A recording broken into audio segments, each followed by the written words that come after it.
Hello.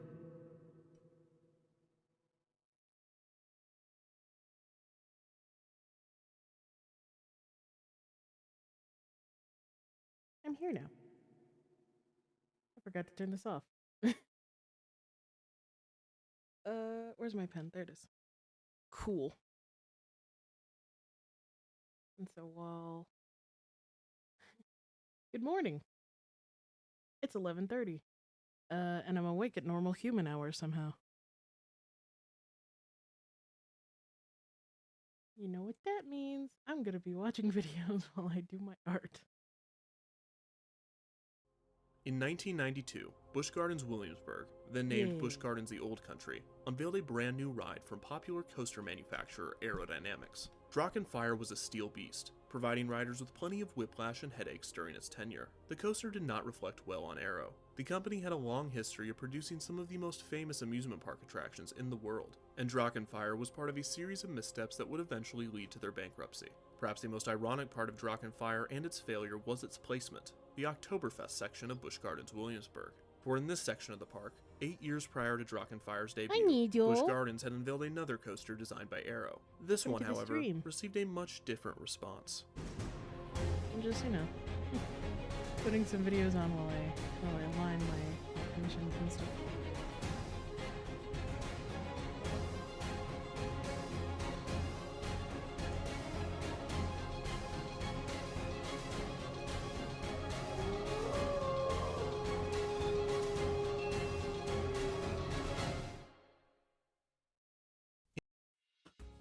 Spring into savings this season at Hobby Lobby, where everything from the In 1902 in Long Beach, California, a new type of roller coaster debuted. Its design was much different than the simple wooden coasters of the time. The ride was called Bisbee's Spiral Airship, and it is considered to be the first suspended roller coaster in the world. Riders boarded square gondolas and were taken to the main tower by a large lift hill. The gondolas then followed a simple spiral downward. This revolutionary ride closed around 1915, and a coaster of this kind would not be seen again until 1975 in Munich, Germany. Coincidentally debuting at the real Oktoberfest, Messerschmitt, a German airplane manufacturer, premiered their suspended coaster at the fair. Prominent German coaster designer Werner Stengel also worked on the project until Messerschmitt made the decision to cut costs by not implementing banked turns. Messerschmitt believed that the banking would occur naturally since the ride cars swung. Stengel left the project due to this issue, leaving Messerschmitt to debut the coaster alone. Another famed German coaster designer, Anton Schwarzkopf, supposedly hated the fact that Messerschmitt was attempting to enter the coaster industry since their company had previously only manufactured aircrafts. Messerschmitt's suspended coaster, named Alpenflug, premiered at Oktoberfest to rave reviews. However, Stengel and Schwarzkopf were ultimately correct, as after its 16-day run, the coaster never reopened, despite Messerschmitt already starting construction on a second. This was because Alpenflug's lack of banked turns was already causing structural stress during its short operation period. It wouldn't be until 6 years later, in 1981, that another suspended coaster would open, and it seemed that this one was here to stay. It swoops and I'm just imagining you as a little cat in a basket, just swinging around back and forth. Beneath it. It's like being in a baby carrier. The world's first and only hanging roller coaster. More than a dozen men at the Aero Hus company developed the plans. It took them 3 years. Then construction began, and John Rood made sure their dream came true. Well, I've babysat this one for about 8 months now. 3 years to build it. Ever wonder why that Do you is? like this more than probably any other ride around, or is this one of your favorites? I think this is a revolutionary ride. One thing you can consider that when you rode this, you rode one of a kind, the only one in the world. It cost Kings Island close to $4 million to provide the thrills and chills of the Bat. The public will begin defraying that cost when the park opens for the season on Sunday. On April 26, 1981, the Bat debuted at Kings Island in Mason, Ohio. Designed and manufactured by Aero Development, the coaster received a large amount of media and public attention. Since the vast majority of the public were unaware of the world's first 2 suspended coasters, the ride was considered to be completely new and original. Audiences loved the Bat, and it quickly became one of, if not the most popular ride at the park. Unfortunately, it was also plagued with mechanical issues. The ride was wearing much quicker than expected, eventually leading to damage and cracks in the supports. An analysis of the ride's damage revealed a major problem. They forgot to bank the turns. A quote from the report explained that the natural force of the ride was trying to twist the track to a banked position. Fixing these proved to be costly, and Kings Island decided to close the ride a mere 2 years after it opened in 1983. Despite its failure, the Bat proved that general audiences and thrill seekers alike wanted more suspended coasters, prompting the development of the ride type to continue. Having been open for just over 5 years, Busch Gardens the Old Country took note of this. A suspended roller coaster would certainly have a huge draw for the still young park. With this in mind, Busch Gardens turned to Anton Schwarzkopf, who had already provided his popular Jumbo Jet and Wildcat coaster designs to the Virginia park. Perhaps still bitter about the Messerschmitt incident, Schwarzkopf agreed and began designing a suspended coaster of his own. In his factory, he designed a transportable flying coaster, and he even constructed around 75% of it before abandoning the project due to financial issues. Busch Gardens Williamsburg then turned to Aero Development, which had recently been absorbed into Aero Hus. Around this time, Aero was also asked by Six Flags Astroworld to resurrect the concept used to create the Bat. Aero agreed to build a suspended coaster at both parks, and they made adjustments to their original design to ensure that these coasters would last. Busch Gardens was to receive theirs first, in March of 1984, but due to construction delays, it would open after Astroworlds. However, the Six Flags coaster was nothing compared to what Aero and Busch Gardens were able to construct. Imagine yourself alone. Get out of here! Woods, and then it happens.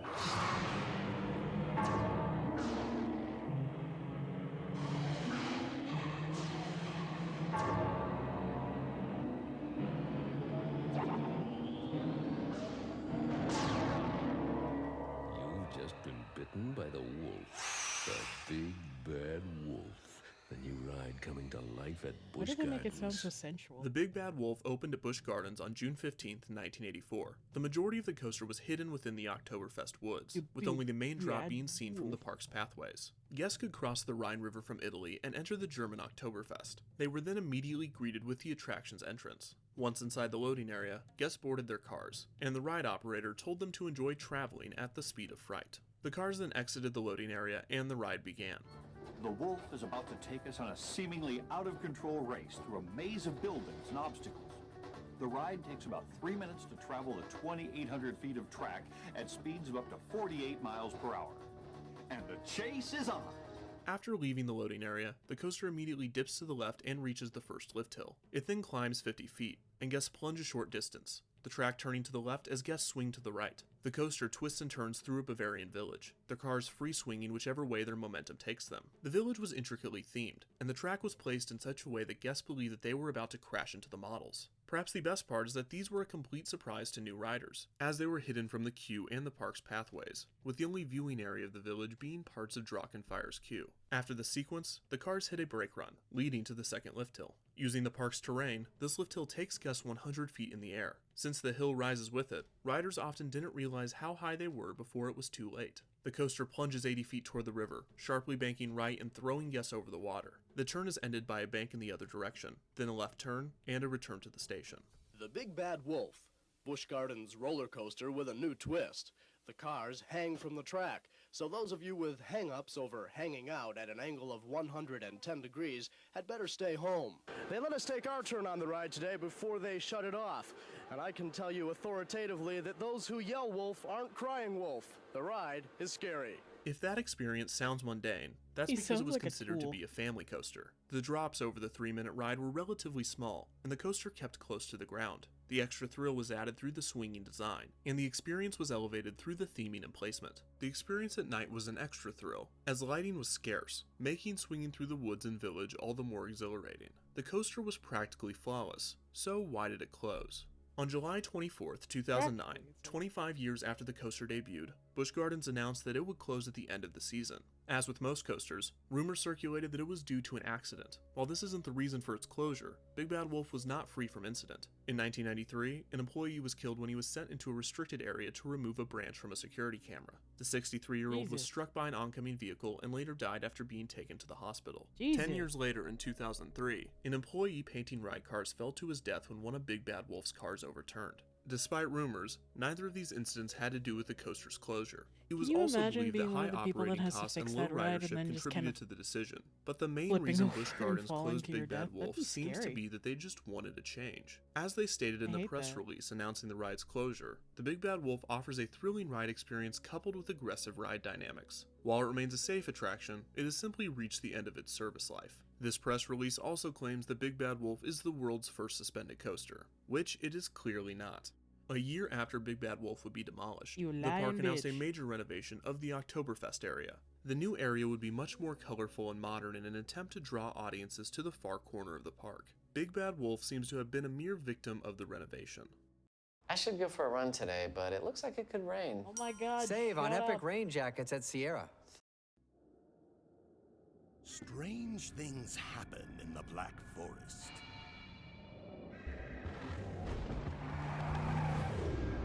Where things aren't always what they seem. Because thrills hide in the shadows. Just waiting at every turn. Verbolten, the new multi-launch coaster coming to Busch Gardens. Brave the Black Forest. Big Bad Wolf was demolished, the only remnants being bits of the concrete foundation. 3 years later in 2012, the land formerly occupied by the coaster would become home to Verbolten, a family coaster themed after the Autobahn. It is a worthy successor, with unique ride elements and a large indoor portion. It also pays tribute to its predecessor. The indoor section has 3 randomized storylines, with the lighting and sounds changing depending on the program. These are the Spirit of the Forest, Lightning Storm, and Big Bad Wolf. In a tribute to the closed ride, some Verbolten riders are given a trip through a dark forest, where they are being stalked by a red-eyed wolf. Also, each car has a specialized license plate. Oh, yes, the orange stalking. car reads That's what I Wolf wanted, X my Inc., or family-friendly Wolf amusement Crossing, park. in another tribute to the Big Bad Wolf. Finally, the finale of the ride follows the exact same path as the former suspended coaster, diving toward the river and turning a few times before entering the station. Verbolten is a quality ride, and it makes the loss of Big Bad Wolf a little easier to stomach.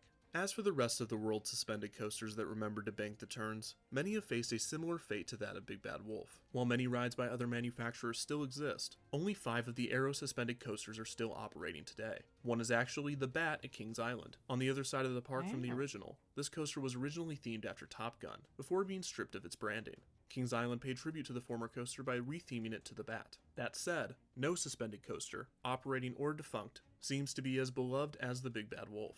It was a truly impressive ride, and it will be remembered as one of Arrow's best, which says a lot. Many fans are still upset that it's gone, but it is far from forgotten. So that said, were you afraid of the Big Bad Wolf? Where's Tampa?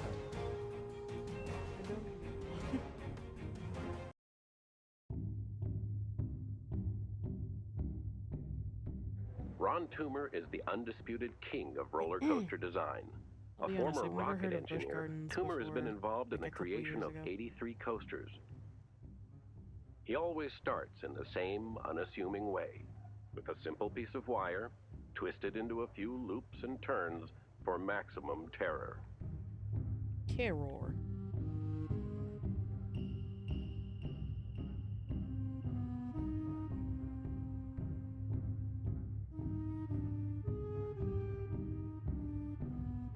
Somebody once called me a fright merchant, and I don't, I don't think we have to try to scare them. I just think by virtue of the product we have, it scares them already. Some people like to get beat up and bashed around, and others don't. So we have to sort of walk the line of having an exciting. Some people like to ride get beat up that's and gonna, bashed around. What kind of people have you known? Without You know some freaky people. But how new is the ride? What's behind the Drachen Fire and all the other coasters that have ever been built?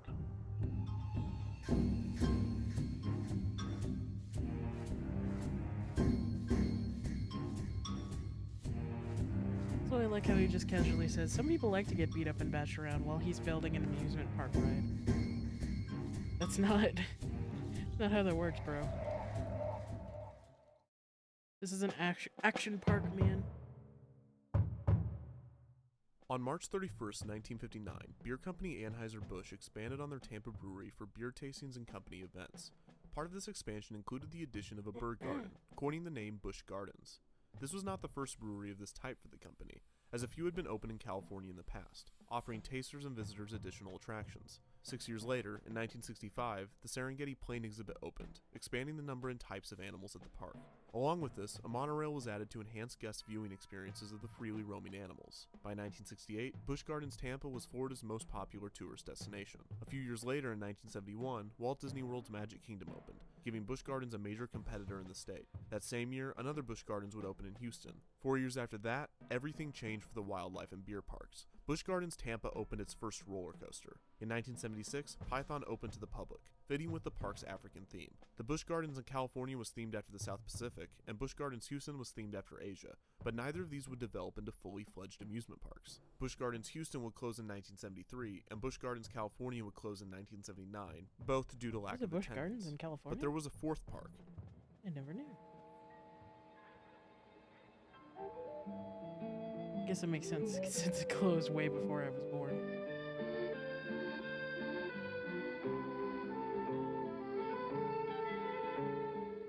I guess just about everybody at one time or another dreams of a trip to Europe, but just how many of us can afford it?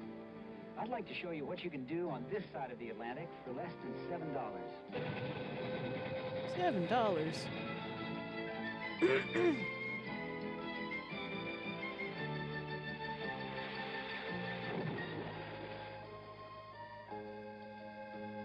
This is the old country, now being built by Busch Gardens at Williamsburg, Virginia, near Washington, D.C.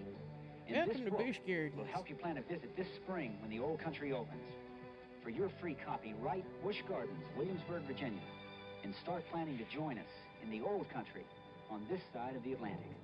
On May 16, 1975, Anheuser-Busch opened an amusement park outside of their Williamsburg brewery as a method to promote the Virginian town. The park opened as Busch Gardens the Old Country, accompanying Busch Gardens Tampa, then named Busch Gardens the Dark Continent. They would be renamed around the same time in the early 90s to Busch Gardens Williamsburg and Busch Gardens Tampa Bay. In 2006 to 2008, they would be renamed to Busch Gardens Europe and Busch Gardens Africa respectively, before reverting back to their previous titles. The two parks had more continuity than just their names though, and they would remain closely tied to one another as they developed and grew. A few years after opening, in June of 1978, Busch Gardens Williamsburg opened the Loch Ness Monster, the world's first roller coaster with interlocking loops, which mirrored the style and specs of Tampa's Python. For 1,400 years it has eluded man. Vague rumors, questionable evidence, all have led to dead ends in man's endless search for the monster, until now. For as surely as you hear my voice, the Loch Ness Monster lives. Oh no, the Loch Ness Monster. Power to drive men mad with fear. See for yourself when the Loch Ness Monster surfaces. At the old country Busch Gardens. Oh, I hope he doesn't bite my ass. In 1996, Tampa received Montu, a record-breaking inverted coaster, followed by Williamsburg's Alpengeist in 1997, which was another inverted coaster breaking Montu's records. This practice of back and forth continues today, but if you look at the lineups of the two parks, you might notice one coaster is without a sibling. In 1993, Busch Gardens Tampa Bay opened Kumba, an inverting wild and thrilling coaster that implemented many unique and new elements. Stop. Don't miss the daily afternoon race between the Heron and the monorail. Someone obviously enjoys it. Then there's the main enthralling content. Kumba. The word Kumba means roar in the African Congo language, and this coaster really roars.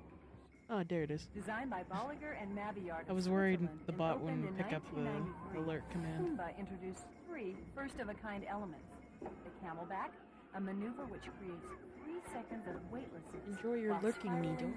360 degrees. A diving loop, which plunges you into a loop from a height of 100 feet. And a 108-foot vertical loop, the world's largest. During the 2-minute, 54-second ride, you'll also be taken through a cobra roll, an oblique loop, vertical spiral, and a double corkscrew at speeds of up to 60 miles per hour and pulling 3 3/4 Gs. Do you want to get off now, or, uh-oh, too late now. Kumba is still operating today, and there's not a similar coaster in Williamsburg. So was Kumba destined to be an only child? Not at all. In fact, it was actually the second born.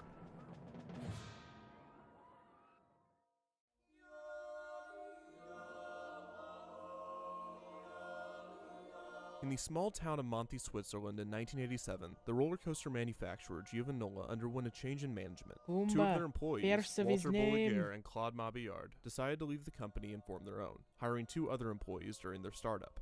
After leaving Giovanola, Bolliger and Mabillard decided that they would not design any more amusement park rides. That was until Six Flags contacted them, persuading them to build their first coaster. After hiring more employees and finding contractors, B&M constructed Iron Wolf at Six Flags Great America. 2 years later, B&M would design Batman the Ride, also for Six Flags Great America, creating the world's first inverted coaster. This began their long and prosperous career manufacturing thrill rides, and over time, they developed a unique style recognizable to parkgoers. While at Giovanola, Bolliger and Mabillard would work with another Switzerland-based roller coaster design company, Intamin. Intamin has manufactured and/or designed past Defunctland editions Back to the Future the Ride, Jaws the Ride, and Disaster Transport. Intamin and B&M's work are often compared, as the company's products appear incredibly similar. The style of the track and supports, for example, are nearly identical, as Bolliger and Mabillard helped develop this while at Giovanola. However, there is one main difference between the two companies: their willingness to take risks. Intamin is not afraid to push the limits on their designs. For instance, Intamin built the tallest roller coaster in the world,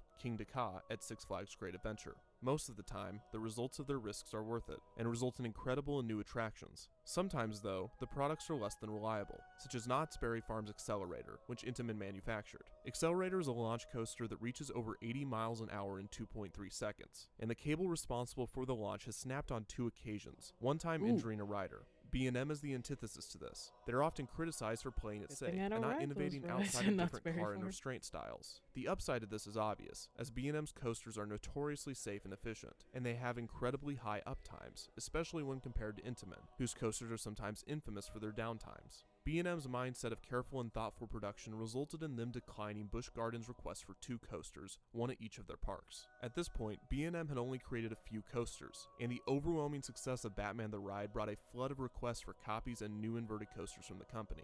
Busch Gardens had requested the coasters for a 1993 release, which would have been difficult for B&M, as they were already working on a Batman clone for Six Flags Great Adventure and another inverted coaster for California's Great Adventure. Busch Gardens did not take no for an answer, and B&M once again gave in to the pressure, agreeing to build just one of the 2 requested coasters. It was settled that the company would build Kumba for Busch Gardens Tampa, but Busch Gardens did not wish to leave Williamsburg without a new coaster, so they went searching for another company. The problem with this is that the concept and design for Kumba had been settled, so the second company would have to match B&M's coaster, a ride that hadn't been built yet. So what poor company did Busch Gardens hire to match the strength, power, and reliability of B&M's coaster? Those poor bastards.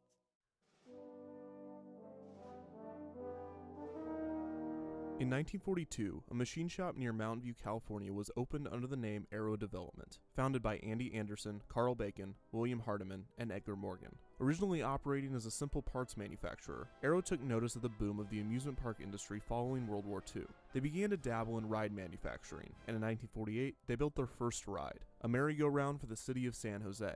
They expanded their production of amusement park rides, even reaching out to Walt Disney after hearing the news of Disneyland's construction in 1952. Aero hoped that Disney would be interested in their new paddle boat design. However, Disney was more interested in the other attractions the company was producing. He contracted the company hoping they could innovate new types of ride for Disneyland. Aero got to work, creating ride after ride for the new park. Their contributions led to the creation of opening day attractions King Arthur's Carousel, Mr. Toad's Wild Ride, Mad Tea Party, Dumbo the Flying Elephant, the Casey Jr. Circus Train, and Snow White's Scary Adventures. They would later help create Alice in Wonderland, Pirates of the Caribbean, Haunted Mansion, and past Defunctland edition, Submarine Voyage. Perhaps Aero's biggest contribution to Disney parks was the Matterhorn bobsleds in 1959, with which they ultimately invented the steel coaster. While they were Disney's go-to manufacturer and designer, Aero ventured into plenty of other parks, becoming a staple of the amusement park industry. When you think of a looping roller coaster, you're probably thinking of an Aero corkscrew. When you think of log flumes, splash boats, mine trains, suspended coasters, all Aero. They were the king of the industry. But industries change, new companies enter, and existing ones progress. In 1971, Disney opened their own in-house manufacturer, Central Shops. Executive Vice President Dick Nunes broke the news to Aero that their help was no longer needed, saying, quote, "I have to admit that we could not have done this without you, but it's over now. We built this big facility and we're going to do everything ourselves." The next year, Aero Development was sold off, and it would be passed along, being bought by company after company, eventually becoming Aerodynamics by the late 80s. Dizzy from the absorptions and dissolvements, and still trying to find their footing in an ever-changing industry, Aero was still able to hold on to some incredibly talented designers, such as the legendary Ron Toomer. Aero also had an advantage in that it had a long record with most of the major amusement parks. They had produced some of the original monorails, the Python and Loch Ness Monster coasters, and the Big Bad Wolf suspended coaster, all for Busch Gardens. So when the company approached them about building a new coaster for their Williamsburg park, they accepted. There were just a few conditions. The CVS Epic Beauty event is back and bigger than ever. Get up to 50% off plus... Shit. I don't want to hear it.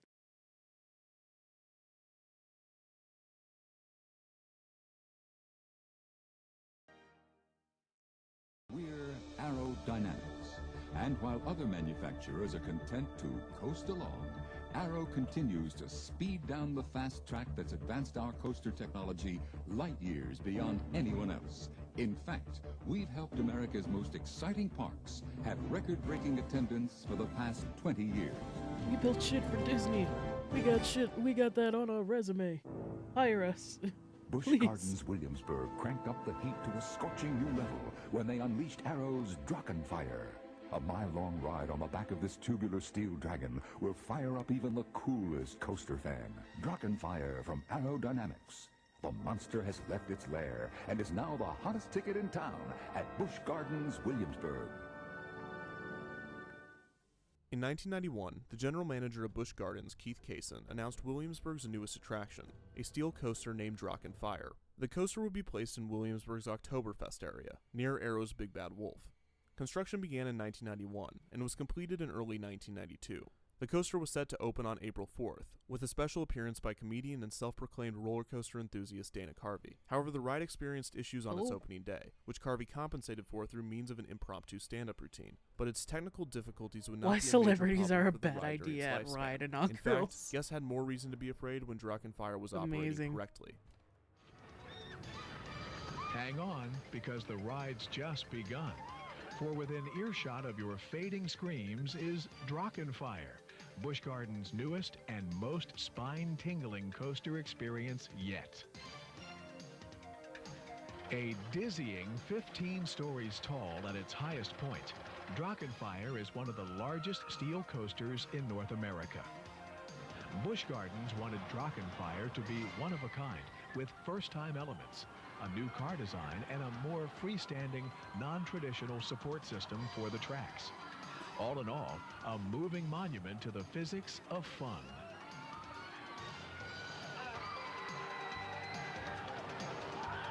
And fun and thrills are what Drachenfire is all about. Anticipation builds as riders make the quick 15-story ascent to Drachenfire's highest point. Ah yes, 15 stories, that's what I signed up for. Plunge, they are inverted briefly before careening 120 feet to the ground at over 60 miles per hour. After this disorienting first drop, riders are turned upside down 5 more times, hurtling along 3,550 feet of electric blue track through a series of inverted elements, including 3 corkscrews and 3 new elements never tried before on any other roller coaster. Daring riders will first encounter the famed camelback hump, which produces a few seconds of near weightlessness. Next in the series of unique elements is the fiery bat wing, which rolls passengers upside down twice in a boomerang type of effect. With hardly enough time to catch their breath, passengers will then whip through a corkscrew where they will encounter the cutback element, which rotates cars upside down inside a loop and then whips through yet another corkscrew, leading to the grand finale, a fast 360-degree spiral before returning to the station. Drachenfire If reached it doesn't a height have of a dragon, 150 what's the feet tall, point? with a ride time of just under 2 minutes. I want a Drachenfire is one dragon! of the most unique and baffling coasters ever created, obviously built by a company out of their element. Drachenfire's similarities with Kumba and other B&M coasters are obvious yet mind-numbing. Aero's desperate attempts to match the look and feel of a B&M coaster is what would eventually lead to Drachenfire's failure. For instance, Aero coasters have a very distinct support structure, a cluttered cross-beaming mountain of metal. B&Ms, on the other hand, implement simple and elegant tubes for their supports. Instead of using their own method to build Drachenfire, Aero attempted to recreate B&M style. This is the first Aero coaster to have this type of support, and the company's lack of experience with such structures not only led to a coaster that was awkward to the eye, but also had an imperfect amateur feel. After seeing the designs of Kumba, Aero wanted to have a similar loop over Drachenfire's lift hill, but supposedly they couldn't figure out how to with the track's layout. They opted for an inversion during the first drop instead. This awkward corkscrew is jarring, as guests come out of it fast, eventually reaching 60 miles per hour. Aero went as far as to use a similar computer system to B&M's, which they had never used in the past and would never use again. The new elements and unique design were fascinating, and for some, worth the ride. For the general public, however, Drachenfire was simply too rough. With the first few weeks of operation, riders were already choosing not to ride the coaster for this reason. Busch Gardens attempted to remedy this around 1994 by eliminating one of the 6 inversions, the diving corkscrew element, replacing it with a straight piece of track. The head-rattling nature of the ride was still so intense that Busch Gardens warned riders to remove their earrings so they would not lose them. Still, it was Williamsburg's newest coaster, and they weren't afraid to shove it in front of the camera for press releases and publicity.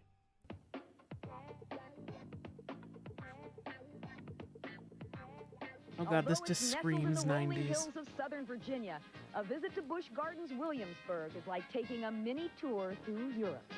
Shut up. It's a very large theme park. No, it's not. And, shut up. This thing looks more like a field map to the Normandy invasion than a map to a theme park, so I can't really figure out exactly where I'm going or what I'm doing, but there's a lot of great things to see here, apparently. It's the fastest roller coaster here, upside down 5 times.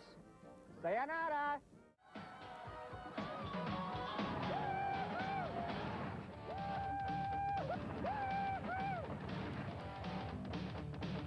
There's nobody else on the ride. They all fell out at the beginning. I'm speechless. Fortunately, my vertebrae snapped like a twig, or I'd get up. But the doctor should be here shortly, and then we'll continue on with our adventure. In 1997, however, is the guy you decided to review your coaster? Put in its place.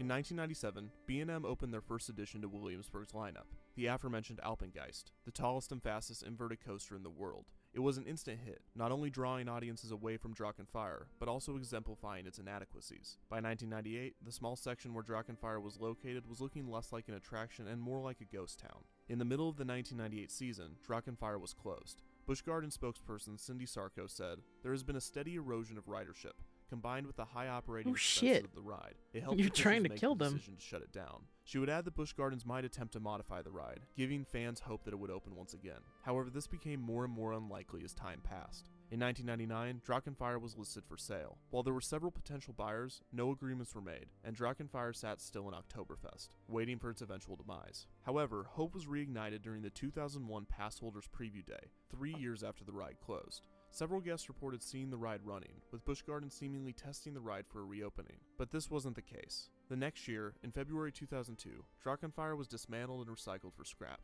At this point, Arrow couldn't care less, as the company had moved on to other, more disastrous projects that would eventually lead to their bankruptcy and demise. B&M, on the other hand, is still creating high-quality coasters all over the world. Drachenfeier's remaining queue and maintenance structures are now used for the park's Halloween events, and the former land occupied by the ride is now used for concerts at the park. In 2016, Busch Gardens apparently began selling Drachenfeier t-shirts again, trying to capitalize on those nostalgic for the ride. Drachenfeier was a monster, a wild, untamed, rough monster that was trying to be something that it wasn't. The attraction was only open for 5 years. It is impressive that it is so widely regarded as a disaster despite the fact that there were no major accidents or incidents with the ride. It might be because it was destructive to everything evenly, so it is hard to pick out one single case. The riders, designers, and managers alike all felt the damage of Drachenfeier's flame, and none of them could handle the heat.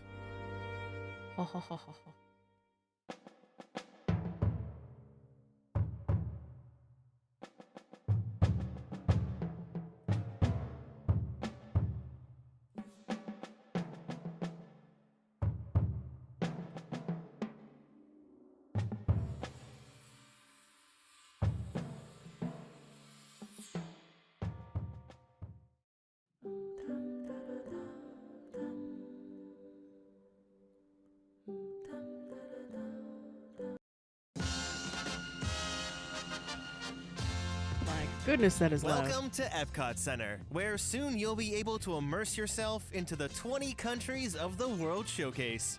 From life down under in Australia to the relaxing beaches of Costa Rica, and even ride a magic carpet aboard... Sorry, you have an early script. They removed a few of the countries. Let's roll again.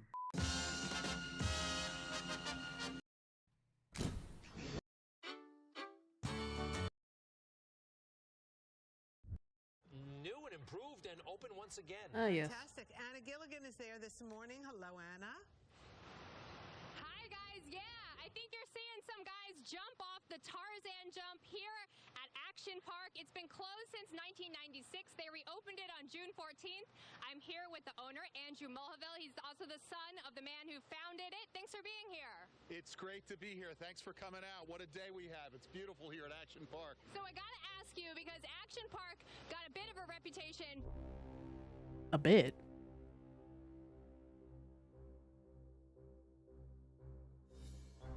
Some people got injured. Some. That was 30 years ago. The world has changed. I mean, when my dad started the park, he was the guy inventing the rides and bringing inventors in. Now it's highly regulated. Everything's engineered. I love Action Park because it's so beautiful. I love the way that they try to, like, low-key... They try to lowball how devastating it was for so many people.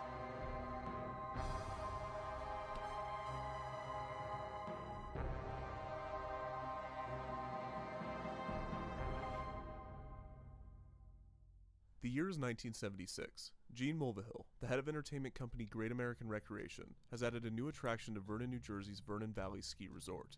2 brand new alpine slides were installed to keep business up in the off-season. An alpine slide is a one-person cart ride, in which the rider rides down a hill in a smooth track.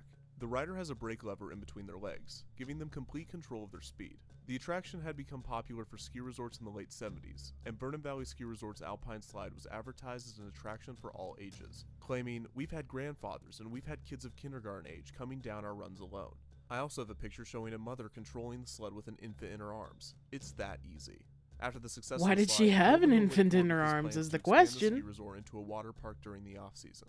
He added 2 water slides and a racetrack, and more slides, a softball field, a tennis court, and a swimming pool were added shortly thereafter. The Vernon Valley Summer Park was rebranded Isn't to it supposed Action to be a Park, a thrilling ski amusement park resort? where you control the action. More slides and rides were added, and they began their big marketing push to draw audiences into their new water park. Just go to Action Park. There's no other park like it. That's when for it's sure. hot out, this is a great place to spend the day with your family. So lots of big things for little kids to do. I love Action Park because it's so beautiful. It's like coming to Broadway. It's wonderful. Broadway. Race like a pro. It's great. These are the most amazing rides in the world. I love it here. There's nothing in the world like Action Park. The park was revolutionary. Not only was it one of the first water parks of its kind in the United States, Why but it isn't there an also indie marketed horror itself game as the about Action biggest. Park? I It feel was like there's so eventually much home you to could do with that. 75 rides, 40 of which were water slides. Action Park was split into 3 themed lands. The first was... Motorworld consisted of 3 types of attractions: land, water, and air rides. On land was the popular battle action tanks. For an additional fee, guests could ride inside tanks equipped with tennis ball cannons. The goal was to shoot the other tanks in the caged area on one of their targets, disabling their cannons for 15 seconds. Those that chose to ride the tanks were allotted 5 minutes to do so, and those that did not want to ride could pay to use a stationary cannon from the outside. Maintenance employees attempting to fix broken down tanks would be subject to fire from the rowdy guests, making the attraction a nightmare to work at. The other 2 feel like land-based that's always just a Motorworld bad attractions idea. were the Lola cars and the Super Just tank Go-Karts, rides. both of which were kart race attractions. The Super Go-Karts were driven on a small loop. The carts themselves were designed to max out at 20 miles per hour, but the employees found that sticking a tennis ball in the governor device allowed the cart to go as fast as possible, with the new maximum speed being around 50 miles an hour. Head-on collisions That's frequently safe. sent guests to the hospital, and the fumes from the engines overwhelmed riders at times. The Lolo cars were mini open cockpit race cars driven on a longer track, and they cost an additional charge to ride. Their maximum speed could also be tampered with by park employees.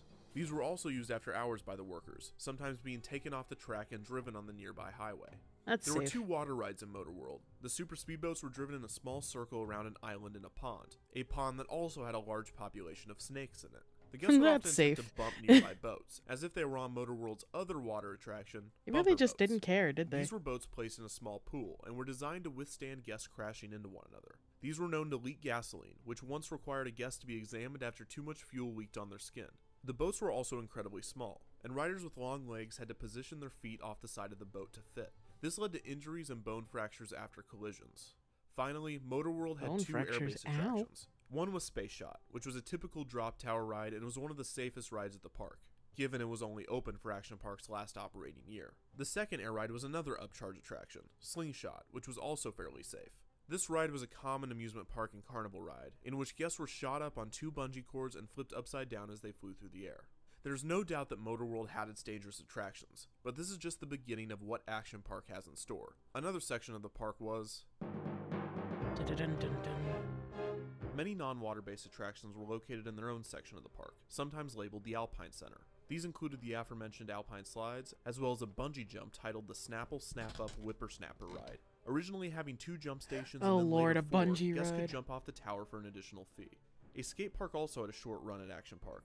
It was poorly designed, There's as so it was many surrounded by lawsuits concrete here. and had uneven edges, which led to many injuries during its existence. Interestingly, Action Park also had an attraction entitled the Action Park Gladiator Challenge, partially based off of the popular American Gladiators TV show. This included obstacle courses and jousting matches against the Action Park Gladiators. Finally, Okay, that Action sounds Park kind had of its own fun, not monorail gonna and the lie. Transmobile. This went to the Ski Lodge, the Alpine Center, and to Motor World. So far, Action Park has proved to be dangerous, but where are the absolutely terrifying rides?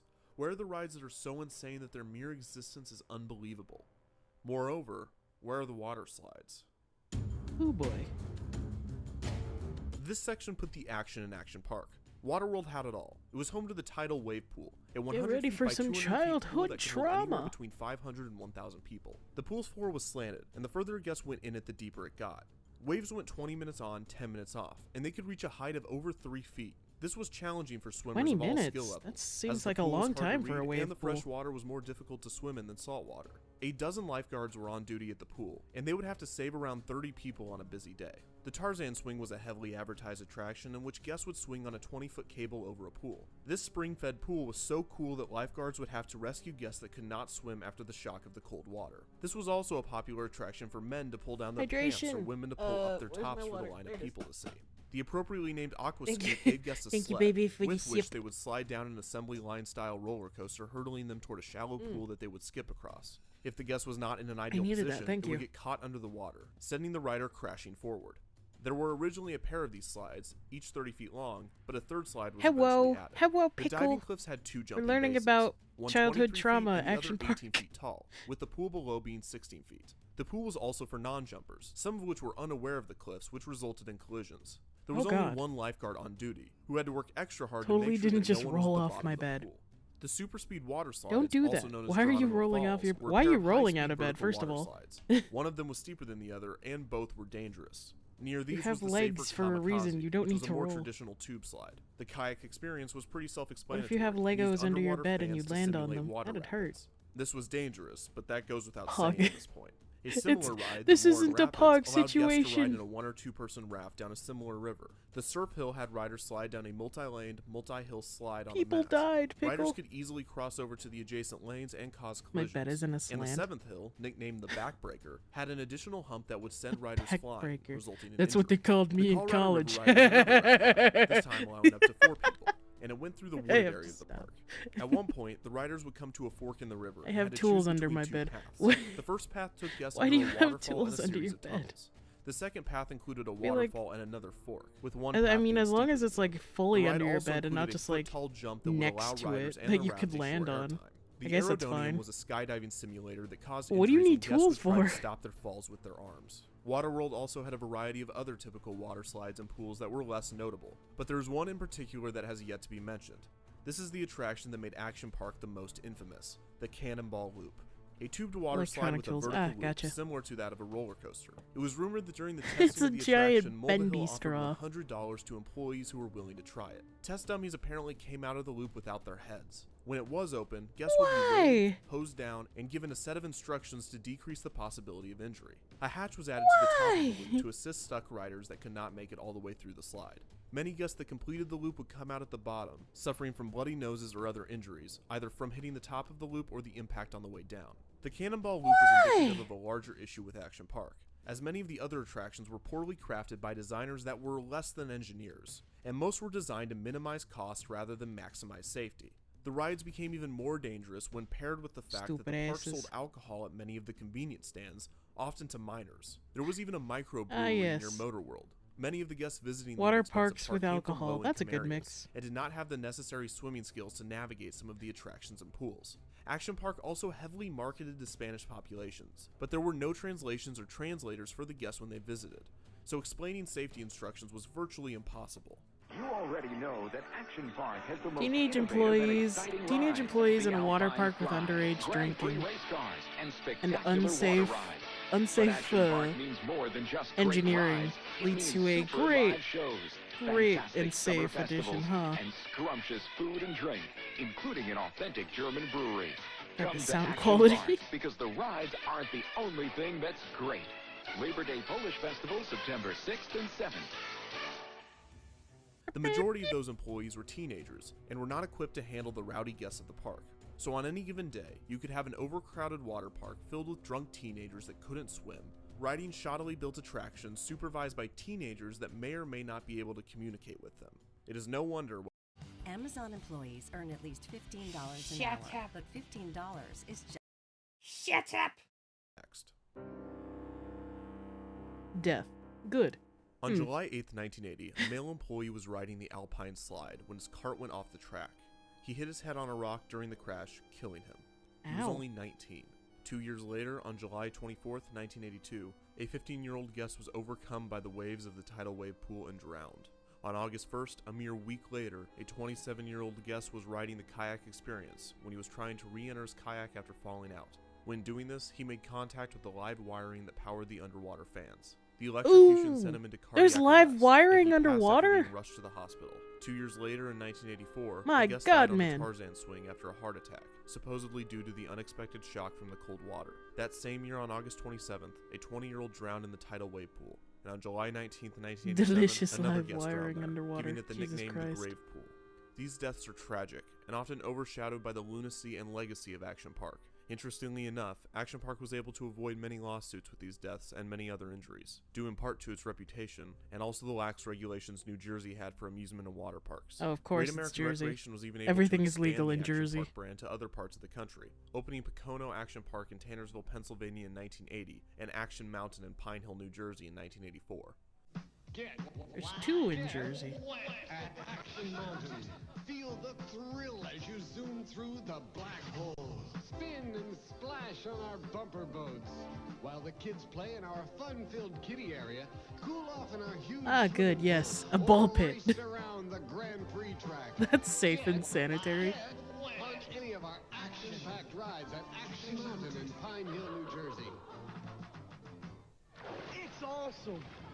Pocono Action It's Park had no repeat attractions as Action Park, and was closed in 1991. Action Mountain ran into some financial difficulties with the IRS and the town it was located The in, and was closed in IRS. 1986. So why Well, did the shit. original Action Park close? While Action Park and Mulvihill were able to avoid lawsuits, They for many of the committed accidents tax and evasion deaths, amongst the two other deaths in things. 1984 stemmed cases that rightfully plagued the park with a variety of legal problems. Mulvihill eventually pled guilty to 5 charges of insurance fraud. He and his associates claimed that the park saw over 1 million guests a year, and therefore the death toll was comparatively low. The local ER, on the other hand, Wow. said they would have to treat 5 to 10 guests on some days. In response If to the high cops amount of can guests get visiting you, the it'll be the hospital, Action Park IRS. bought Vernon, New Jersey, new ambulances. Despite all of these They issues, bought the downfall of them Action Park new went on until ambulances. They 1996, bought the and it was city of actually New due to Great Jersey. American Recreation's They bought the financial issues and city not the park in New itself. Jersey. On September 2nd, New 1996, ambulances. Action Park ended its final so that they season, wouldn't be still with the hope sued. that it would reopen the next year. However, Great That's American fucking Recreation's hilarious. bankruptcy made it They impossible don't have for enough Action money. Park to They don't have continue enough money to operations, so it engineer didn't better reopen. rides or like After more this, the safe ski rides. resort and Action But they Park have were enough handed money from to buy investor to fucking investor, ambulances. undergoing renovations for 2 years before Jesus reopening Christ. in 1998 as Mountain Creek.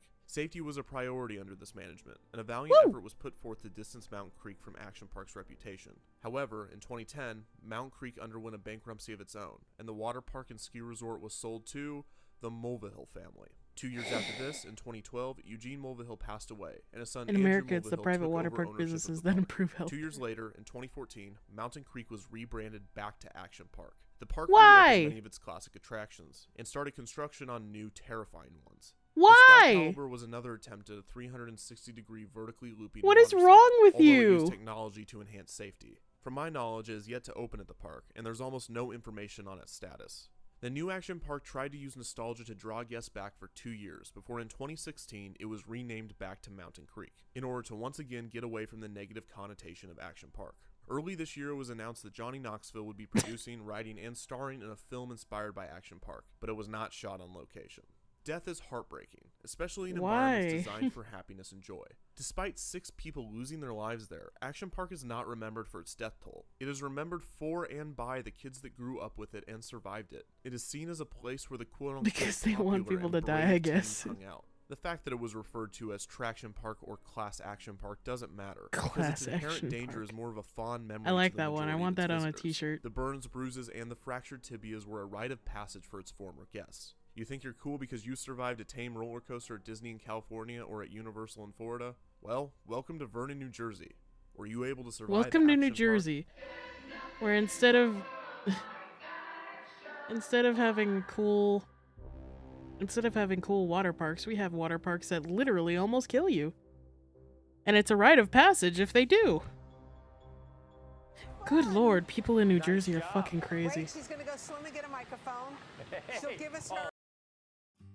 I'd rather go to Detroit, yeah. Are you ready for a kitchen refresh? Defunct TV is made possible by the I hate Defunctland Hobby Lobby. Store. Go to defunctland.com/store and use the code DefunctTV to get 15% off your order. This Sniff. program was also made possible by viewers like you.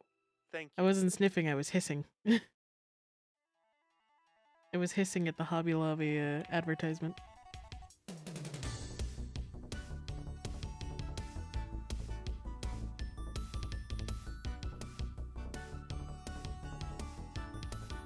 I'm sniffing Hobby Lobby. Pixel, you seem like the kind of guy to sniff glue, In so I'm not 1980, surprised. Brothers Doug and Gary Carlson founded their own computer software company named Broderbund. The Carlson brothers led Broderbund to develop many popular titles, including Choplifter, Gumball, Lode Runner. Speaking of, I actually put some new and the Print Shop. Better By TV 1983, Broderbund emotes, supported a so staff if you of want over to 40 people look at those. and sold millions of dollars worth of software annually. Despite the stable business model, the Carlson brothers were nervous about one of their upcoming titles, a new geography-based game named Where in the World is Carmen Sandiego? Lacking the confidence for a standalone release, the brothers opted to release the game alongside a World Almanac. Despite the hesitation, Where in the World is Carmen Sandiego was a smash hit, immediately becoming the company's most popular title. While computer enthusiasts were impressed by the game's 4-color graphics and innovative menu system, casual gamers were captivated by the globe-trotting, cat-and-mouse gameplay and mix of trivia and humor. The game saw players pursuing the notorious thief Carmen Sandiego and her gang of crooks throughout various countries and landmarks. Parents and teachers saw its value as a teaching tool, and the software was purchased for computer labs throughout the United States.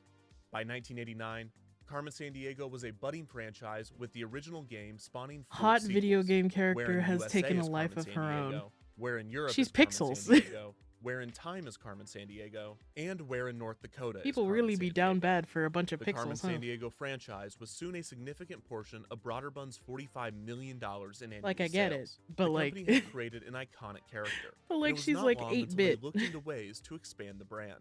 Broderbund considered taking Carmen Sandiego We're in from North the computer Dakota. screen Yeah, I to don't the get it. television screen. One potential partner was Walt Disney Television. Producers from Disney had considered creating a Carmen Sandiego show for Disney Channel. This would not come to fruition, and Broderbund continued their search. Around this 8-bit time, bitch. the company would receive a valuable piece of advice from a producer named Howard Blumenthal. Blumenthal had worked on shows for MTV and Howard. Nickelodeon, and when Broderbund asked him to consult on the development of a Carmen He looks Sandiego like a series, he nerd. suggested an interesting strategy. Blumenthal did not believe that licensing the show was where the money was. Rather, the value of the television venture was national promotion of the Carmen Sandiego software. Blumenthal recommended that Broderbund sell the television rights to Carmen Sandiego to a public broadcasting service station, entrusting PBS to create a successful program and deliver it to their large audience. The price that Blumenthal advised Broderbund to sell the rights for? $1. By giving away the rights, the show was more likely to be produced by PBS. Blumenthal left Broderbund with the I don't advice get and went that. to work on other shows. It would Like, take I don't- another few I don't years, necessarily but Broderbund understand the would eventually logic take behind his that. advice. Given the educational focus of PBS children's shows, Broderbund would emphasize the geography of the Carmen Sandiego series. The importance of the subject matter was highlighted by the release of a National Geographic survey that found that 1 in 4 Americans could not locate the Pacific Ocean on a map. With a Nah. public need for geography education and a cheap, Stupid semi-recognizable bitch. property of which to base a show, 2 PBS stations, WQED Pittsburgh and WGBH Boston, agreed to co-produce a Ah, pilot yes, for a Boston Carmen and Pittsburgh. Sandiego television series. Broderbund The opted most to allow geographically PBS to use the challenged Carmen Sandiego of name the and American concept Northwest. for free, $1 less than Blumenthal had suggested. Broderbund would again reach out to Blumenthal for his help on the series, and he would join the project as a producer. PBS ordered 65 episodes of the show, with a total budget Yes, of they gotta around be specific with $3.5 that. million. The Carmen Sandiego name, character, and Hey, I subject know matter somebody would not who be need the help only with elements who taken need from help the with computer that. software. The game aspect would be adapted as well, with the PBS show utilizing a game show format with adolescent contestants. The show's pilot episodes were Yay. shot at WQED's studios in Pittsburgh. It was immediately clear to the team that the show needed work. In the original pilots, the geography aspect of the game was educational, but it lacked the energy necessary to attract children. Blumenthal knew that the children of the early 1990s responded to quick, colorful content, like the shows found on MTV I think that's and just children in Nickelodeon. general, After bruh. the lackluster pilot episodes, Blumenthal knew that he needed to inject more energy into the production, and in order to do this, he went straight to I'm the not source. seeing enough Blumenthal movement. personally interviewed over 900 kids to acquire a sense of what they would like to see in a show. The kids told him exactly what they wanted. How does he Adventure, have so much time silly to interview characters, 900 comedy, kids? cool prizes, animation, and Where's he music. getting these These kids? elements were the exact energy the show was lacking. In order to craft these into a cohesive show, Blumenthal liked the idea Where are of you a 40s receiving noir these parody, children? integrating the genre throughout the first I script wish I of had the a game show. flossing The emote. format would feature 3 young contestants who would be classified as rookie detectives, I don't. assigned to hunt down Carmen Sandiego and her gang. They would report to the chief, the head of Acme CrimeNet, as well as the host, Acme's special agent in charge of training new recruits. With the new roles to fill, the crew began casting for the series, and the production was moved from Pittsburgh to New York. The show would find a new home at Chelsea Studios, Pittsburgh. where it would have plenty of room for a new, elaborate, interconnected set that featured CrimeNet headquarters, the chief's office, a city street, various international terminals, a giant floor map, and a studio audience of 200 kids. Greg Lee, a children's game show veteran that had worked as a contestant coordinator on Nickelodeon's Double Dare and as a co-host on Total Panic, was cast as the show's host. For the role of Chief, Blumenthal fought to cast film and theater actress Lynn Thigpen, as he had imagined her for the role when he conceived it. However, Cool. Thigpen repeatedly turned down the opportunity due to the show's intense production schedule, as the production planned on shooting the show's 65 episodes in just 3 months. Blumenthal auditioned hundreds of Jesus. actors for the role of Chief, but it was clear to both him and Greg Lee that Thigpen was the best person for the job. The two met with the actress over brunch Thank you and for were the able sub. to convince her that she was perfect for the part. Thigpen agreed to play Chief in the game show. Hang on, The that show was means I coming gotta together change my quickly, thing now. but Blumenthal was still needing to integrate music into the show. He researched different musical styles, and he specifically wanted to integrate rap music into the program. It was during this investigation that Yeah. Blumenthal would watch a laserdisc of Spike Thanks, Lee and Kabuki Company's Do It Mishimich. a cappella with his family. The PBS documentary, directed We're by learning Spike about Lee, Carmen was focused on a Sandiego. cappella music, and it featured a small band of singers named Rockapella singing an original song, God damn Zombie it. Jamboree. Thanks for the oof. Blumenthal's wife suggested that he should use Rockapella's music for the Carmen Sandiego show, and he took her suggestion. Not only will I use them for the show, I will use them for everything that I'm going to work on in the Rockapella's future. music would become an integral part of the show's energy. The singers, Kevy Sean Altman, Listen- what? Scott Leonard, Elliot Kerman, and Barry Carl, Kevy Lucas? also pulled What? double duty as supporting cast to Greg. How am I in supposed to many pronounce sketches. that? The only active volcano on mainland Europe today, 2,000 years ago. It's Thanks, Kagu. Pompeii.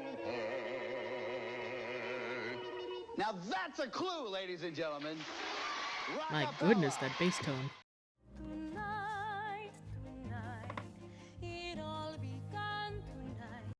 PBS assigned a portion of the show's budget for I don't even know what animated that segments. was. So Blumenthal decided to represent Carmen and her crew of criminals as 2D animations created on a Macintosh computer.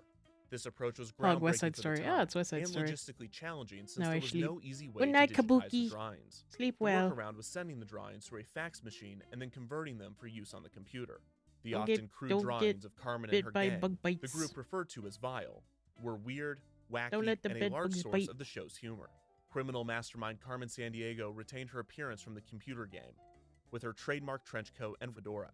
Many original criminals were created for the show, including the Contessa, Patty Larceny, Robo Crook, Top Grunge, Robo Vic the Crook. Slick, Eartha Brute, and the Double Trouble twins.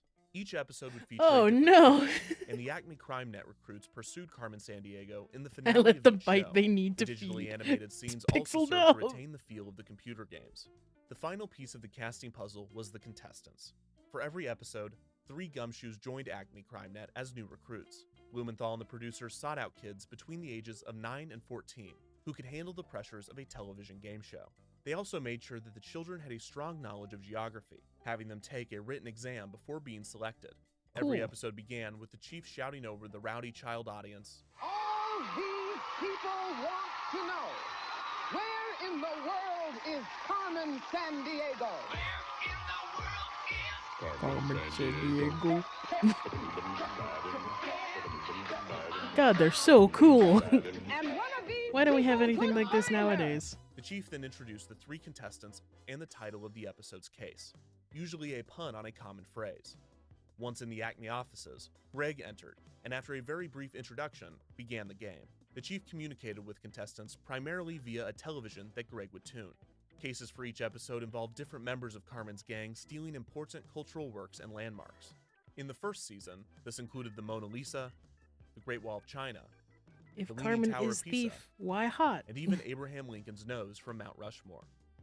The chief showed footage that revealed the crook's history and the item that was stolen, before ordering the gumshoes to recover the stolen item, I love the idea that arrest the someone criminal, just, like- and find Carmen Sandiego. Like all of the Here's your thieves mission. get together Put for Patty dinner or in the whatever, paddy and they're wagon, just like, "So what have read you the got?" And Declaration of someone's just like, "I Independence, and stole then the capture Tower of Carmen Pisa." Sandiego.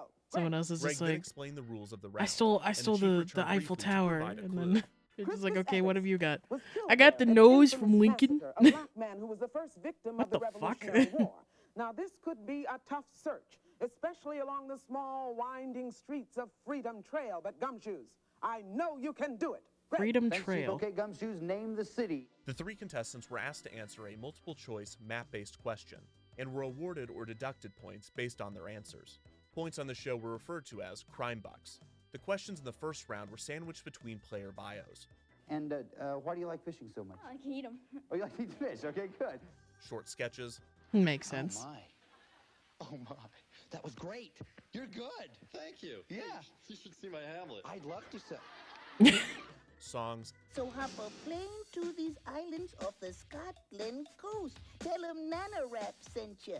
Plug. That's no boost, you got the Nana. Plug. Grandma can rap. Nana. and guest agents. I don't have much time, so listen carefully. Brush up on your German. Most of these segments led into the next I don't know question. who you are, sir. Halfway through the match, a frustrated chief would call Greg into her office, upset that he and the recruits had yet to capture the crook or Sandiego. To motivate the detectives, she offered a free trip to anywhere in the contiguous United States, which was the show's grand prize. Find Carmen, and I will send you anywhere in the whole country. Chief, we can't do that. Why not? That's Haynes' Anywhere in the lower 48 states. Hey! Hey, it's still a heck of a deal. Heck of a deal. Once back at the Acme say office, that like I know who Greg that played is. a recording of a tapped phone call between Carmen and the crook of the day. The call would contain clues to the crook's next destination, and the trio of detectives would determine where to travel to next. Head for a South American country with 2 capital cities. Take the towers to the legal capital. Good thinking, Carmen. Acme won't figure us for anything legal. The final question of the first round displayed a map with 3 locations. Thanks, Carmen. Before revealing the question, the contestants could wager between 0 and 50 crime bucks that they could answer the question correctly when asked. So take a look at this map and think about it.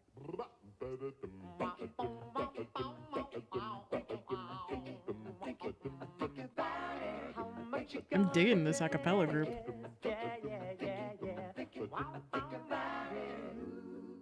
At the end of the round, the lowest scoring gumshoe was eliminated from the competition, but they were not sent home empty-handed. The eliminated contestant was awarded an Acme travel kit, including a World Atlas, a year subscription to Don't National listen. Geographic World Magazine, Shut the hell up. an official Carmen Sandiego watch, and other Carmen swag. The show's second round began with the chief debriefing the remaining detectives on a specific location that the crook was traveling to. She presented historical, geographical, and cultural information about the destination as a slide presentation. Greg and the recruits arrived at the terminal of the location, and a memory-style game featuring a large board was played. Contestants alternated revealing portions of the board in pursuit of the loot, the warrant, and the crook. Nice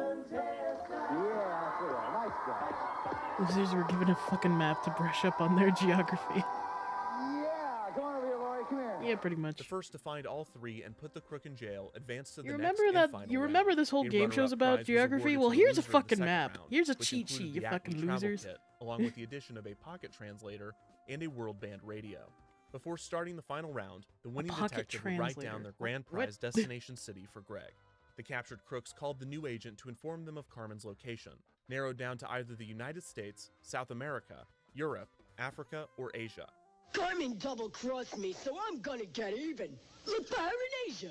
And the chief rattled off a list of places Carmen may have traveled. Thailand, Cambodia, Malaysia, Indonesia, North Korea, Japan. I feel good. Greg, take Gregory to the map. What was that? Greg then took the contestant to a giant map of the location. It sounded like The he was contestant shitting had himself. 45 seconds to race around the map, placing light-up markers on the correct locations as Greg rattled off clues followed by the location name. Literally just naming all of the countries in Asia. Just like figure it out. That's it, you got 3. If the contestant set the marker wrong, they got a second chance before moving on. Carmen went to Vietnam. Vietnam. No, try it again. Try it again. No, try it again. Come on, come up here. If a contestant could place 7 markers in the correct position before time was up, they caught Carmen and won the grand prize.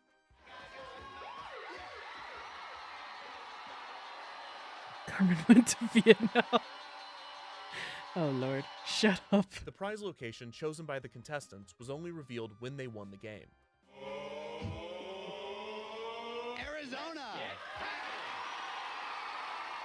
Arizona. Why? Why out of every? Oh wait, it's the Discover a continual variety of night seasonal United essentials States, from the that's spring right. shop. Those who didn't capture Carmen parted with a CD player and CDs from around the world, including the CDs. acapella soundtrack to the show. Win or lose, every episode ended with Greg and the contestant pointing to the camera and yelling the show's signature sign-off. Do it, Rockapella, triggering the band to perform Carmen's title theme.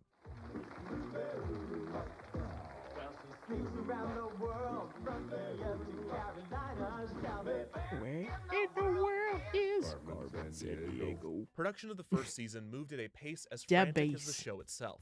The fuck is entire in 65 Arizona? episode season would be shot in just 6 weeks, taping 3 to 4 episodes every workday. Being a PBS show, Where in the World is Carmen Sandiego aired without commercial interruptions, resulting in 27-minute episodes. For the first season, the cast and crew performed the episodes as if they were live. The exception was the Chief, whose interactions were limited to clue giving and skits with Greg. Lynn Thigpen pre-recorded the Chief segments for each episode, and the videos were intercut and shown on monitors to the contestants throughout the show. The game Cool. itself evolved over the first season, changing point values and dropping the 3 clues for each location in the final game.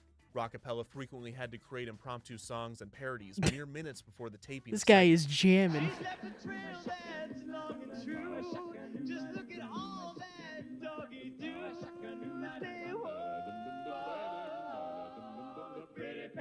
Yeah, Rockapella, ladies and gentlemen. Come on. They had to come up with songs minutes before Viewers could hear recording. the group's That's good. distinctive voice That's, throughout that's the show, good talent, my including in man. the narration for round 2's memory board. Elliott Bay. Elliott Bay. Nessie. Go ahead. Arboretum. Arboretum. One more. Fisherman's Wharf. Fisherman's Wharf. Yeah, there it is. That's great. Okay. The season wrapped on schedule in May of 1991, and PBS was pleased with the product. Where in the World is Carmen yes. Sandiego premiered on the afternoon of September 30th, 1991, on PBS stations throughout the United States. That same night, PBS broadcast back-to-back episodes of the new show in its primetime slot. After this, the show aired Monday through Friday in the after-school block. Children across the country became instant fans of the show. The focus on high-energy fun paid off, and young viewers kept coming back for more. The show also drew a diverse audience, and the show itself was focused on diversity, both in its contestants and in its geography. Executive producer Ellie Kate Gears, Taylor explained, Mara quote, "We Keech, did not want to have a show that was Zen culturally and the Art of insensitive, Stealing. that focused too Nice. much on the Western world. We didn't want a show that too narrowly defined what geography really is." The show was renewed for a second 65-episode season, moving production to the Kaufman Astoria Studios in Queens, the home of Sesame Street. This was not the only change made between seasons. In the early 1990s, Massive geopolitical changes were happening throughout the world, and many maps and clues used during the first season were already out of date. Episodes after Season 1 included the disclaimer, "All geographic information was accurate as of the date this program was recorded." As countries changed their names or borders, the giant maps used on the show were updated, often overnight for recording the next day. The second season also expanded the grand prize to allow children to travel to anywhere in North America, rather than just the contiguous United States. Blumenthal would also push for more silliness for the second season, encouraging the staff to watch shows like Animaniacs and Rocky and Bullwinkle for inspiration. Greg Lee also joined the writing staff, in addition to his hosting duties. And the series built a world of recurring characters and gags, frequently played by a Rockapella member in some form. The show expanded Carmen's gang of crooks in Season 2 to include the space alien, Nimoy, and the superhero character, Wonder Rat. Season 2's first episode was the series' only double episode, where the contestants were paired with celebrity teammates Mayim Bialik, Tatiana Ali, and Jeremy Miller. Celebrities also supported the series throughout its run. The only one I know is Tatiana clips because as she's special the agents daughter of Acme, Muhammad. presenting clues to the players. Rhea Perlman, Sally Jesse Raphael, Walter Or Cronkite, the granddaughter. I don't Penn and remember. Teller, Zapp and Turbo, X the Owl, and Henrietta Pussycat, as performed by Mr. Rogers. Excuse me? And many more helped deliver clues on the show. Hello? Greg, Senator Joe Biden here. Well, hey, Senator. I just want to let you know that I propose This aged well. the best detective of the year. In one case, Greg Lee's mother provided the information to surprise her son. Greg, you've got to do something. This alien came to town, and now we can't stop doing the tango. Really? No kidding. Son, and farm folks have to get up early. Just because Fred Astaire was born in this state doesn't mean we all like dancing. That's really Get here cute. quick, Greg. Our feet can't hold out much longer. Can we please have a nice round of applause for the finest informant That's ever on actually this really show. sweet. The second season also introduced a new game element called The Chase, Can't stop where doing the contestants tango. answered a quick progression of questions It leading can't to the stop crook's predicted dancing. destination. In some cases, the chase was preceded by an actual chase throughout the sets and audience What the before the fuck? questions were asked. Yo, he's gone. What the shit?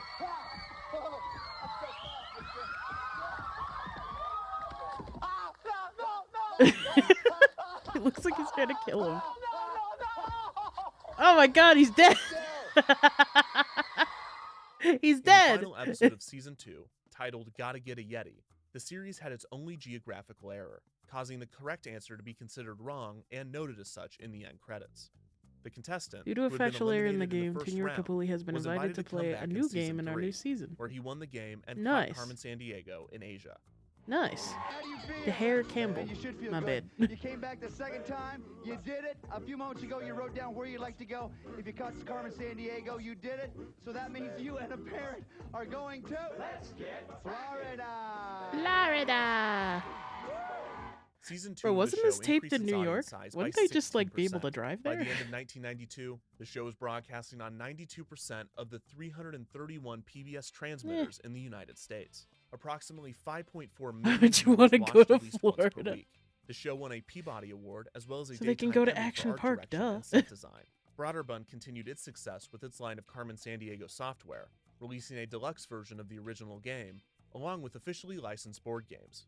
Another Carmen Sandiego series was developed, this time an animated serial Oh god, produced by oh fuck. DIC Animation called Where on Earth is Carmen Sandiego?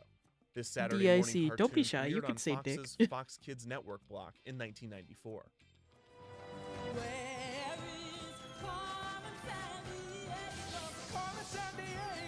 The series followed Acme in their pursuit of Carmen Sandiego and Vile, and the What is this animation Captain incorporated Planet elements shit? from both the original game and the game show. The series would last for 4 seasons, for a total of 40 episodes, with the final episode premiering in 1999. Where in the World is Carmen Sandiego was renewed for a 3rd season on PBS. PBS created a new prize program for Season 3 to reward the viewers at home. The chief instructed kids to write down the loot and location of each episode on a postcard. After listing 4 episodes of info, the kids mailed in their postcard to Acme CrimeNet. If correct, they entered into a drawing, and 5 kids each day won a Where in the World is Carmen Sandiego t-shirt. International versions of the show were also developed for broadcast, mimicking the show style and friendly Chief and Greg relationship. Phil. Thanks, Chief. We'll do it. Seeing the chief like that has just made me feel like I'm going through torture.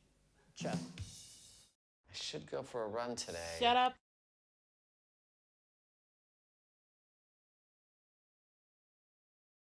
Shit. Go back.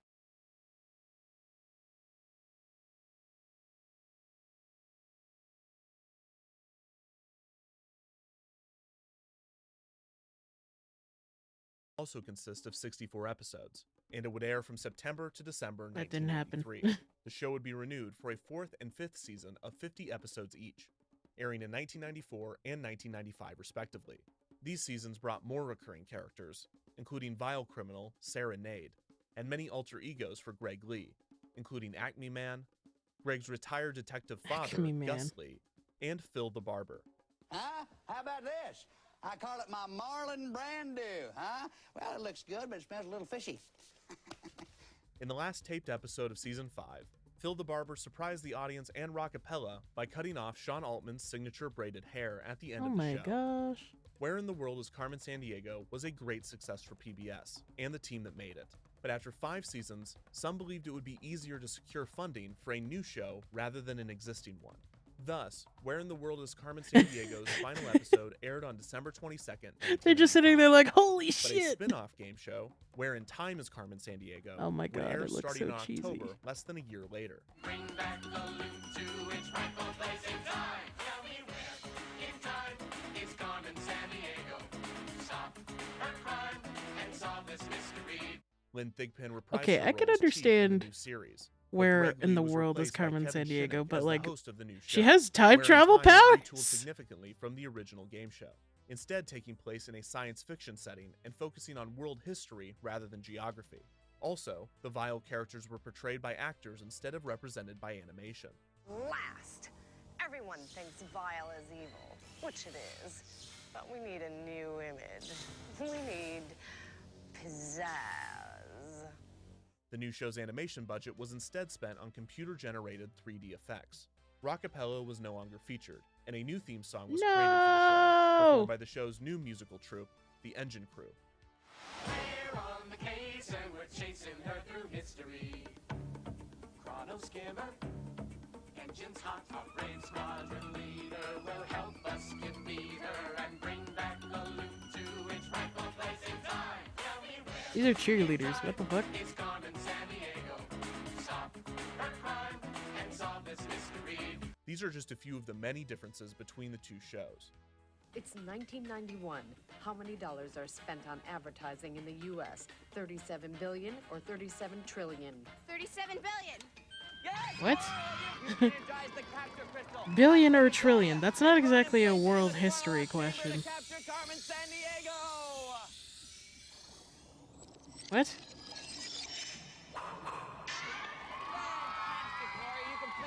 Cryogenically freeze her! Carmen Sandiego What the would shit? last for 2 seasons, for a total of 115 episodes. Since the conclusion of Where in the World is Carmen Sandiego, the titular character has continued her cultural relevancy through consistent video game releases. Carmen Sandiego was also given a 4th television series on Netflix, which premiered in 2019 and ran for 4 seasons. This animated show incorporated elements from the original 90s animation, the computer games, and of course, the hit PBS game show. Yeah.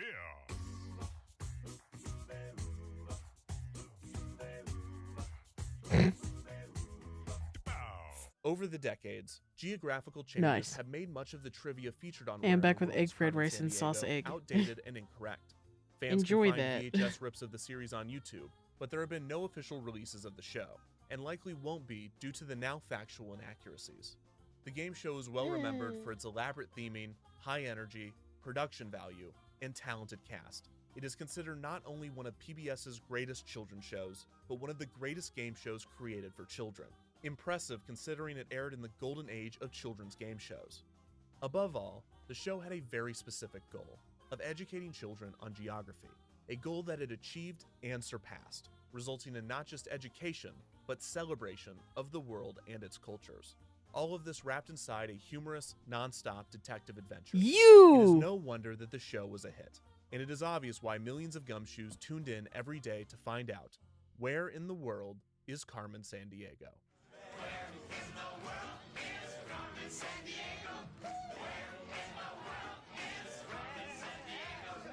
All geographic information was accurate as of the date this program was recorded.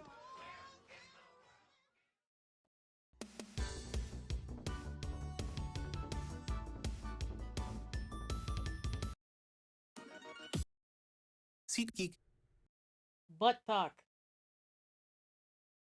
Stop.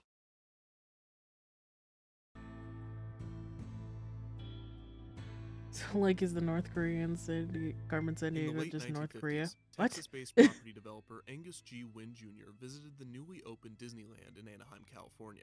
After What does seeing that the mean? full potential of theme parks, Wynn decided that he would create his own in the Lone Star State. This led to the development of Six Flags Over Texas, which would open in Arlington in August of 1961.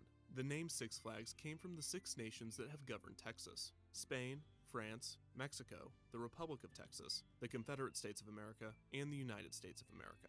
These would also operate as the park's 6 themed lands, all of which would contain simple attractions and shows. Six Flags Over Texas was a success, and Wynn quickly began the development of a second park. In June of 1967, Six Flags Over Georgia would open outside of Atlanta. Just 4 years later, in June of 1971, a third park, Six Flags Over Mid-America, would debut in St. Louis, Missouri. This would be the last full-fledged amusement park in the United States to be constructed by the company, and every Six Flags to open after 1971 was an acquisition of a pre-existing park. The first of these would come in 1975, with Six Flags rebranding a young park located in the heart of Houston, Texas.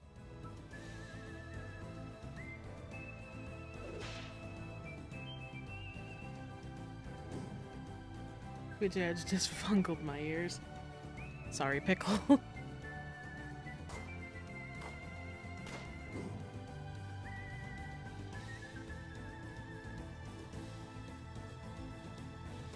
Texas.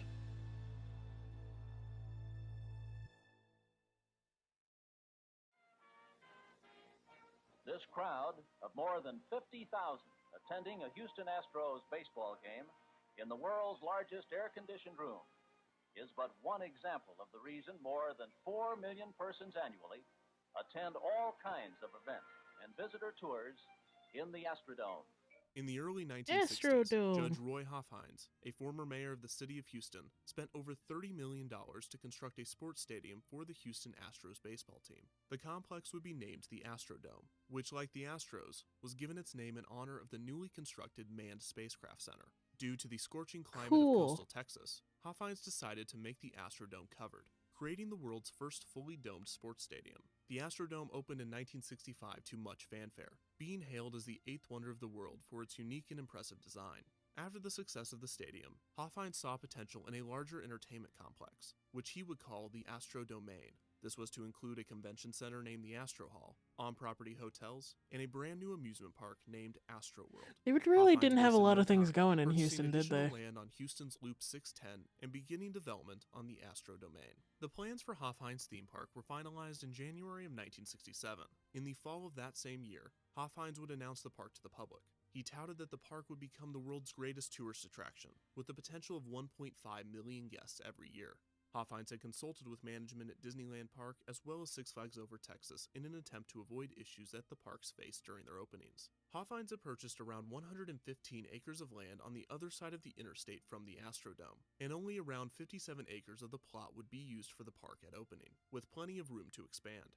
Astroworld was designed by architect and Hollywood art director Randall Dwell. After spending decades as a designer on many famous Hollywood films, Dwell would create a firm that would combine his architectural skill and cinematic techniques. With this, in Houston? He and his associates would go on to design a large number of U.S. theme parks, including Six Flags Over Texas. Designing Astroworld was not going to be Dwell's easiest assignment, and many obstacles were clear from the start. The first issue with the area was that the ground was particularly wet and swampy. This required over 1 million cubic yards of dirt to be brought in to fill the foundation in order to prevent flooding. Yes. Also, Loop 610 separated the park from the rest of the Astrodomain, so a private bridge I guess would be I got built that going across the for them. interstate in order to allow guests parking on the Astrodome side to walk to Astroworld. But not much else. At one point, discussion of a monorail loop for the Astrodomain They named, properties was listen, discussed, they but named this never came to a fruition. domed Finally, stadium Houston's heat would bring the out 8th innovator wonder of the Hofheinz world. once again. Those He, people were Dwell, fucking and the air bored. conditioning company Carrier would create an elaborate outdoor cooling system in which fans blowing cold water would be placed throughout the park, blending in with the theming. The park received elaborate landscaping, giving Astroworld lush greenery that was rarely seen in the area. As for the layout, Dwell divided the park into 8 themed areas: American Square, Oriental Corner, Plaza de Fiesta, Children's World, Western Junction, European Village, Alpine Valley, and Maudeville. The American Square was the park's entrance. It was similar in design and function to Disneyland's Main Street USA, with a variety of shops and eateries placed throughout the area. Oriental Corner featured a station for the park's train, the 610 Limited, the Black Dragon, an octopus-style carnival ride, and a station for the Astroway, Astroworld's own skyway We have an attraction. octopus-style Plaza ride. de What do we Fiesta call it? was home The to the Black Lost World Dragon. Adventure, a Jungle Cruise-style boat ride that took guests along a river and featured narrating skippers and animated figures. Children's World, as the name implies, featured attractions for younger children. These included the Maypole, a teacups ride, a playground featuring an enormous boot slide, a petting zoo, and the Rub-a-Dub, a simple boat ride themed after nursery rhymes. The Western Junction featured another train station for Wait, the it was called the 610 Limited, Rub-a-Dub? as well as the Oh Crystal no. Palace Theater, reserved mainly for Western-themed stage shows. The area also included a Wild West shooting gallery, a Chance Trabant carnival ride named Wagon Wheel, and the Mill Pond bumper boats. The European Village prominently featured the Astro Needle, originally named Skyrama. This 340 feet tall double-decker Intamin gyro tower slowly lifted guests into the air, gently spinning in order to give them a view of the park and surrounding area. Due to its size I've and seen one placement, of those. this was considered to be the park's centerpiece. Also located in the European section was the Le Taxi, a French car ride that allowed guests to drive Le around the track Taxi. and through a tunnel. The Alpine Valley featured a carousel, the other station for the Astroway, and Astroworld's most complex ride, the Alpine Sleigh Ride. This thrilling dark ride took guests in sleighs in and around the mountain, named Der Hof. Pardon, madame, From the would you like to outside, take a guests could view ride the on large Le structure Taxi? with its snowy peaks and gushing waterfall. The ride itself utilized state-of-the-art technology. On the way up the mountain, guests would pass the Echo Tunnel, with a sign encouraging them to yodel into it. They would eventually reach a second tunnel, hearing what they had shouted before. This was executed with a microphone in the first tunnel recording the sounds onto a specially developed tape. It was perfectly timed to play the recording in a second tunnel just as guests reached it. The next effect came after a steep drop into the mountain in a section nicknamed the Blasting Tunnel. Here, strobe lights would brightly flash, disorienting riders. They would then fly past a scene of a miner with explosives next to a boarded-up tunnel. Guests would dip and turn, eventually making their way past a film projection of an avalanche. After this, guests would come face-to-face with an abominable snowman, played by a park There he employee in a is! crude costume. While the entire ride was inspired by Disneyland's Matterhorn bobsleds, the addition of the monster actually predated Disneyland's animatronic by a decade. The next section guests would enter was the cold room, complete with falling ice and freezing temperatures. This effect was made possible by the air conditioning of Carrier, and the cold room was the attraction's biggest draw, especially on the hottest days of the summer. It's After just making a their guy way through in the white, room, yeah. guests would take a final steep drop, returning them to Boo! the loading station. The attraction was by far the most unique and heavily themed experience at It's the Astroworld. It would abominable open 3 weeks after the snowman. park due to construction delays. It's The ride would the abominable unsurprisingly white experience man. a variety of technical difficulties over time, causing the removal of many of the original effects, including the abominable snowman, which only lasted a few years No! due to poor guest-to-monster relations. Finally, the Maudeville section of the park consisted of a He variety got punched of in the flat teeth. rides. These included a double-lift Ferris wheel, the Astro Wheel, a scrambler ride, the Happening, and another tracked auto ride named Spinout. Astroworld came with a high price tag, around $25 million, but it seemed that it was well Jesus. worth the cost. Hofheinz and Dwell's attention to detail rivaled that of Disney, and the assortment of attractions built before the park's debut was impressive to say the least. With Astroworld completed, it was time to open the wonderful world of fun for its first season.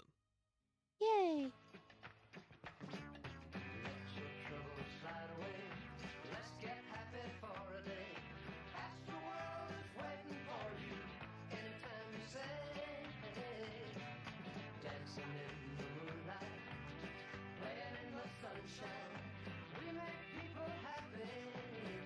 And then everything went wrong, yep.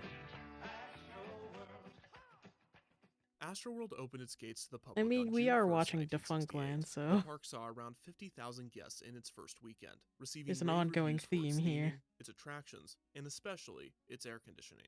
Astroworld was another success. Oh, for thank Hofheinz God. and the Astro Domain, and the planned expansions to the park went forward. The Oriental Corner would receive 2 new rides from Aero Development, a log flume named the Bamboo Chute and a junior coaster named Serpent. The park would receive its first new themed land in 1970.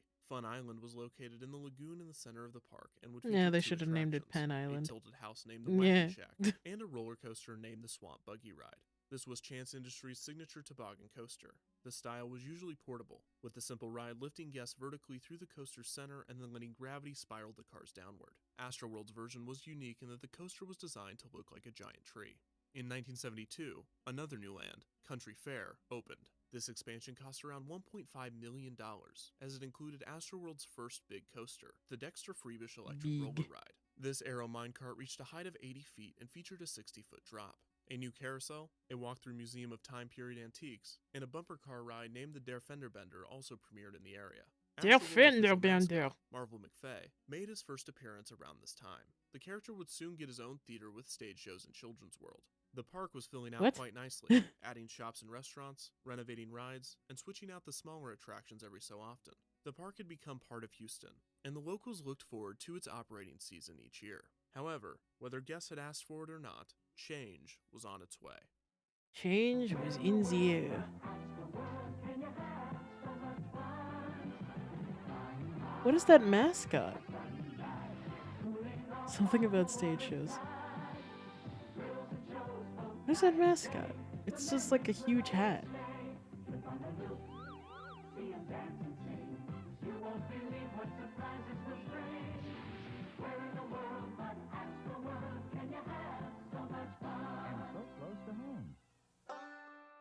I would go to yoga, but I don't have the right gear. Save on all the best. Shut up. The biggest change to Astroworld in its early years came in 1975. Less than a decade after the park opened, Hofheinz, hindered by health and financial issues, decided to lease Astroworld to Six Flags with an option to purchase, which the company would do before the 1976 season. Being their first acquired park, Six Flags was eager to make it. I thought he was like, in 1976, I thought he was like sick in bed about to pass away. In Astroworld. This would bring a new theater. He's just like, heart failure, shit. Cyclone.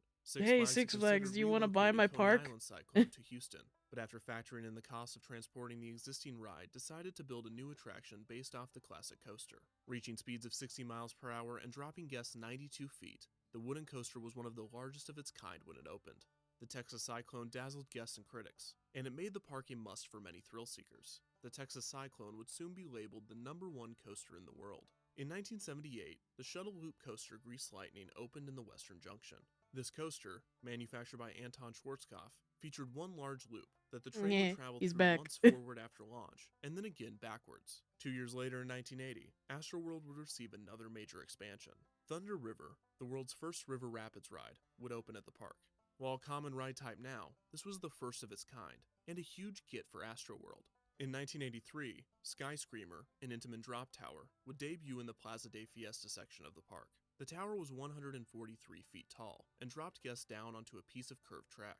This same year, the Alpine Sleigh ride would close due to high maintenance costs, leaving the mountain abandoned. The ambitious ride had a 15-year run at Astroworld. 1983 would also see Waterworld, a separate water park, open next door. The park featured a standard array of slides and pools. A year later in 1984, Astroworld received the Aero Suspended Coaster XLR8, or Accelerate, which would be placed in the Plaza de Fiesta area.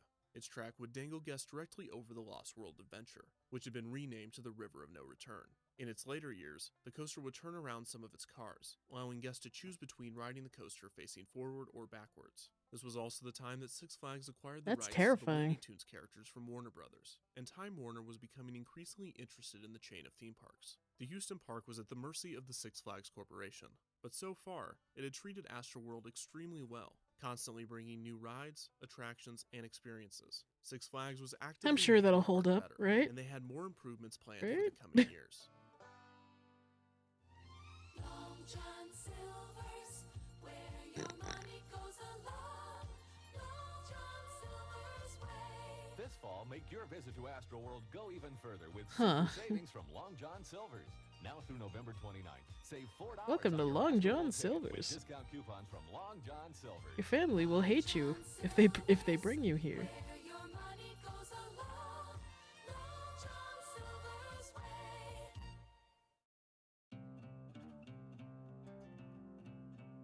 In In the mid-1980s, a dance club named Studio A would open in Astroworld, because it seems that no theme park was safe from the 80s. A Damn it. Houston MTV-style dance show would be shot here, named Video City. This is also the year that Halloween festivities would begin. In 1987, a new attraction called Looping Starship would debut. A year later, the water ride Tidal Wave replaced the River of No Return, which had been rethemed to the wetlands a few years prior. This marked an end to the attraction's 20-year run. In 1989, a new steel coaster, Viper, opened in the Oriental Village. The coaster was 80 feet tall, had a small tunnel on the first drop, and featured one inversion. The next year, another new coaster, Ultra Twister, would open. This unique ride was a pipeline roller coaster and had previously operated at Six Flags Great Adventure before being moved to the Houston Park. This was the only ride of its kind in the United States, as the coaster had originated in Japan. In 1993, Astroworld opened a major new attraction. I would get so dizzy on that. The Escape. This stand-up coaster had been a resident at 2 previous Six Flags parks before making its way to Astroworld. Here, it would be themed to the DC comic superhero.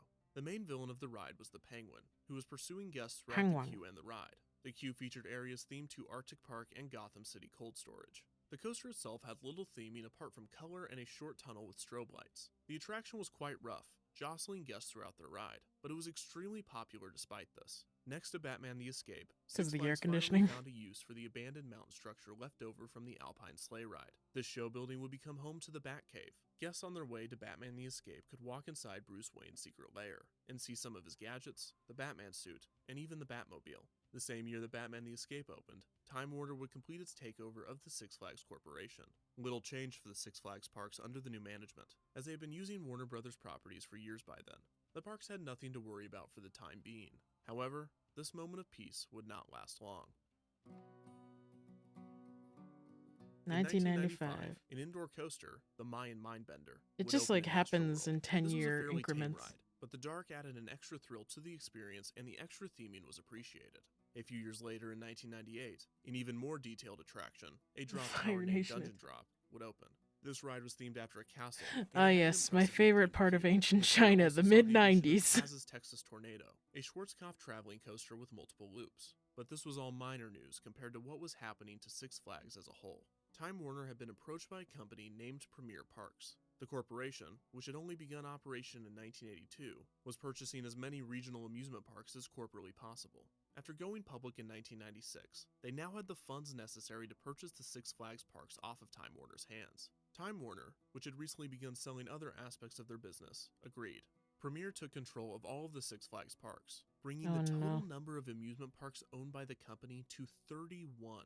Kieran Burke, the chairman and CEO of Premier Parks, celebrated that this is a transforming transaction for Premier, making us the world's largest regional theme park company. Premier began rebranding their existing parks with the Six Flags label, eventually dropping the name Premier altogether in favor of Six Flags Theme Parks Incorporated. Astroworld continued operation as usual, hoping that the changes in the company would have only positive effects on the 30-year-old park. Oh, sure.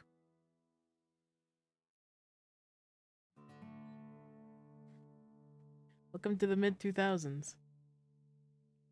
None of that happened. Years after the acquisition by Premier, Six Flags Astroworld was virtually the same. The last major ride the park had received was 1999's Serial Thriller, a Vekoma suspended coaster. Apart from a couple of new carnival rides and a few repainted attractions, Astroworld was stagnant. The park had undergone a lot of change in the past 37 years. Many fan-favorite attractions were removed, such as Excalibur in 1998 and even the Astro Needle in 2000. Still, the majority of the park's signature attractions remained, including Dungeon Drop, Looping Starship, Tidal Wave, Thunder River, the Astroway, Bamboo Chute, the Antique Taxis, the 610 Limited, Mayan Mindbender, Grease Lightning, Batman the Escape, Accelerate, Viper, Serpent, and the Texas Cyclone. The park had entertained many guests in the nearly 40 years it had operated. While the park had been receiving less attention and experiencing more issues, it was still beloved by the citizens of Houston and the guests that visited, and none of them could have expected what was about to happen. Turn out the lights, the party's over. 37 years of Houston history. Now the Fire Nation attacked. Astroworld shut down for good this evening. While they said it would happen about 6, it took longer because some fans just didn't want to say goodbye. 11 News reporter Jeremy Diesel was there tonight for the final ride. He joins us now to tell us about the end. Jeremy. Well, that's right. It took about 2 extra hours to get folks out of the lines for those rides and out of the park. Certainly, Astroworld over the years has been known for all of its thrills and its screams. And on 6 closing o'clock. day, you can add This seems pretty tears to the early. list. On September 12, 2005, CEO Kieran Burke announced that Astroworld would not reopen for the 2006 season. Many reasons were cited for its closure, including decreased quality of staff, increasingly rude guests, decreased attendance, and an unfortunate circumstance. Since Astroworld was separated from the Astrodomain after Six Flags acquired it, the park had been leasing parking from the complex. Unfortunately, when the Houston Texans were created in 2002, a new stadium was built next to the existing Astrodome. This would not only be used for football games, but it would also host Houston's biggest events, including the Houston Livestock Show and Rodeo. Monster This caused trucks! parking disputes between Astroworld and the new stadium. All of these issues led Six Flags to decide that it was time to close the park. Or maybe it was something else. Perhaps all of the aforementioned issues were not just a series of misfortunes Six Flags had to endure. It was quite the opposite, really. While Six Flags was quick to point out all of the problems the park was facing, they did not mention that their company was in over $2 billion of debt. Premier had not stopped purchasing parks after obtaining Six Flags. The company continued its acquisitions, both in the US and abroad, at a rate that was unsustainable. The tipping point came in the early 2000s, with the company's debt becoming so massive that shareholders began to take notice. In an attempt to avoid bankruptcy, Six Flags began selling off many of their international parks, and looked within the US to see which ones they could do without. Astroworld, which had been long neglected, caught their attention, despite the issues being their own fault. Poor management could be attributed to no attention from corporate. Weak attendance was because there was little to no investments made in the park for nearly a decade, and the rude behavior by guests could be due to the park decreasing their season pass price, turning the park into a cheap babysitting service for parents in the area. Also, there were many potential solutions to the parking dispute, but Six Flags, now possessed by a company with an itchy trigger finger and $2 billion of self-imposed debt, saw their window. Since Astroworld was directly next door to Houston's brand new sports and events complex, the company believed that this was a perfect time to sell, as the property value for the surrounding area to the stadium was at its highest. They expected to receive $150 million for the land, and planned to send many of Astroworld's attractions to different parks, which would potentially increase revenue at those locations. Astroworld would see its final guests on October 30th, 2005, and demolition would begin the very next day. Some of the rides, such as Dungeon Drop, Tidal Wave, Serial Thriller, Batman the Escape, Mayan Mindbender, and Grease Lightning were relocated. Others were not so lucky. Casualties included Thunder River, Bamboo Shoot, the Astroway, Accelerate, Viper, Serpent, and even the Texas Cyclone. Many of the relocated rides never reopened and remained in storage. Many of those that did resume operation have since closed. The demolition of Astroworld cost around $20 million, and the land was sold to a local land development firm for only $77 million, nearly half of what Six Flags expected. This prompted the firing of Kieran Burke, and a new CEO was left to deal with the mess. The following years would be difficult for Six Flags, with many of the parks being closed or stripped of the company's branding. But Astroworld's story was already over. As of 2018, the lot formerly occupied by the park is empty, and is rarely utilized apart from infrequent special events. It is used occasionally, and ironically, for additional parking for the stadium across the interstate. The neighboring Astrodome saw a similar fate, and now sits unused, leaving nearly the entire Astrodomain abandoned. Astroworld is a rare instance of an entire park being demolished, and it is especially shocking given its size. Not only were numerous rides and attractions lost, but the world that they inhabited was lost as well. It is not ruined, it is not abandoned, it is just gone. The loss of the park has left a hole in the hearts of many locals, especially as they celebrate what would have been its 50th birthday. While Astroworld may have been physically destroyed, it lives on in the memories of those lucky enough to have visited, and those that yearn to go back to Houston's wonderful world of fun. Let your troubles slide away. Let's get happy for a day.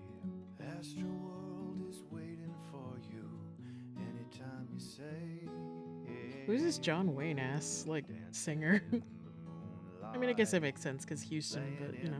Sunshine, we make people happy. Astroworld, Astroworld.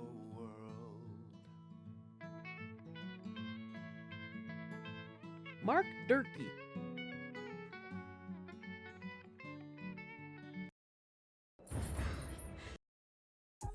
Thanks to the King Soopers app.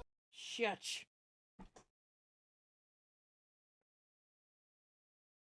We get it. I live in Colorado. Shut up. Is provided by Audible, a massive audio library right at your fingertips, and viewers like you. Thank you.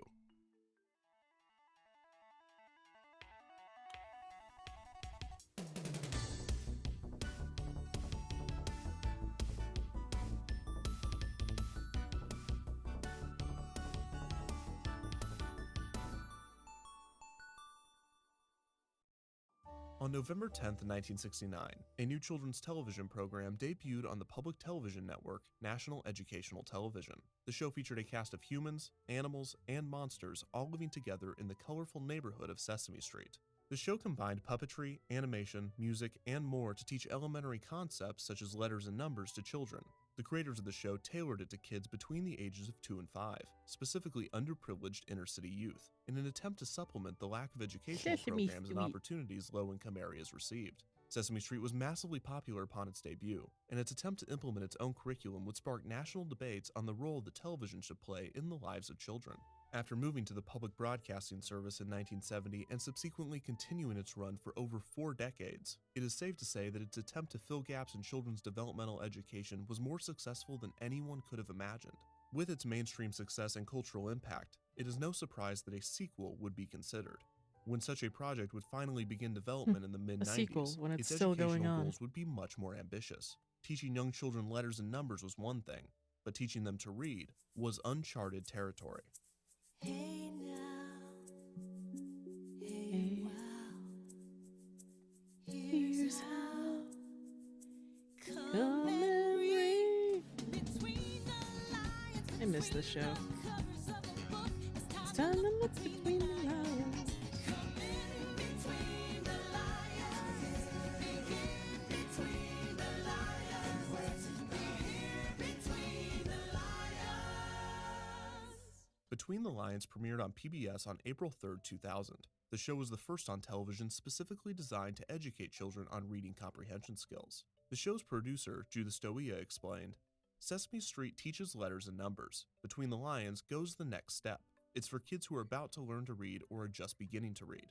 Despite the fact that a significant portion of the cast and crew had worked on Sesame Street and Jim Henson Company projects in the past, Between the Lions was not officially affiliated with either. The first season of the show took 6 years and cost over $30 million to create. The show was produced by Boston PBS affiliate WGBH, an independent production company. Serious $30 million, that's way too much. WGBH was one of PBS's major production affiliates, having produced popular children's television shows such as Arthur, Zoom, and Where in the World is Carmen Sandiego. The crew for Between the Lions would have to travel between Boston and New York to film scenes for the episodes. On top of the core crew of around 50 people, the producers brought on consulting experts on teaching reading and literacy. All of these factors resulted in an incredibly expensive children's television show. In the first season, episodes could cost more than $500,000 to produce each, a massive amount of money for studios relying on government grants and private donations. The show itself focused on a family of lions that lived in and operated a library. The main cast comprised of Cleo, the mother lioness puppeteered by Jennifer Barnhart, Theo, the father lion puppeteered by Bear in the Big Blue House puppeteer Peter Linz, their 7-year-old child Lionel performed by Anthony Asbury, and Lionel's little sister, the 4-year-old Leona, performed by Catherine Mullen. The main character trait of the family was that they loved to read and they loved to eat. Other residents of the library included Barnaby B. Busterfield III, an often grumpy bust of the library's founder, and Walter and Clay Pigeon, two birds that often annoyed Barnaby by hanging around him and calling him Buster. There was also Click the Mouse, a living computer mouse that helped the main characters in a variety of situations by using books and the internet. She was also used to promote the Between the Lions website, which had more activities to stimulate children's interest in reading. Each episode followed a similar format. It begins with a character named Announcer Bunny popping out of a magician's hat to announce the start of the show. The theme song would then roll. After this, the main storyline with the Lion family would begin. There were 2 types of stories that an episode would follow. The storybook storyline would center around the family learning about and reading a real-life book that children watching might find at their own library.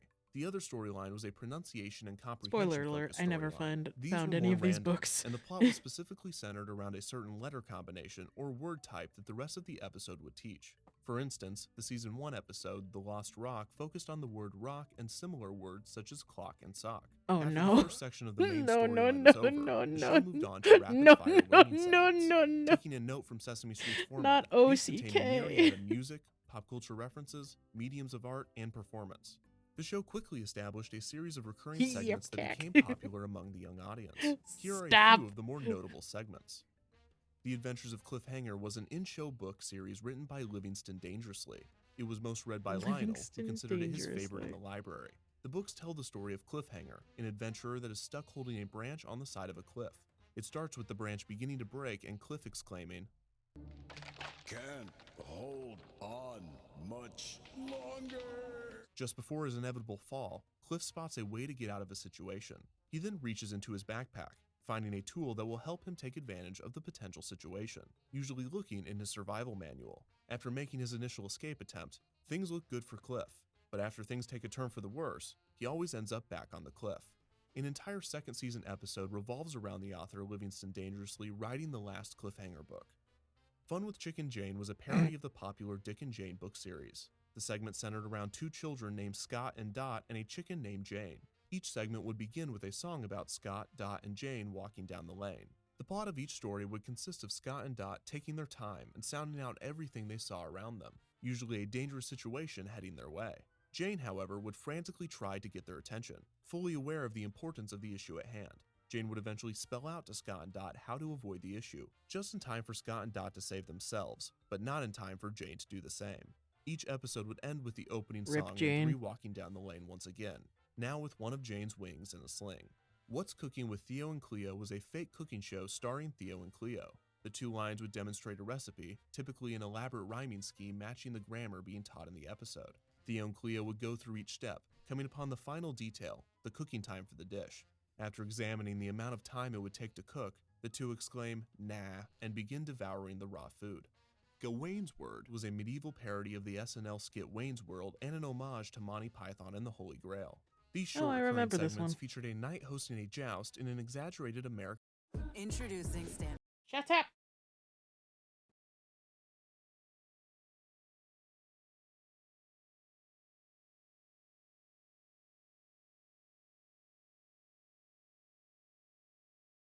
With a sound and a certain amount of letters from a given word.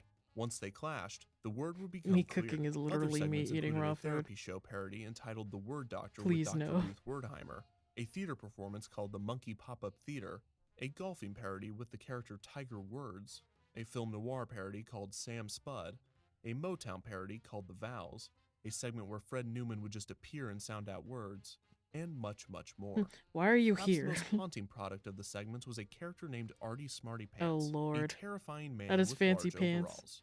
He would eventually sing his signature song, Dance in Smarty Pants.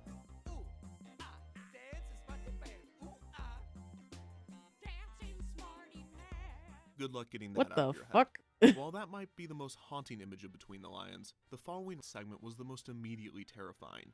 No introduction can do this justice. Uh-oh.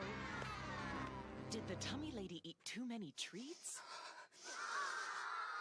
Oh, dear. The episodes would return to the main What in storyline God's with name? the Lion family and supporting characters, eventually resolving the minor conflict. Less emphasis was put on the story's moral lessons in order to focus on reading comprehension. Like Sesame Street, Between the Lions would feature a variety of guest stars. A key difference was that Between the Lions favored the more obscure celebrities. This resulted in guest stars such as Al Roker and the cast of The Daily Show with Jon Stewart making appearances in various segments. Between the Lions was a huge success, both for ratings and effectiveness. Studies showed that children from low-income communities that regularly watched Between the Lions significantly improved key reading skills. Between the Lions also came at a time of scrutiny for PBS's lineup. The 90s had brought the smash hit shows Teletubbies and Barney and Friends, beloved by children but despised by parents. Between the Lions, with its use of clever parody and mature but appropriate humor, I love how was parents refreshing to hate it, family mostly audiences because who were Barney's tired like of loud shouting and baby annoying. talk. And it's just Season like, 1 of that's Between the kids, Lions man. aired throughout April and the beginning of May of 2000, with the first season ending on May 12th.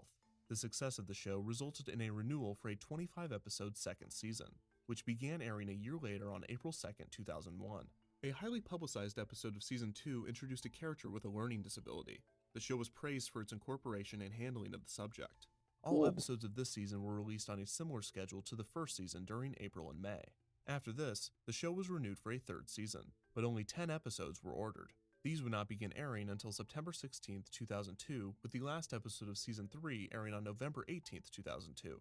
The Season 4 renewal would bring an even smaller order, with only 5 episodes airing between September 15th and September 19th, 2004. The unusually high production cost of the show was resulting in less and less episodes being created each season, and the future of Between the Lions was bleak. PBS could only cover around 1/4 of the budget, and it seemed almost certain that this show would be canceled. Luckily, in early 2004, Mississippi Public Broadcasting noticed the issue. Impressed with the effectiveness of the show's curriculum, they quickly swooped in, offered funding, a local crew, and studios if the show moved production to the state. The state of Mississippi already had a relationship with the show. For one, Mississippi State University conducted one of the major studies proving Between the Lions' effectiveness on literacy. On top of this, children from Mississippi were among the lowest performing groups in reading comprehension in the country. From the production side, the move made perfect sense as well. Filming in Mississippi as opposed to New York and Boston would significantly reduce production costs, and the generous offer at such a desperate time could not be turned down. Plus, the crew in Mississippi were non-union, so the production was even cheaper.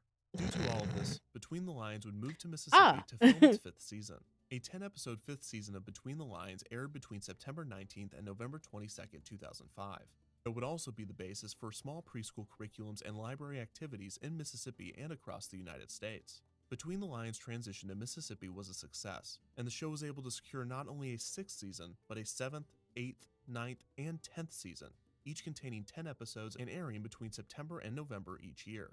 An interesting note is that the puppeteers were sometimes replaced between the seasons of the show, and the majority of the main cast of characters would be played by multiple performers. One of the more notable changes was Baron the Big Blue House puppeteer Noel McNeil puppeteering Lionel in seasons 9 and 10. Yay, Noel The final McNeil! Episode of season 10 aired on November 22nd, 2010.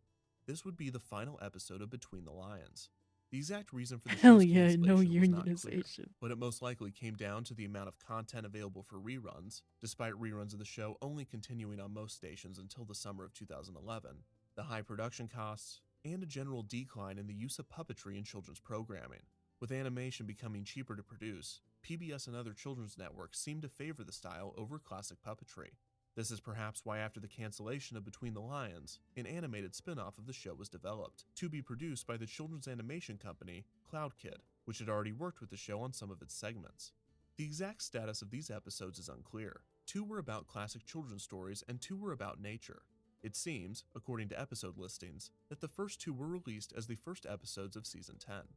One of these, titled 3 More Little Pigs, can be found online. This seems to be more of a concept test, as the plot and many scenes were recycled from previous episodes. Character sheets and production stills were posted on Cloud Kid's website as early as September 2010, before the release of this episode, and Cloud Kid would eventually post a short clip from the episode on Vimeo. It is unclear whether the other 3 episodes were produced or released, but plans for a full animated spin-off were certainly abandoned by 2015, when Cloud Kid became defunct, and its staff was absorbed by the development team of, oddly enough, that Jibo robot. Between the Lions was one of PBS's most popular shows throughout the 2000s. It won a total of 7 Emmys throughout its 10th 130 episode run, and it received endless praise from children, parents, and critics. But it was more than just a successful TV show. It was an important program with a specific and effective curriculum. Its noble goals, unassuming style, and endless charm should solidify its place in television history. And a generation of children is lucky that they were taught to read Between the Lions. Also, it ended in 2011. No wonder I remember it so clearly.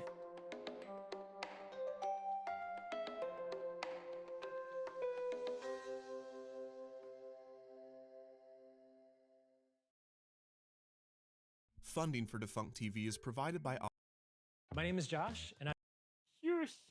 I don't care about your life story, Josh. This episode of Yesterworld is sponsored by Current, the future of mobile banking. We'll talk about it more after the episode, but it's a great solution if you've grown tired of all the inconveniences and outdated restrictions of traditional banks. Just go to current.com/yesterworld or check out the link in the description to see what they're all about, and support the channel by signing up today. When it comes to the history of fast food restaurants, there's certainly no shortage of interesting stories. From the downfall of the once insanely popular Burger Chef, Subway's origins as Pete's Super Submarines, and of course the world and characters of McDonaldland. But then you have the Burger King Kingdom and the numerous incarnations of the restaurant's fictional fast food universe. Plus, this horrifying monstrosity. Similar to McDonald's, it's a story that spans over 50 years and goes in quite a few unexpected directions. So sit back, relax, and let's take a deep dive into another one of fast food's most iconic and absolutely bonkers advertising campaigns.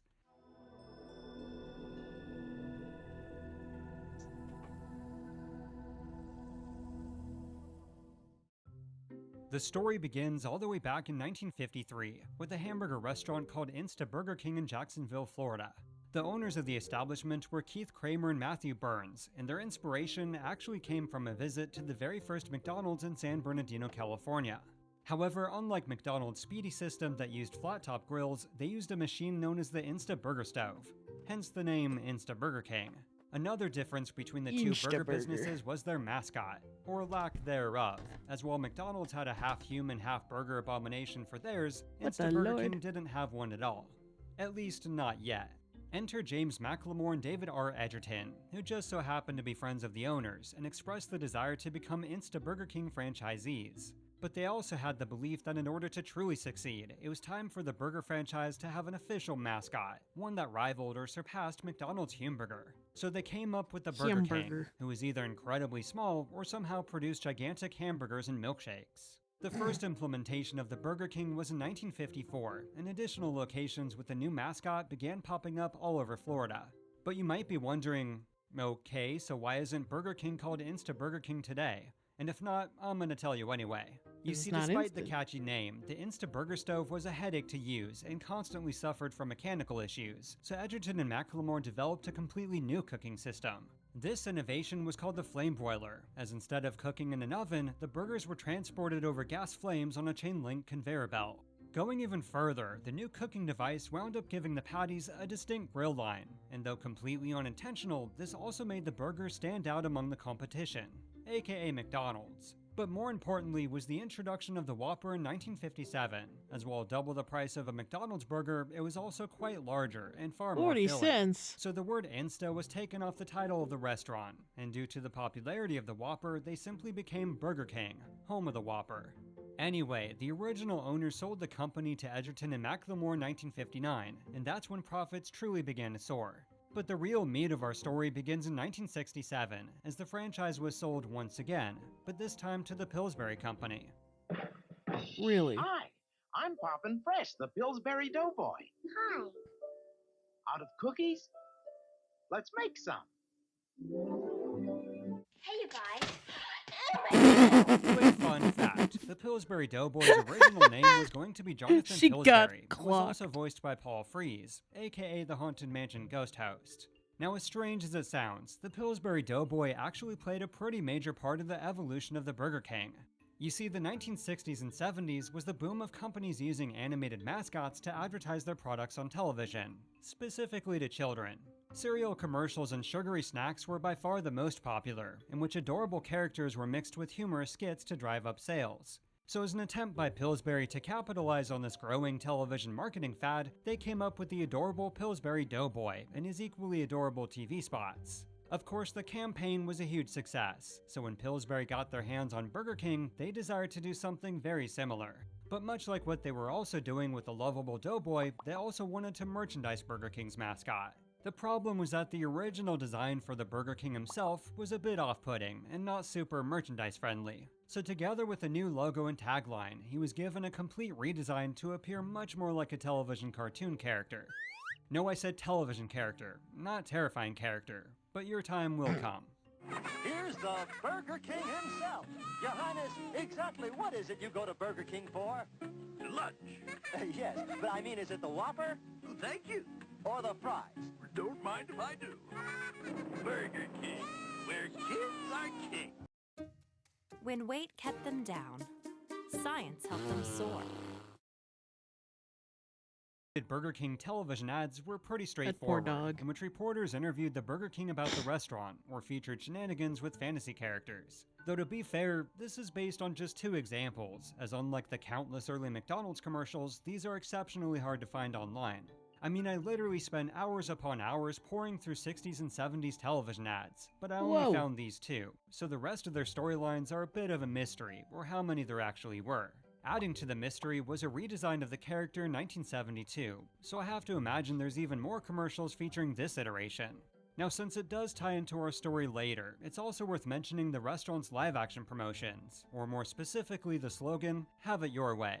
You see, this was a sort of slap in the face to McDonald's, as when it came to food options and special requests, they were pretty inflexible. What am I, a mind reader? From now on, I just don't care. However, with Burger King, patrons were encouraged to, well, have it their way, with a much wider selection of condiments and toppings. But McDonald's influences would soon go beyond just Burger King's food offerings, as the 1970s was also the height of McDonaldland. Get yourself ready for a trip through McDonaldland. Ah yes, the 70s. Grab a hold of Ronald's hand. Now, for those unaware, we Wait a extensively minute. covered the entire history of McDonaldland in a previous episode. So if you haven't already, maybe give it a watch after this one, and while you're at it, subscribe to the channel. But for the purposes of this episode, all you need to know is that it was McDonald's promotional campaign starring Ronald McDonald. They were also filled to the brim with other McDonald's food-centric characters, featuring all kinds of shenanigans that usually revolved around a particular menu item. What's the matter, man, McCheese? The McDonaldland cookie machine. It's making the delicious cookies upside down, you know. The campaign was incredibly successful and a pop culture phenomenon, so it should be no surprise that the rival Burger King wanted to do something very similar. Enter Tony Hissini, founder of the International Magician Society and a well-respected magician himself. He's a You see, in magician? 1976, he had the idea for a television campaign, one that would feature a shouldn't be magical surprised. He character sounds like he's performing got an on-screen Italian magic last name. tricks. So he pitched the idea to Burger King, and together with their desire of competing with McDonaldland, a new iteration of the Burger King was born. Ta-da! Well, this is awkward. I wasn't referring to you, but we'll get there. I promise. Introducing that king of fun, the one who's okay with us kids, the Magic Burger King! What the fuck? In person? Yay! I'm the marvelous Yo, he has a face. Burger King. I can do most anything. Now watch me, kids, when I twist my ring like magic. We're at Burger King! The first of Burger King's new magic-centric television commercials appeared in 1977 and introduced the marvelous magical Burger King. As the whimsical name implies, the revitalized mascot was now a magician, although most of his powers seemed to be limited to Burger King menu items. The vast majority of the magic tricks were performed in camera, thanks to the talents of Tony Hissini, and the rest were achieved using special effects and editing techniques. I'm up here, kids, but don't give up hope. Magic. I'll be right down with my magic rope. I love magic and food that's fun. Now, I I wouldn't don't trust a blame you for magician thinking, with food. okay, this doesn't seem that similar to McDonaldland, and at first it wasn't. But then came the other characters a year or so later to join the Burger King, and that's when these promotions became very suspiciously McDonaldland-esque. There was the Duke of Doubt, who was convinced that the Burger King's magic was fake and frequently tried to oust him as a fraud. See this Nice burger? nose, bro. I doubt it's true. I'll change it to fries. I doubt it. True and true. Now, if you're like me and he gives you a severe case of the Waluigi. EBGBs, it's more than likely because he bears an uncanny resemblance to the horrifying child catcher from the movie Chitty Chitty Bang Bang. Here we are, children. Come and get your lollipop. There was also Sir Okay, that Shake-a-Lot, wasn't who had why, an but unhealthy alright. obsession with Burger King's milkshakes and was always shivering due to how cold they are. At least that's the official reason, as I'm pretty sure he was just in a constant state of milkshake withdrawal. If you're making a shake, I'll order one. Another character was Oh the my Wizard of gosh. Fries, who was a robot quite literally powered by French fries, with the power to multi-fry and duplicate them endlessly. Finally, there was the Burger Thing, which was, What in honestly, God's I'm not name? entirely sure, but something along the lines of a living hamburger painting. It's Sir Shake-a-Lot. I doubt it. I'm in milkshake withdrawal right now. shake, Sir Shake-a-Lot? Great shake! Now, unlike the massive line of McDonaldland merchandise, and by massive I mean covering virtually all forms of retail, the Burger King Kingdoms was pretty bare bones. Most were simply tied to restaurant promotions, and even those were few and far between. So despite the production of over What is that 200 thing? television I commercials, don't it seems know. that Burger King's fictional world and characters never quite took off in the same way McDonald's did. However, when it came to the two restaurants' non-fantasy promotions, they both gave each other a true run for their money, and was honestly pretty shocking by today's standards. One of the more shameless examples was the Burger King Magic Meal, which just so happened to appear less than 2 years after the McDonald's Happy Meal. They're themed But unlike tumblers, McDonald's, dude. the Magic Meal's They're title cups. was They're interchangeable, not jars. as it then became the Jet Please. Age Meal, followed by the Thundercats Meal, and then the Silverhawks Meal. Thundercats. So basically whatever toy they were selling, plus the word meal at the end. Conversely, due to the success of Burger King's Star Wars campaign, McDonald's began to also do movie tie-ins, especially with their kids' meals, such as Star Trek The Motion Picture. Adding to the rivalry was an ad campaign in 1982, in which Burger King made fast food history by attacking McDonald's and their food offerings by name. When I order a regular burger at McDonald's, they make it with 20% less meat than Burger King. Unbelievable. Luckily, I know a perfect way to show McDonald's how I feel. I go to Burger King. Hey, hold up. You'll want to hear about... Shut up. The fact that they got like a 6-year-old girl to just attack Burger King or attack McDonald's is hilarious to me. Making vague comparisons to competing restaurants wasn't anything new, but specifically attacking their products, prices, and food offerings was. The most infamous were a set of commercials starring a very young Sarah Michelle Gellar, which insinuated that McDonald's burgers contained 20% less meat than Burger King's. The Big M then actually wound up suing Burger King on the grounds of slander, misleading claims, and damages. However, as a quick side note, this wasn't the first time Burger King made some iffy statements about their products. It actually goes all the way back to the introduction of the Whopper in 1957, as they claimed it was, quote, an exclusive Burger King creation. The problem was that at least a year prior, there was already a burger restaurant called the Whopper Shop in the state of Michigan. Even more damning was a Texas fast food chain called the Whopper Burger Drive-In. So, not cool, Burger King, not cool. Oof. Anyway, the McDonald's case with BK was eventually settled out of court. At least for the 20% less meat debacle, as they continued to produce even more slanderous commercials, and even dealt some low blows to Wendy's. At this time, we'd like to offer our sympathy to McDonald's and Wendy's.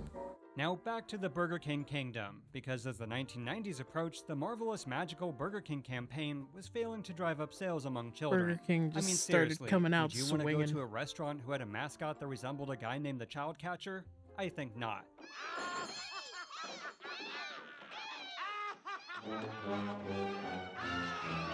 So rather than rework the McDonaldland-esque world and characters, they decided to abandon them altogether in favor of a different approach.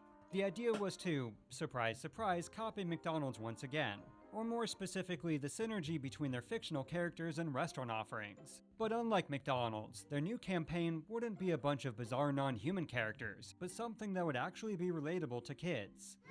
No, I said relatable to kids, not terrifying to kids. Actually, I like but this we'll mascot. Get to you soon enough. Sure, you got places to go, people to see, but why not pop over to Burger King and find out how to join the kids club? Details are specified in the Kids Club newsletter. The Burger King Kids Club officially debuted in December of 1989, and from a marketing standpoint, it really was quite the elaborate endeavor. As far as the group itself, there was KidVid, who was obsessed with video games and technology, and was by far the most prominently featured. There was also Boomer, a sports-loving tomboy, who by my accounts was the second most featured within the group. Then there was IQ and Snaps, a stereotypical nerd and a photography-passionate blonde. As a way to bring some diversity into the group was Jaws, a black male with an insatiable appetite. Last but not least was Wheels, a paraplegic who, come to think of it, he was just kind of there. And in hindsight, even the nickname Wheels is pretty insensitive, as if he's entirely defined by his disability. His fucking name is Not cool, Wheels. Burger King, not cool. It's Lingo, the new kid. He's the fastest draw in town. I'm looking for some breakfast. Seen any? A year or so later, after the group was founded, came JD the dog and Lingo, a quote, Hispanic who loved art. The kid, not the dog. Lingo. But the Burger King Kids Club was more than a group of fictional kids to promote food offerings, as they were part of an actual kids club, one that children could actually join. On top of receiving an official membership card, every year on their birthday, members got a special packet with games and a coupon for a free kids meal. Inside the store itself was the Kids Club Adventures magazine, which was essentially a free pamphlet featuring games, puzzles, and trivia, along with information covering upcoming movies and merchandise. However, one of the most nostalgic elements of the Kids Club were of course the toys, and as strange as it sounds, it actually began with Disney and McDonald's. Now when you buy a $5 book Yo, of he like me McDonald's for gift real, certificates, you get a free plush musical ornament of Oliver or Dodger, the characters from the new Disney movie Oliver and Company. You see, in the 1980s, McDonald's became Disney's go-to fast food chain for restaurant tie-ins, especially in association with the Happy Meal. But then came the live-action film Dick Tracy, in which based on Ah, yes. Dick Tracy. That nightmare. I'm gonna do what Ike did that one time. Or at least I'm gonna try.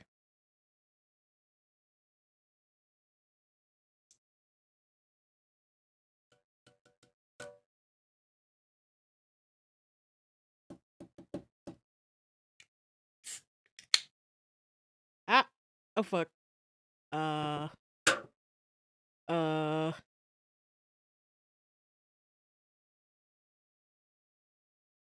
Alright, cool. So my nail got stuck. My nail got stuck on the tab for the soda. That's great. Ow. That hurt.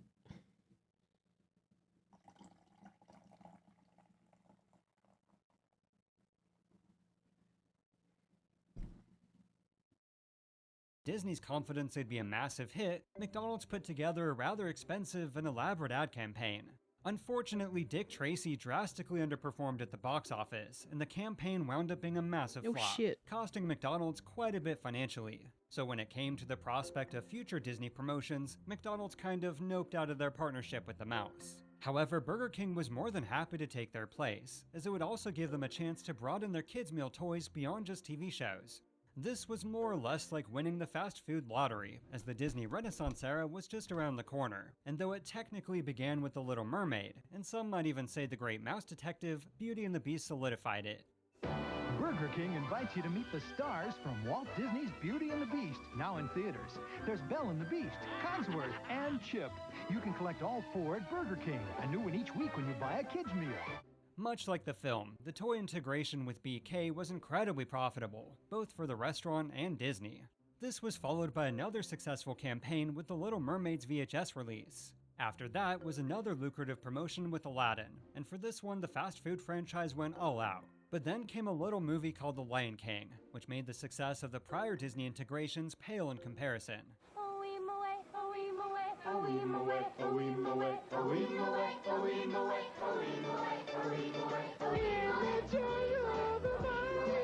The King of Burgers celebrates The Lion King. Why did they get the guy who has the deepest voice to sing the high notes? Hamburger Kids Meal with a Lion King toy featuring Disney's new. You could be anything you want to be. You could be Lady Gaga. Yeah, tap. I may we.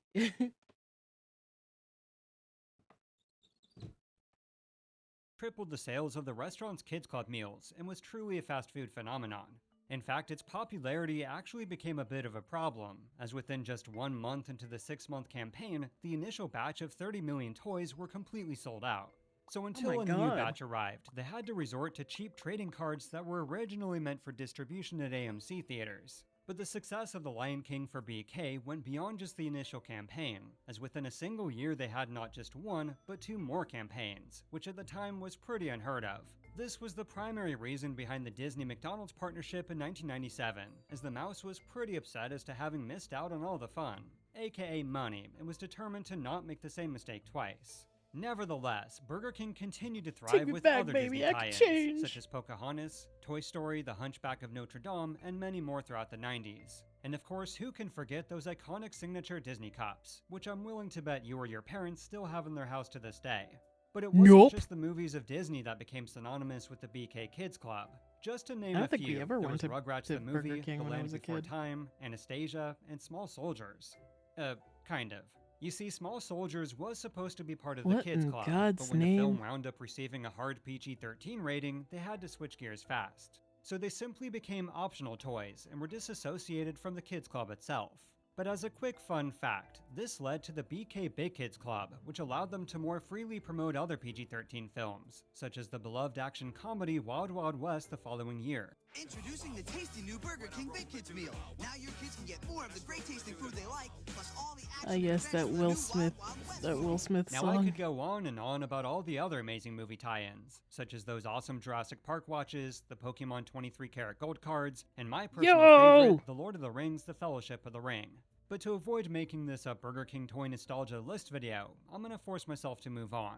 You see, upon entering the 2000s, a new member was added to the BK Kids Club, Jazz, an Asian girl who loved music. However, by this point, the actual kids of the Kids Club were rarely, if ever, used in the restaurant's advertising, so her presence and how much she was actually used has become a bit of a mystery. Regardless, by 2005, the Kids Club gang was officially retired, and in their place were the very short-lived Honbats. There was Mix Max, This or That, Bonnie, Chomp, and the Eeps. But this was also around the time when major fast food chains were undergoing a lot of scrutiny, especially for how they were advertising to children, and for that, you can mainly thank McDonald's. So by and large, the Honbats signaled the end of an era, at least when it came to the younger demographic, because then came the return of the King in the most bizarre way imaginable.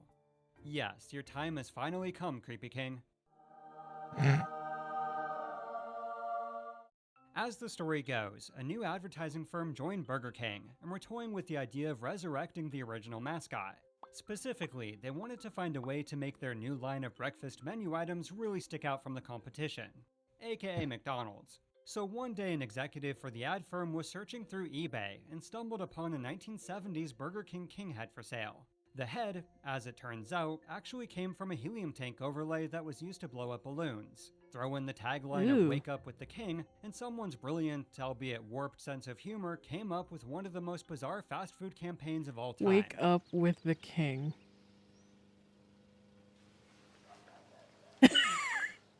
What are we? New, the double croissant-wich.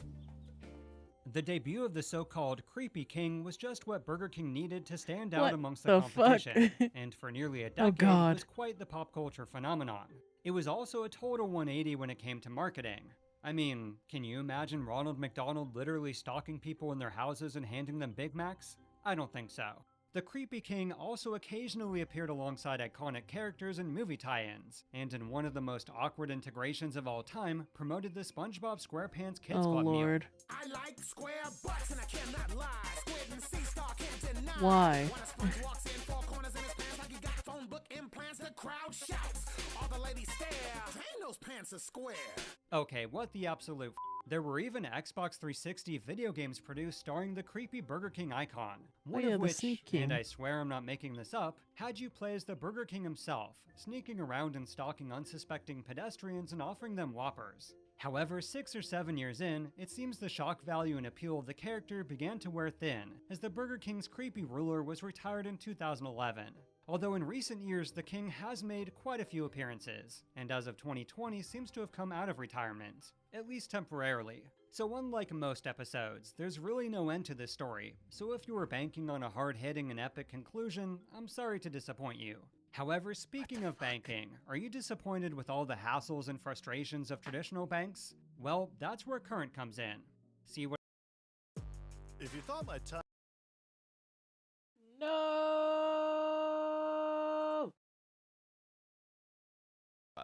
The #1 toy retailer in the United States suddenly fell into second place. The 41-year-old chain had been surpassed by Walmart in the battle for toy supremacy. Toys R Us was finding it increasingly difficult to compete with big box retailers. However, Walmart and similar big box stores were not the only cause of the chain's decline. Customers viewed Toys R Us stores as dirty warehouses, with no character or charm. On top of this, the management and service at stores was less than stellar. Recognizing this, the Toys R Us board of directors looked to another toy chain that was known for their quality and class, FAO Schwarz. The famous toy stores were experiences in themselves, and the chain was ingrained into popular culture after appearing in the 1988 Tom Hanks film, Big. FAO Schwarz had just the strategy that Toys R Us needed, so the board of directors recruited their chairman, John Eyler, to be the next chairman and CEO of Toys R Us. To assist him, Eyler brought with him Joanne Newbold, a designer that had helped him construct 25 stores for FAO Schwarz. Of the move, Newbold said, quote, "We call it going over to the dark side." Despite the difficult task ahead, Eyler referred to his plan for Toys R Us as Mission Possible. To improve the reputation of the chain stores, he approved an ambitious redesign that favored visual aesthetics over everything else. In order to improve customer service, Eyler approved wage increases for Toys R Us employees. But this was just the beginning. The most ambitious of Eyler's ideas was to open a brand new flagship Toys R Us store. This in man the knows how to run a crossroads of business. the world, New York City's Times Square.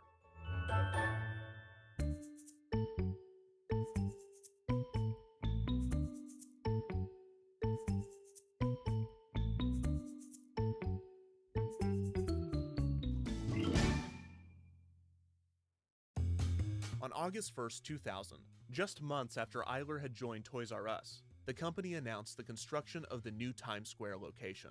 The space was 101,000 square feet, split throughout 4 stories. The owner of the real estate, Charles B. Moss Jr., had been holding on to the space throughout a rapid revitalization of Times Square, seeing the area turn from a dirty, seedy tourist trap to a premier shopping district. Stores like The Gap and Virgin Megastore moved in, and rents began to skyrocket. Moss was waiting for the right partner for his real estate, which sat on the corner of Broadway and 44th Street. And when Toys R Us made an offer, he accepted it. The resulting Toys R Us would be the largest toy store in the world and the largest retailer in Times Square, 1/3 larger than the Virgin Megastore. The location would cost $35 million to build.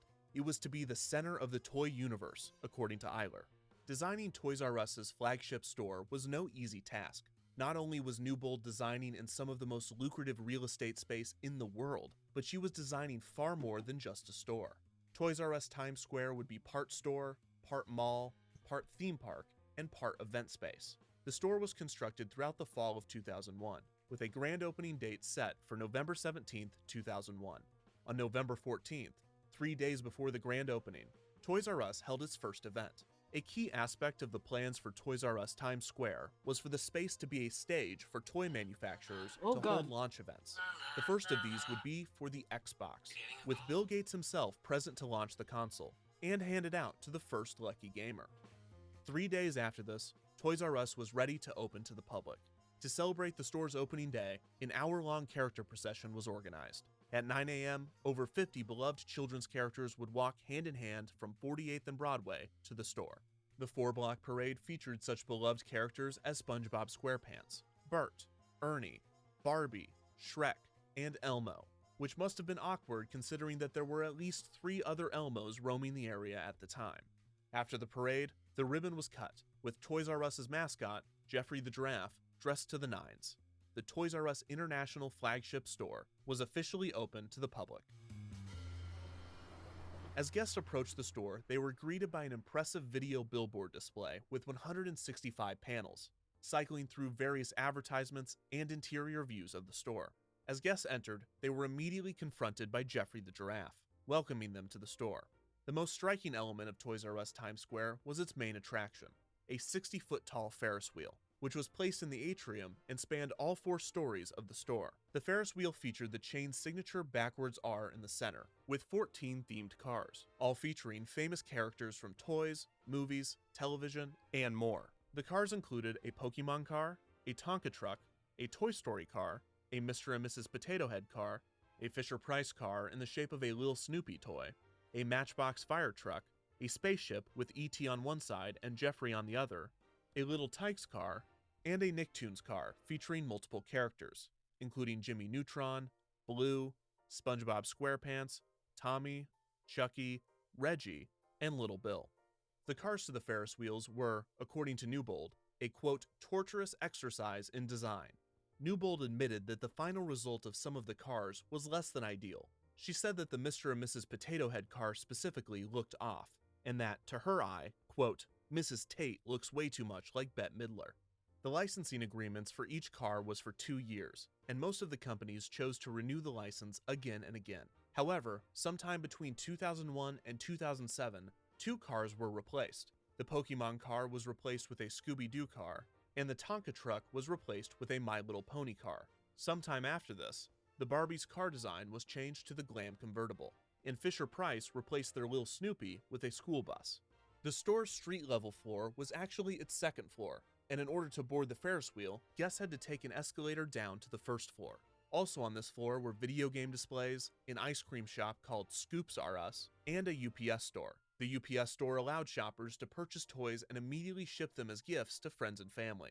The third floor featured the majority of the store's retail space. An elevated ceiling was painted yellow, and from it, models were suspended. One depicted Superman saving shoppers from a falling truck.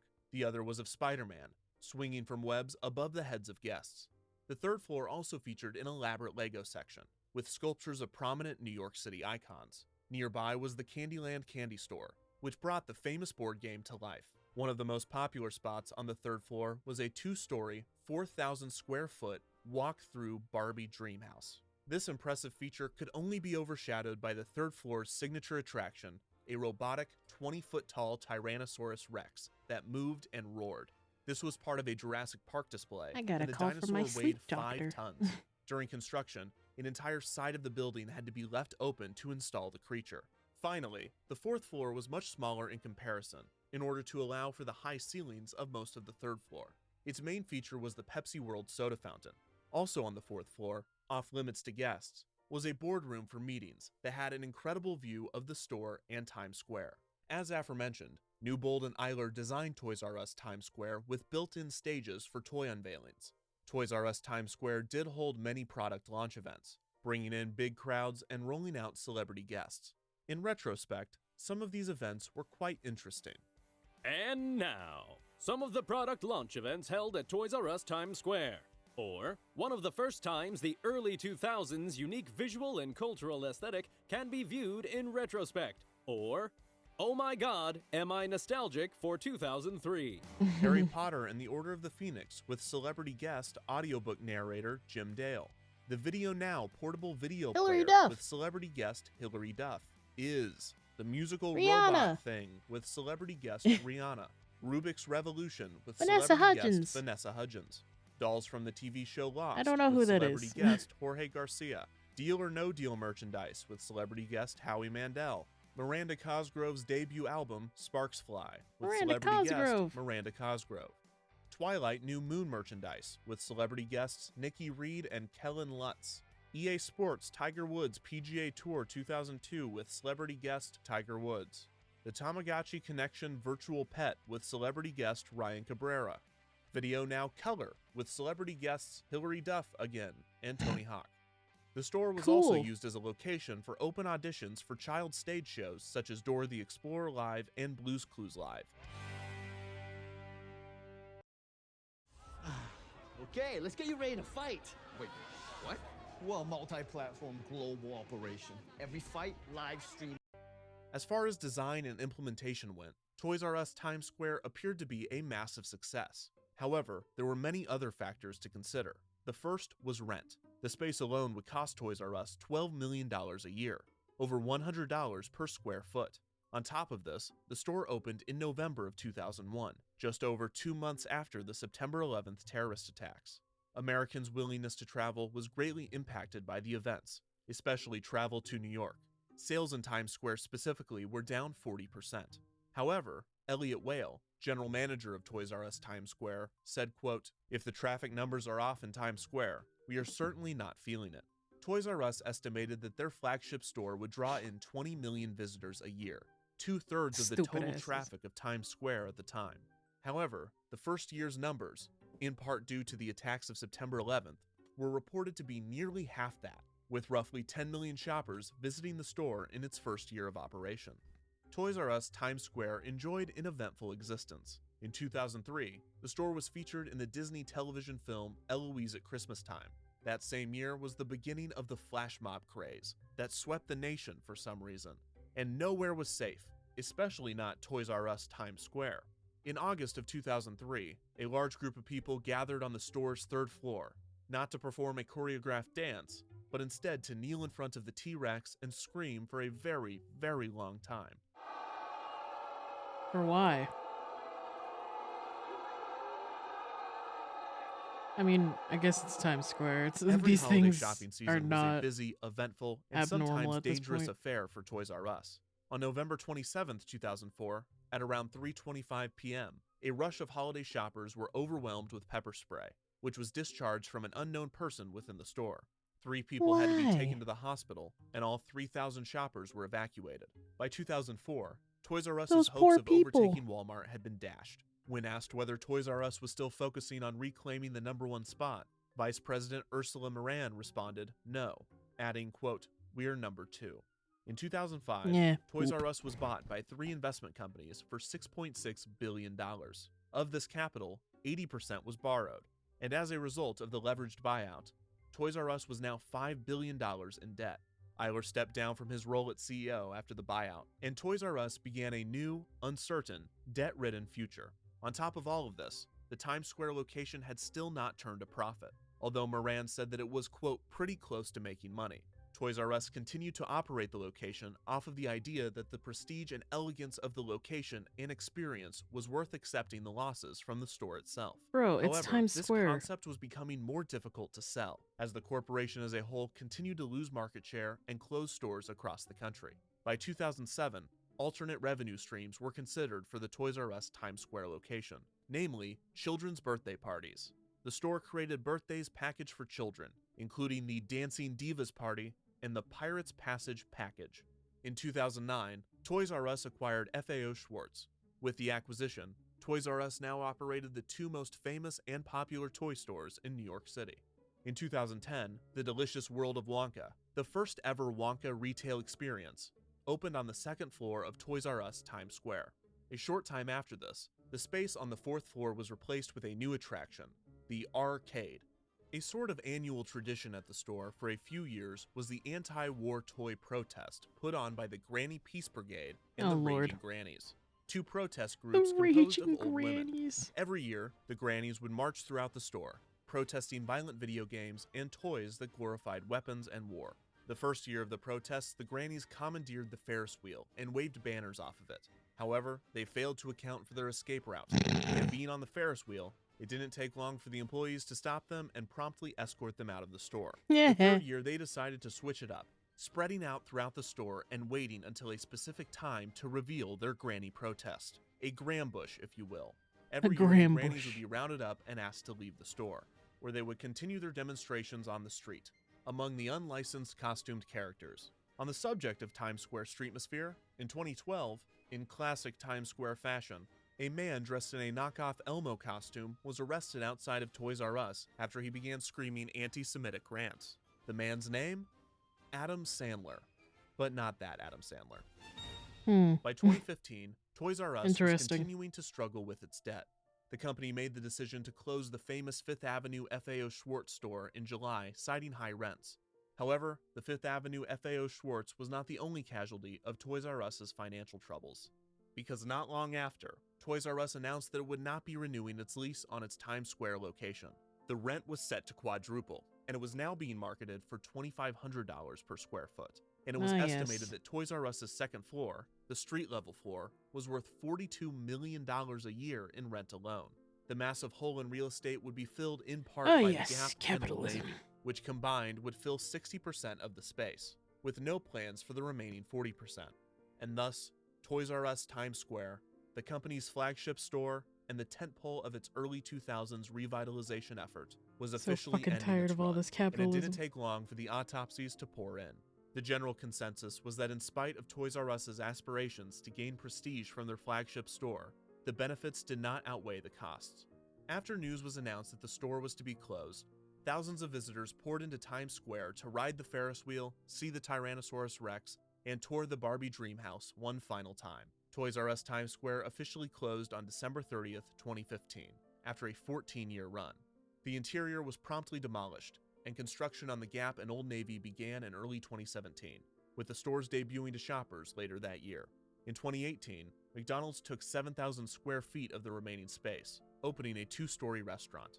Toys R Us remained out of Times Square for just 18 months, before the toy chain returned with a new pop-up store for the holiday season. The new store, while much smaller, also featured elaborate toy displays, and in a nod to the original store, a smaller dinosaur robot. The store was planned to stay open until the new year, but it lasted a few months longer, continuing its run into 2018. Less than 1 month after the pop-up location opened, on September 18, 2017, Toys R Us filed for bankruptcy. The company began liquidating assets, and after a disastrous 2017 holiday season, the chain had no hope of recovering. By May of 2018, all of the chain's domestic stores had been closed. The brand would see a small-scale revival effort within the past 2 years, but as of now, there have been no more ventures into Times Square. Many wondered what became of Toys R Us Times Square's most beloved attractions, such as the dinosaur animatronic. When asked, the president of the construction company tasked with demolishing Toys R Us Times Square said, quote, "The dinosaur? We shredded it and burnt it to pieces."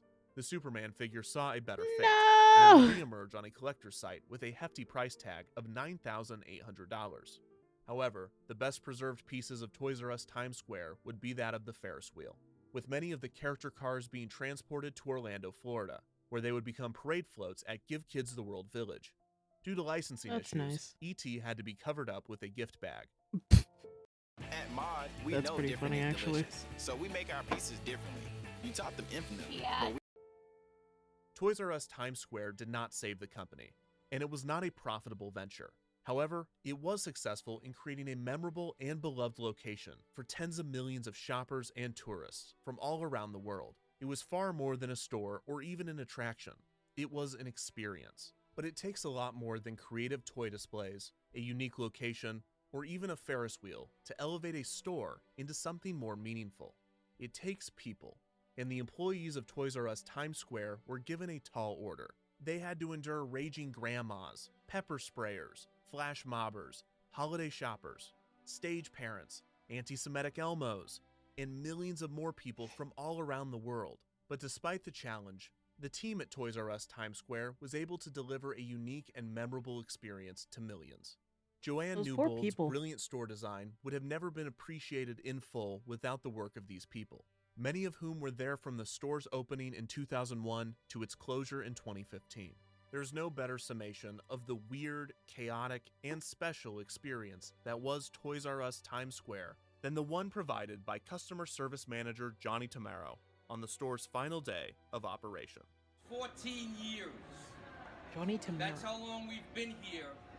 That's how long this store has been an amazing place for millions of people from all over the world and all over the country and all over the city. Who else do you know in your life that either lost their job or their job finished and the whole freaking world knew about it? Not too many people. We're famous buyers. We're famous buyers. I have a list of things I won't forget. Things. Number one, do you know where the bathroom is? Number two, is this candy free? Number six, well, can't you check the back room? Number 8, how do I get out of here? Those are things I will not miss. I got a list of things I will miss.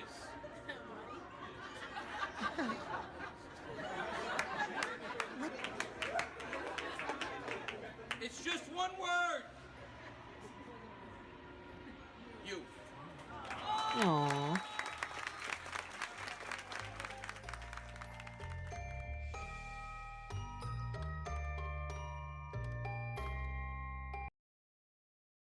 Now that's a guy I want to work for. When Buzz Lightyear's Space Ranger Spin opened in 1998, it was little more than a quickly thrown together attraction using a 26-year-old ride system meant to promote Pixar's upcoming film, Toy Story 2. However, with Space Ranger Spin having expanded to every major Disney resort and having entertained guests across the globe for over 20 years, this simple yet wildly entertaining ride has proven it has what it takes to stand alongside some of Disney's best attractions. So let's explore the history of the ride with more names than I care to count: Buzz Lightyear's Space Ranger Spin, and Astro Blasters, and Laser Blast, and Planet Rescue, and Astro Blaster, singular. That's all. Who's in charge of these names?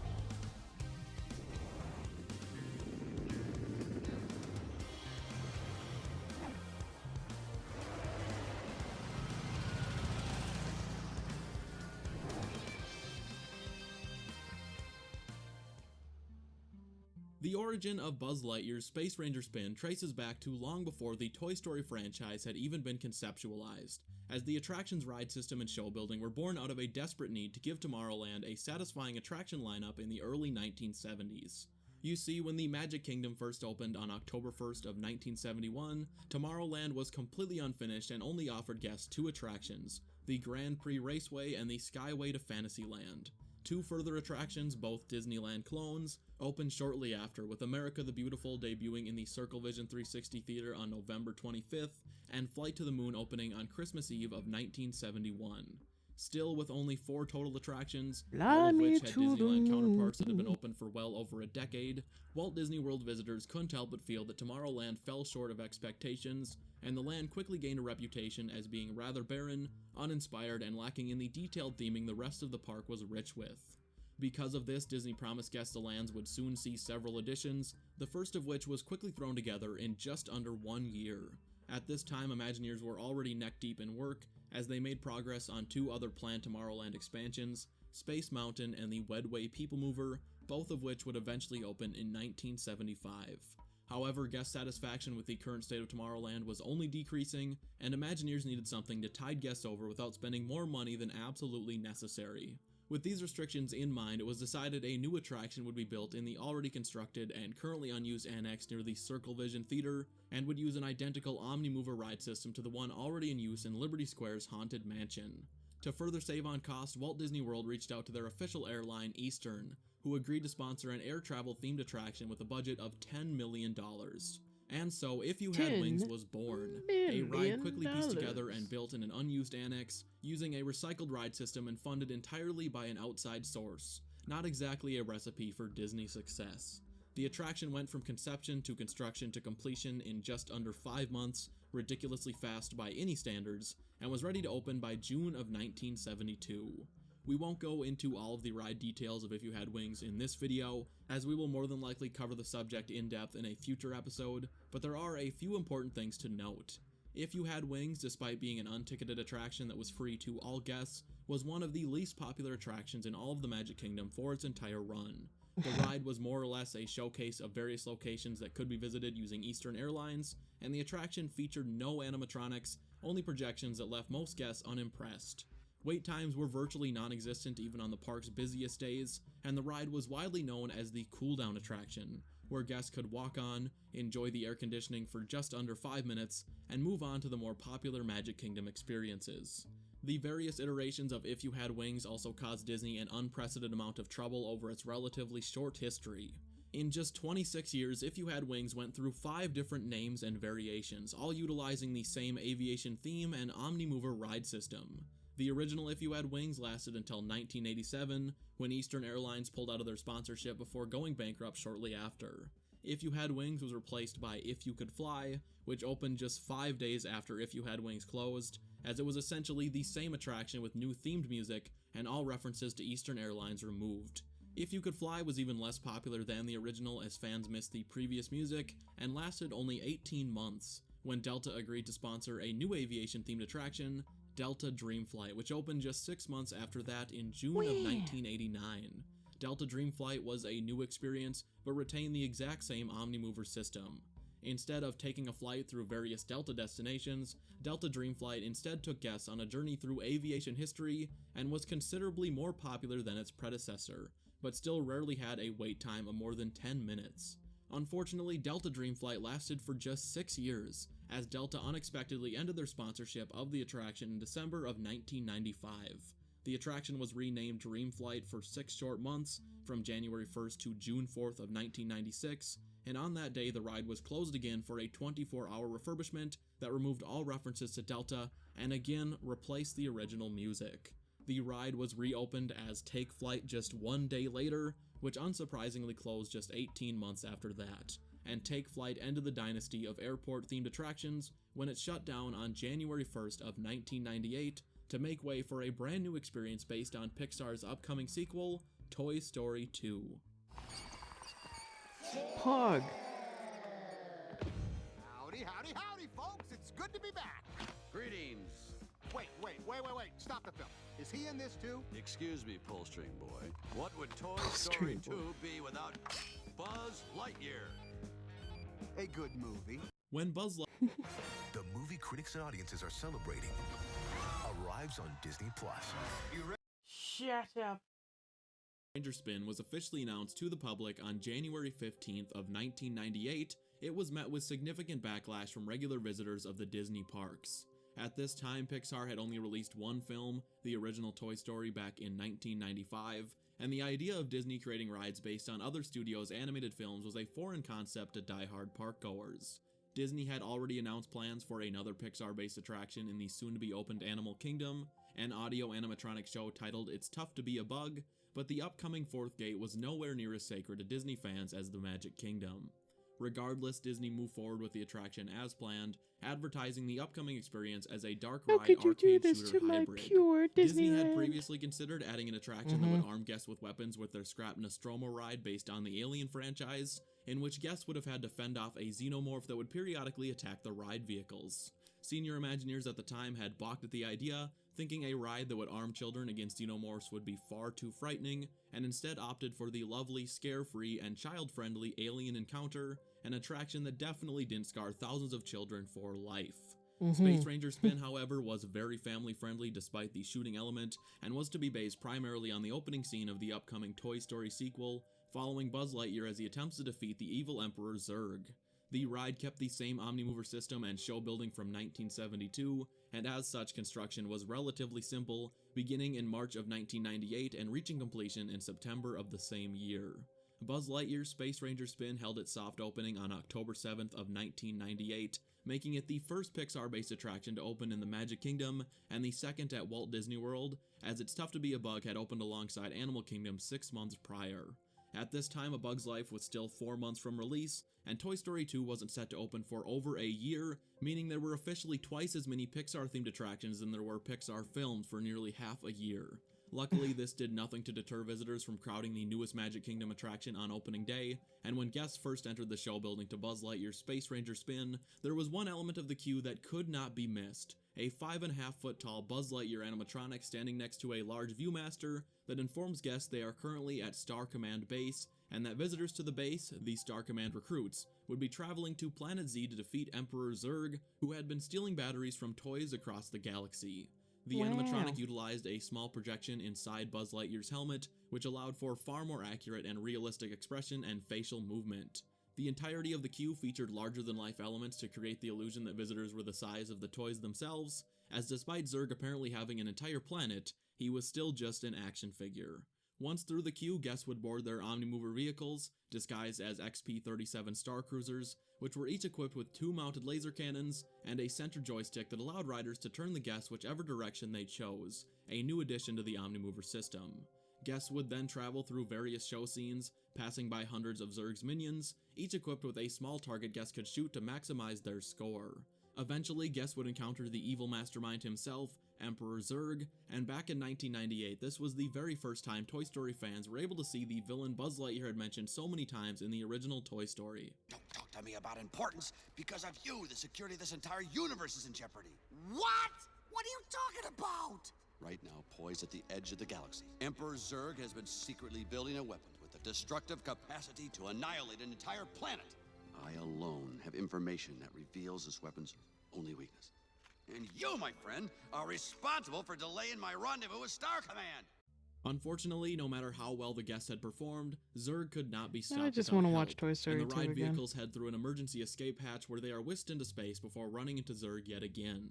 With the help of Buzz Lightyear, who shows up in the nick of time, I feel like Zurg Toy is Story defeated 2 is the and one I ride comes remember to the an end, least where about. guests can check how their scores stacked up to other I don't know, players. Toy Story 1 is the one I Possible ranks remember the range least from the about. I embarrassing remember a level lot 1 of Toy Star Story 2 Cadet, and 3. all the way to Galactic Hero, which required a maximum score of 999,999, and those skilled few are able to redeem a special prize from a cast member.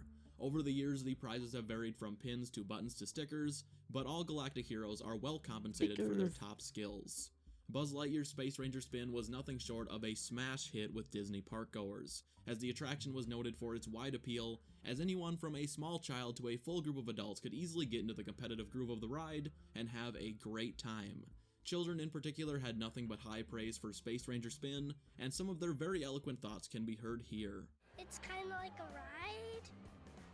we sit down, and they're like these rocket ships. There's like guns on the seats that you sit down, and like we have to shoot all of the bad guys.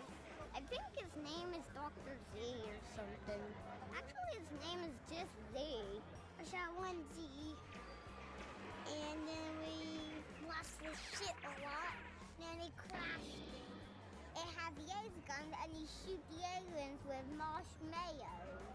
And everything. Marshmallows.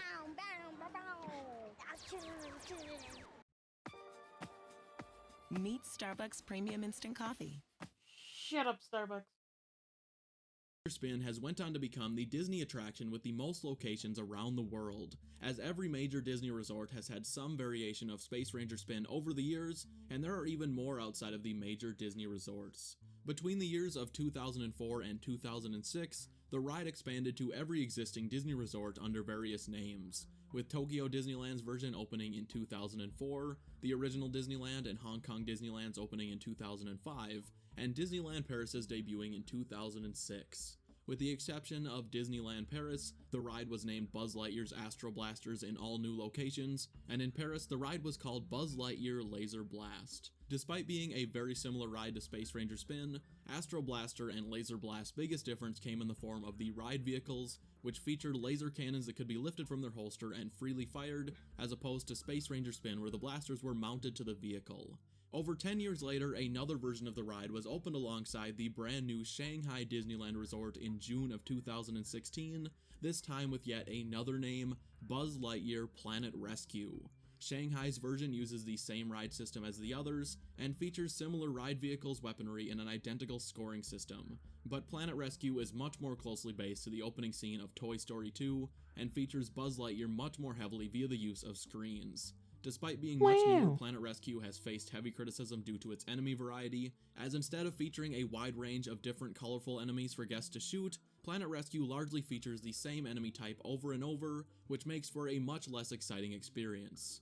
Believe it or not, there are still more versions of the ride out there. Disney Quest, the indoor theme park in Walt Disney World's Disney Springs, featured a ride called Buzz Lightyear's Astro Blaster, singular, which despite sharing the same name with 3 of the 6 main versions of the ride, was essentially a glorified bumper cars that allow Disney Quest visitors to shoot small rubber balls at other vehicles. Disney also officially released an online version of Astro Blasters to coincide with the release of Disneyland's version in 2005. The online arcade game communicated in real time with guests in Anaheim, and the higher the current riders in California scored, the better the online player would do. The game was online for only 2 short years, but can still be downloaded for offline play for those of you that remember the short-lived arcade shooter. Buzz Lightyear's Space Ranger Spin and its several Space Ranger spin-off attractions are almost all still operating today. When Disney Quest closed its doors, so did their odd version of Astro Blasters, and of the main attractions, only Hong Kong Disneyland has shut down the ride, closing its doors in 2017 to make way for Ant-Man and the Wasp: Nano Battle, which is little more than a reskin of Hong Kong's Astro Blasters. Of all the Pixar-based attractions that have opened over the past 2 decades, few have been as popular as Buzz Lightyear's Space Ranger Spin and its successors. This is a ride that many have described as a modern classic, fun for every age and universally entertaining, and we can only hope the ride's ongoing popularity keeps it in the Disney parks for years to come, maybe even to infinity and beyond. Greetings, Space Rangers. Greetings, Space Rangers. I am Buzz Lightyear. Oh God! Buzz Lightyear. I want to tell Oh you God! Double audio. Stop. The pain. In the 1980s, Disney Records struck gold with the unexpected hit, Mickey Mouse Disco. The multi-platinum album featured Disney-themed disco remixes and original tunes inspired by artists such as the Bee Gees and the Village People. Macho, macho, is a merry sensation. Mickey Mouse Disco was Disney Records' most successful project at the time, as the division was mostly resigned to book and record versions of children's movies. Mickey Mouse Disco was so popular for Disney Records that the division immediately started looking for follow-up concepts. The team would find inspiration in another disco star, Olivia Newton-John, specifically her 1981 hit single, Physical, an innuendo-infused pop song that helped propel the popularization of aerobic workouts.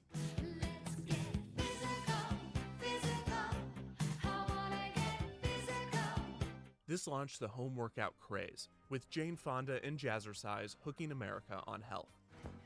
Well, if you wanna boogie, get down on the dance floor. Let's go! Recognizing the trend, Disney Records began to work on a new album of reimagined. I just got uncomfortable with that one. What attraction should I do for a spooky episode this year? I know, I'll just go to a nondescript listicle site that does minimal research in a lazy but effective attempt to capitalize on nostalgia and familiarity. Well, what do you know? The top 3 scariest defunct Disney attractions. Let's see. No, already did that. Oof, did that one twice. Wait a minute. What is this? What the hell? The earth in the deepest depths of hell is where dead and forgotten rot and dwell. But the souls beneath are not those of friends. Instead, it's theme park rides that have met their end. They go to defunct hell. All of the fun they bid farewell. Disney, Universal, and Cedar Fair. Now most of Six Flags is down there. They go to defunct hell.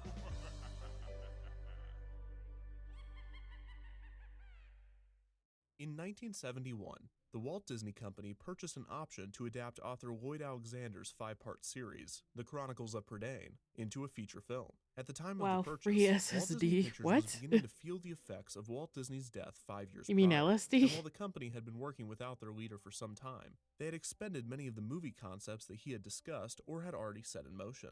This meant that the studio would have to find new source material on their own that would align with the Walt Disney brand without the help of Walt Disney. The company's animation division, tasked with releasing a new animated feature once every 3 to 4 years, first turned to concepts that Walt had once considered.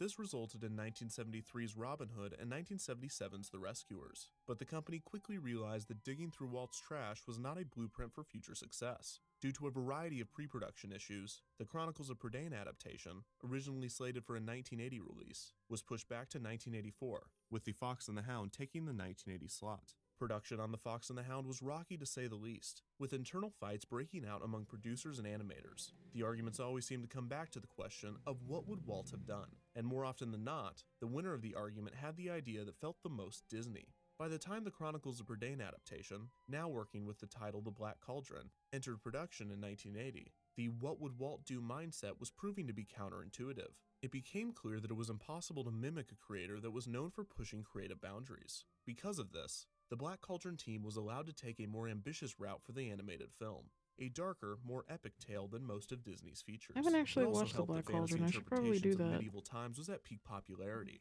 The early 80s loved castles and knights almost as much as the late 2000s loved vampires and werewolves. The film centered around a young farmhand named Taran, a psychic pig, and a sinister villain named the Horned King. The film's storyline was often unclear, and it had drifted quite a ways from its source material. The Black Cauldron was set to release in 1984. However, that same year, a management shakeup at the Walt Disney Company resulted in Michael Eisner, Frank Wells, and Jeffrey Katzenberg joining the company. After seeing a test screening of The Black Cauldron, Katzenberg, the new head of Walt Disney Studios, was horrified at the product, claiming that it was too intense only for a watched family the audience. Rainbow He Called demanded that Wrong. the film be edited, not fully realizing Huh? that an animated film cannot be edited the same as the live-action productions he was used to working on. After the animation team explained this to him, Katzenberg became frustrated and stormed off to edit the film on his own. The film's producers called CEO Michael Eisner, who was able to convince Katzenberg to stop and calm down. The film was eventually edited, with over 10 minutes of the more graphic sections of the movie being cut. The film's release was delayed to 1985, where it debuted in July as the first Disney animated feature to receive a PG rating. The film, taking over a decade to produce, cost an estimated $44 million, making it the most expensive animated film at the time of its release. Critics praised the technical aspects of the film, but lauded its storyline and characters. It grossed just over $21 million at the box office, resulting in an over $20 million loss for the Walt Disney Company. The film's failure made the new executive team question the existence of the company's animation department, with Eisner, Wells, and Katzenberg seriously considering transitioning to a solely live-action model for Disney. The Black Cauldron was a failure and an embarrassment, and merchandising the film was certainly out of the question. Almost all of the Walt Disney Company wanted to forget its existence. Almost. Dun, dun, dun. Now, there's Tokyo Disneyland. The Japanese may not be buying our cars, but they are buying our culture. Here's American industrial robots telling the history of Japan, a program not to mention World War II. What the fuck? So, while the band plays on, Japan's eating it all up like rice. In its first year, Tokyo Disneyland expects 10 million visitors. The mouse biz is big biz in Tokyo these days. Now, if they'd only buy our Chevrolets. That casual racism is scarier than any jump scare I could come up with. What the On April fuck? 15th, 1983, 2 years Thanks, before the Disney. Black Cauldron's Yeah. debut, Tokyo Disneyland opened. A joint venture between the Walt Disney Company and the Japan-based developer, the Oriental Land Company, Tokyo Disneyland was immensely popular right out of the gate, with attendance figures similar and often better than the Magic Kingdom at Disneyland. This was good news for the Walt Disney Company. Did he Although just many like executives were decide disappointed that the to profit from one of the write his company's spiel biggest with a successes in the racist last comment decade had to be like shared, at the end of Disney every and the Oriental sentence? Land Company did not reinvent the wheel His for good Tokyo lord. Disneyland, and the park is very similar to the Magic Kingdom in Walt Disney World. This is most obvious with the park's icon, Cinderella Castle, but the two nearly identical structures have a key difference. In the Magic Kingdom, Cinderella Castle hosts the popular restaurant, Cinderella's Royal Table. This is absent in the Tokyo Disneyland version. On opening day, there was nothing but closed doors where the entrance to Cinderella's Royal Table was supposed to be. This was because the castle was not meant to host a restaurant. It would instead house an attraction named Cinderella Castle Mystery Tour, a creepy walk through the castle's dungeons complete with encounters with famous Disney villains. A manager in the Oriental Land Company described the unique setup as, Cinderella Castle is Tokyo Disneyland's symbol, and Mystery Tour is its ride. The idea for Cinderella Castle Mystery Tour came from the fact that any attraction utilizing the castle space would have to take place underground. This inspired the idea of the castle having dungeons that guests could tour. Mystery Tour takes inspiration from a Japanese ghost house. Both have labyrinth structures depicting scenes of horror, and both showcase terrifying monsters. The story that the Imagineers created had the magic mirror from Snow White and the Seven Dwarfs taking on a recurring role, but this caused a slight hiccup in the attraction's production. The Imagineers felt that the magic mirror would not be recognizable if its actor's face was, quote, distinctly Japanese. However, they were also aware that the voice, language, and dialect could not be American. In order to meet these self-imposed restrictions, Imagineers had Tokyo Disneyland's entertainment division translate and record the lines for the mirror. They then took those recordings and filmed an American actor lip-syncing to them back in the United States. At the time of its opening, Tokyo Disneyland still used the A-to-E ticket book system. This required guests to purchase an admission ticket to get in, and additional tickets to ride the attractions in the park, typically buying them in a ticket book which held multiple ride tickets. The attractions were ranked in ticket categories from A to E, with A being for the more mundane rides and E being for the more thrilling attractions. The Castle Mystery Tour was listed as a D attraction, placing it among the ranks of the Country Bear Jamboree and the Enchanted Tiki Room. The tour was presented with the tagline, "Can you conquer the evil forces of the Disney villains in the castle?"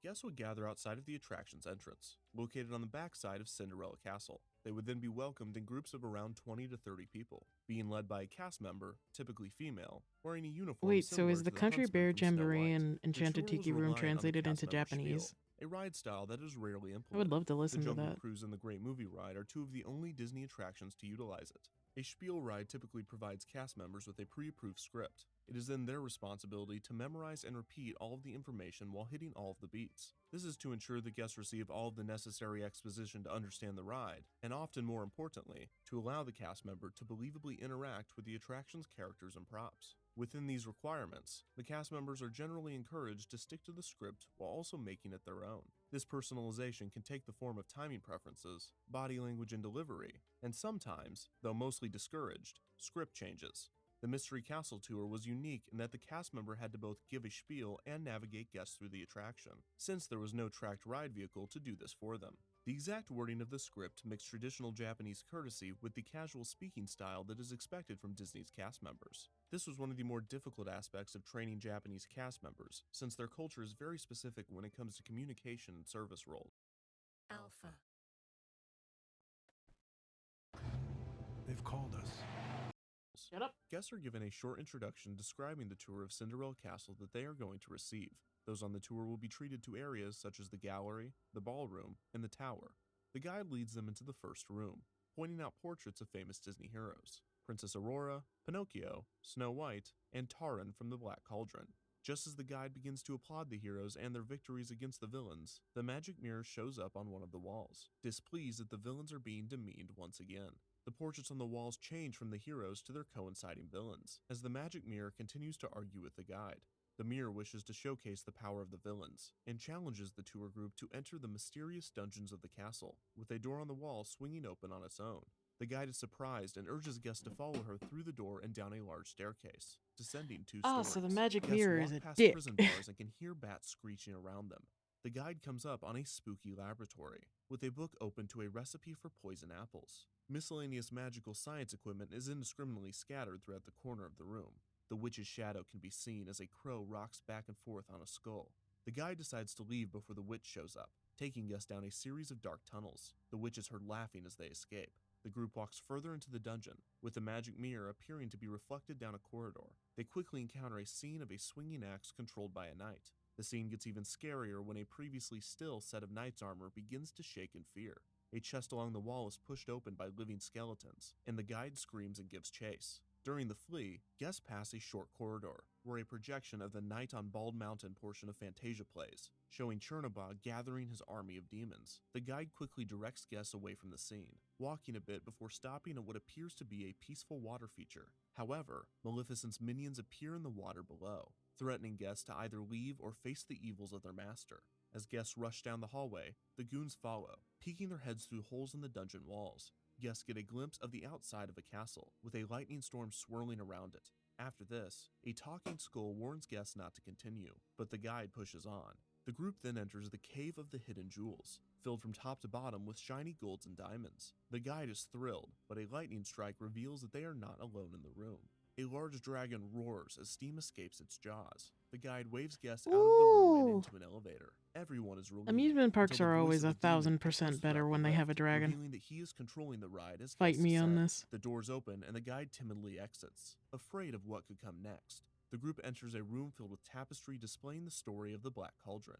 The guide then describes the film's plot, an integral part of the spiel considering that no one watched the film. A translation from jtcent.com outlines this part of the script. The guide says, once upon a time, the world was ruled by evil. The Horned King, the evil lord, used the Black Cauldron to manipulate and control the soldiers of death. No one Then, watched the movie, so we courageous and gotta pure-minded explain this hero, part. Taran deprived the power of the Great Kiln using his Sword of Light, and peace was restored to the world. The magic mirror interrupts the guide once again, taunting the guests and saying, "This is the final challenge. Will good win or evil prosper? The good will face this challenge with courage. The Black Cauldron is waiting to swallow you whole." The guide then chooses a guest, almost always a child, to carry the Sword of Light into the next room. A Guests child. enter the room of the Black Cauldron, with skeletons lying around on the floor. The room goes dark before the fire and smoke illuminate the face of the Horned King, a large, terrifying animatronic that looms above guests. The Horned King addresses his victims by saying the most terrifying anything to ever appear in a Disney anything. He says, "Everyone welcome. In this Black Cauldron, everything in the world is controlled. Don't be afraid. It will all be over shortly. No one can escape from here and you'll be sacrificed to the Black Cauldron. O Satan's kiln, awaken and resurrect the soldiers of death. Rebuild an army without rivals. The army of death, rise. The devil's servants, go and capture them and throw them into the cauldron. Don't leave anyone behind. The Black Cauldron wants more bodies. I swear to the death. Ha ha ha. Nobody can That's destroy terrifying. me." Just as all seems to be lost, a light illuminates in the group. The Chosen One and the guide are pointing the Sword of Light directly at the Horned King. "What's that? Capture those fools and gratify the Black Cauldron." The sword shoots beams of light, and the Horned King screams as lights flicker, smoke bellows, the music intensifies, and he is defeated. The lights dim as the guide cheers that they have won. The rest of the group follows suit, celebrating their victory. The sinister music is replaced with a triumphant symphony. As a door rises, light spills into the room, and guests exit encountering the only portion of the ride to display English, with a sign saying, "Good conquers evil." The guide directs everyone's attention to the tour's hero, placing a medal around their neck. The guide then thanks everyone for going on the Yay! adventure before directing them back outside. The mystery tour was one of the most unique and bizarre Disney attractions ever created. Extraterrestrial Alien Encounter, the 1994 addition to the Magic Kingdom's Tomorrowland, which is widely considered Disney's scariest creation ever, warned guests up front of the ride's intense themes. Mystery Tour did the exact opposite. Extraterrestrial ain't got shit on Mystery Tour. Cinderella Castle, only to send them on a horrifying chase through the castle's dungeons. Mystery Tour was one of the longest attractions at Tokyo Disneyland at about 16 minutes in length. As previously stated, a single sign at the end of the attraction is the only English guests would be subjected to during the tour, unlike most rides at Tokyo Disneyland, which make an attempt to implement English throughout for international guests. The guides quickly learned to warn American and European guests not to ride the attraction because of this. The Mystery Tour officially opened on July 11, 1986. Tokyo Disneyland created some promotional material for the ride, but with the massive crowds that the park drew in, the Mystery Tour's success was almost guaranteed. In its first few months of operation, wait times of 2 to 3 hours were common. Tokyo Disneyland would further promote the Mystery Tour by creating this absolutely terrifying walk-around character.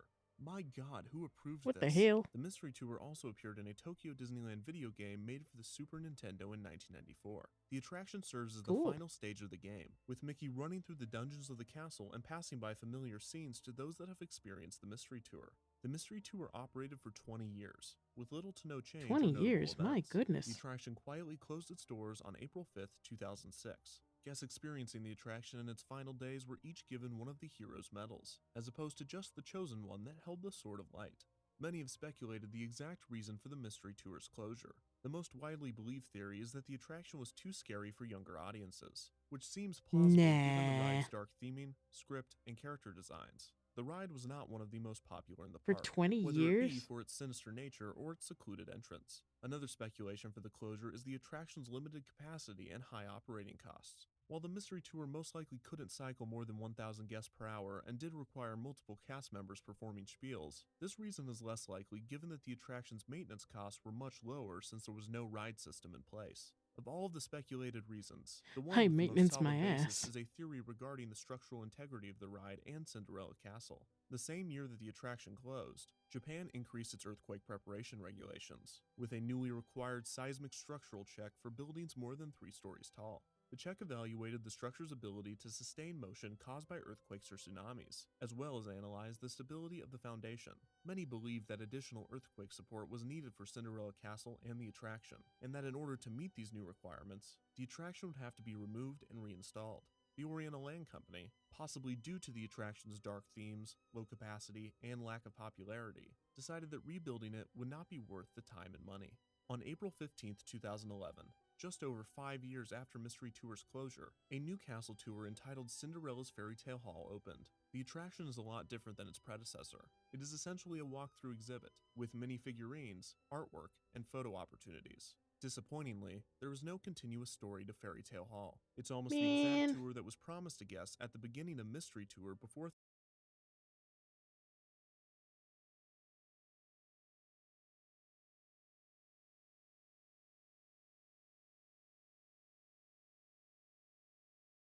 the Mystery Tour did. Cinderella Castle Mystery Tour Bring was back one of the Mystery most Tour. unique Disney attractions of all time. It is the only Disney attraction to prominently feature characters from the Black Cauldron, and it is one of, if not the darkest Disney attraction ever created. Its unique style has inspired the creation of other attractions of its kind. For one, Disneyland Paris's Sleeping Beauty Castle houses a walkthrough attraction called the Dragon's Lair, which allows guests to go underneath the castle and encounter a massive dragon animatronic. Most notably, a new castle walkthrough attraction that opened with Shanghai Disneyland in 2016. The attraction uses similar elements to the Mystery Tour, with more tame theming and scenes.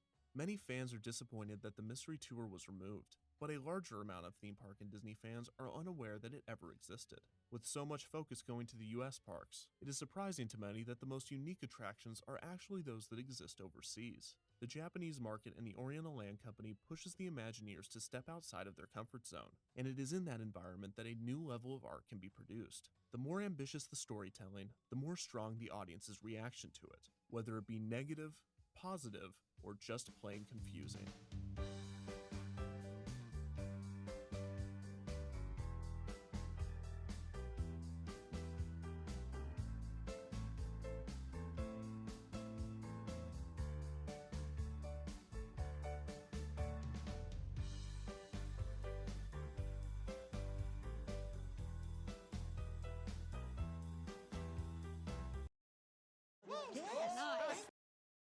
At King Soopers, every free pickup order is packed with care, or we'll make it right. SeatGeek. To me. I don't care about a bunch of talking aces. Walt Disney would take his daughters, Diane and Sharon, to Griffith Park on the weekend so that they could play on the park's merry-go-round. They would spend hours on the carousel, while Walt would sit on a bench eating peanuts. It was during one of these occasions that an idea would find its way into Walt's head. I felt that there should be something built, some kind of an amusement enterprise built where that the parents and the children could have fun together. This is when Walt came up with the idea of Disneyland. Or at least that's what he and his company would tell people for the next 7 decades. Walt wasn't necessarily lying about his epiphany on the bench in Griffith Park, but Disneyland was not born out of a singular event. Walt, being a storyteller at heart, simplified the Disneyland story, just as he had come up with multiple versions of the tale of his creation of Mickey Mouse. The quaint story of a father wanting a place to play alongside his children was heartwarming and succinct. But the truer, bigger story of Walt's Park involved more time, people, and ideas. Unlike the short merry-go-round version of the Disneyland story, the longer version is less known and far less merry. And here it begins.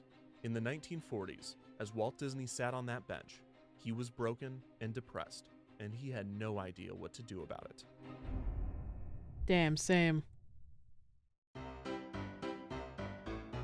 Damn, Walt Disney just like me, for real, for real.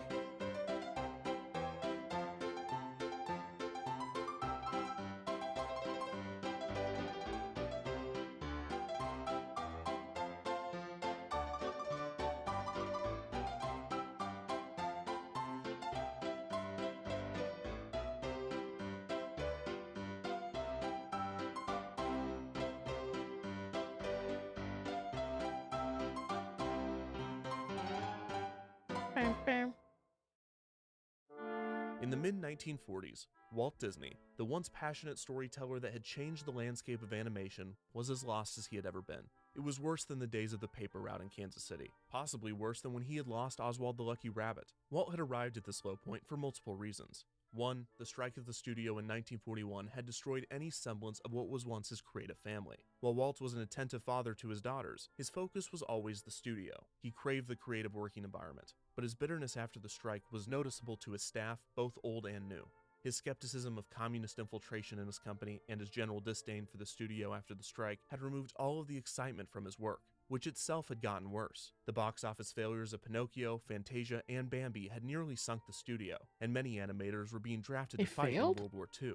As a solution and as a showcase of his trademark patriotism, Disney transformed his studio into a propaganda machine for the US government. Thought, if you look Walt's at him enthusiasm for these films quickly waned, as the time restrictions and lack of profit weighed on him. While Walt had no trouble tapping into the minds and hearts of his audience during the Great Depression, he struggled to provide entertainment during and immediately after World War II. Walt had no feature-length animated films in the works, choosing instead to release live-action animation hybrid films or compilation films of animated shorts. Most of the financial issues fell on his brother Roy. Walt himself was unbothered. It seemed he just didn't care, which was not like Walt Disney at all. Finally, Walt had also given up on his passion outside of the studio, the sport of polo. Walt had become obsessed with the sport, but gave it up in the late 30s, partly due to an injury he incurred, and partly due to the fact that on 2 separate occasions, one of the people he was playing polo with died during the game. In less than 5 years, Walt had more or less lost his friends, lost his studio, and lost his hobby. Fortunately, he would soon find a means of escape from this rut, or at the very least, the lack of As my mom would say, that's a sign from God, my man. The animator and trombonist remained one of Walt's closest acquaintances, even while Walt distanced himself from his employees. This is for 2 reasons. First, Ward had not gone on strike against Walt in '41, and second, and more importantly, Ward loved trains, which was fantastic because Walt loved trains. Better yet, Ward had a train. In 1938, Ward had purchased a passenger coach and a locomotive not long after. He restored the engine and built a track in his backyard. It was operational by 1942, and Ward would host steam-up parties where he would invite friends and family to his house and operate the train for them. After learning of their mutual love of locomotives, Ward invited Walt to one of these steam-up parties in October of 1945, and even let Walt engineer the train through the backyard. Walt reached up and bro, pulled you the want to train's see my whistle, train? just as And he he's had like, as a young fuck boy in yeah. Kansas City, riding the train that surrounded Electric Park. Walt was transported away from his troubles at the studio and into a world of wonder. His passion was coming back, albeit in a new form. Walt's lifelong fascination for trains soon turned into an obsession. He was equally interested in both operating large locomotives and owning miniatures. In 1948, Walt and Ward traveled together to go to the Chicago Railroad Fair, a convention for train enthusiasts taking place in Burnham Park, the same ground that had held the 1933 Century of Progress Fair that Walt had visited 15 years prior. Ward observed a happy, childlike Walt when you get running around the depressed convention and you space, get obsessed overwhelmed with with trains. excitement. Walt was having the time of his life, but he was also ingesting major sources of Most artistic relatable shit I've inspiration. ever heard Many about of the Walt miniature Disney. railroads at the fair were presented alongside elaborate models that the trains could navigate. These themed miniatures were detailed displays of everything from the Old West to Native American villages to the streets of New Orleans. As obsessed as Walt was with the trains, he seemed to be equally interested in the models. The attention to detail that the artists had for their miniatures was similar to the perfectionist nature he had once had for his animation. The color, the architecture, the placement, it was both reminiscent of and better than real life. On the way home from the fair, Ward and Walt stopped at Henry Ford's Museum in Greenfield Village in Detroit, said to be the first outdoor living museum in the country. Walt, who had visited the village once before, took in the scale of the exhibit, which was focused on showcasing America's history and ingenuity. It was as if the models he had viewed in Chicago had been constructed in full scale, and the village's emotional story of Walt's country and its people was equally inspiring. When Walt finally returned home with Ward, he was more involved in his love for trains than ever before. The next year, he would build a new house for his family, as well as construct a miniature, rideable railroad around the property, much to the dismay of his wife Lillian, who had plans for a garden. It was named the Carrollwood Pacific Railroad, and it was Walt's pride and joy. A guest to the Disney residency could not avoid a trip on the line. Walt, you said I engineered could by have Walt a garden. himself. And even with But the Carrollwood Lillian, Pacific and his miniatures, his it's a obsession train could that not you be can contained. ride. He needed something bigger, And it's he knew tiny. just where to put it.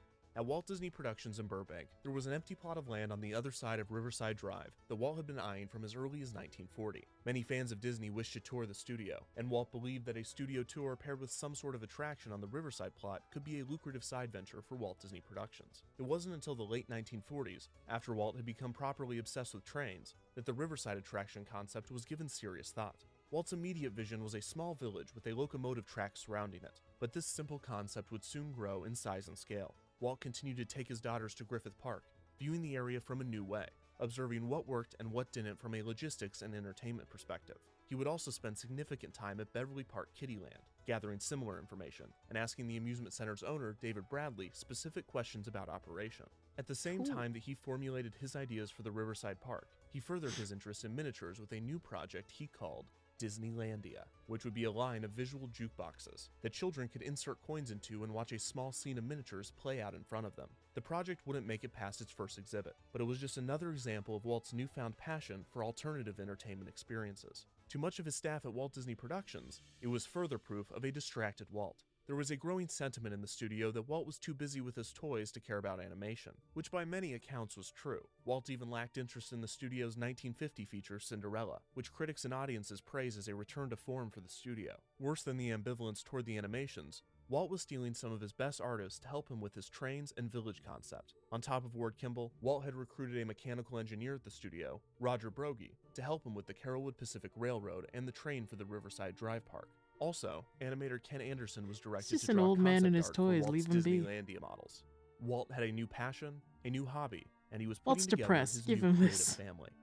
In 1951, Walt went on a European vacation, on which he had the opportunity to visit Tivoli Gardens. The amusement park and pleasure garden hybrid, over a century old at the time of Walt's visit, was immaculate. The park had elaborate theming throughout its areas and integrated into its rides, and it was rid of any sense of the carnival atmosphere that plagued amusement parks in the US. Tivoli Gardens was designed to evoke emotions, and it did so impressively. Tivoli communicated serenity in one area and excitement in another. More than anything, it was beautiful. While Walt's childhood park, Electric Park, and Bradley's Kiddieland were kept clean, especially in comparison to the other parks of the day, Tivoli was a destination. Its structure and layouts were attractions in their own right. The park's founder, George Carstensen, once said, quote, "Tivoli will never, so to speak, be finished," a sentiment that Walt admired and took to heart. Walt believed he could build upon Electric Park, the Railroad Fair, Greenfield Village, and Beverly Park Kiddieland, but Tivoli Gardens was a standard of quality he would strive to achieve. Also on his European tours, Walt would enter a model train shop in London. He found a miniature line that he was interested in purchasing, and found another man that was hoping to buy the same set. The other potential buyer also turned out to be an American, a man named Harper Goff. Walt introduced himself, and after learning that Goff was an artist, Walt told him, quote, "When you get back to America, come and talk to me."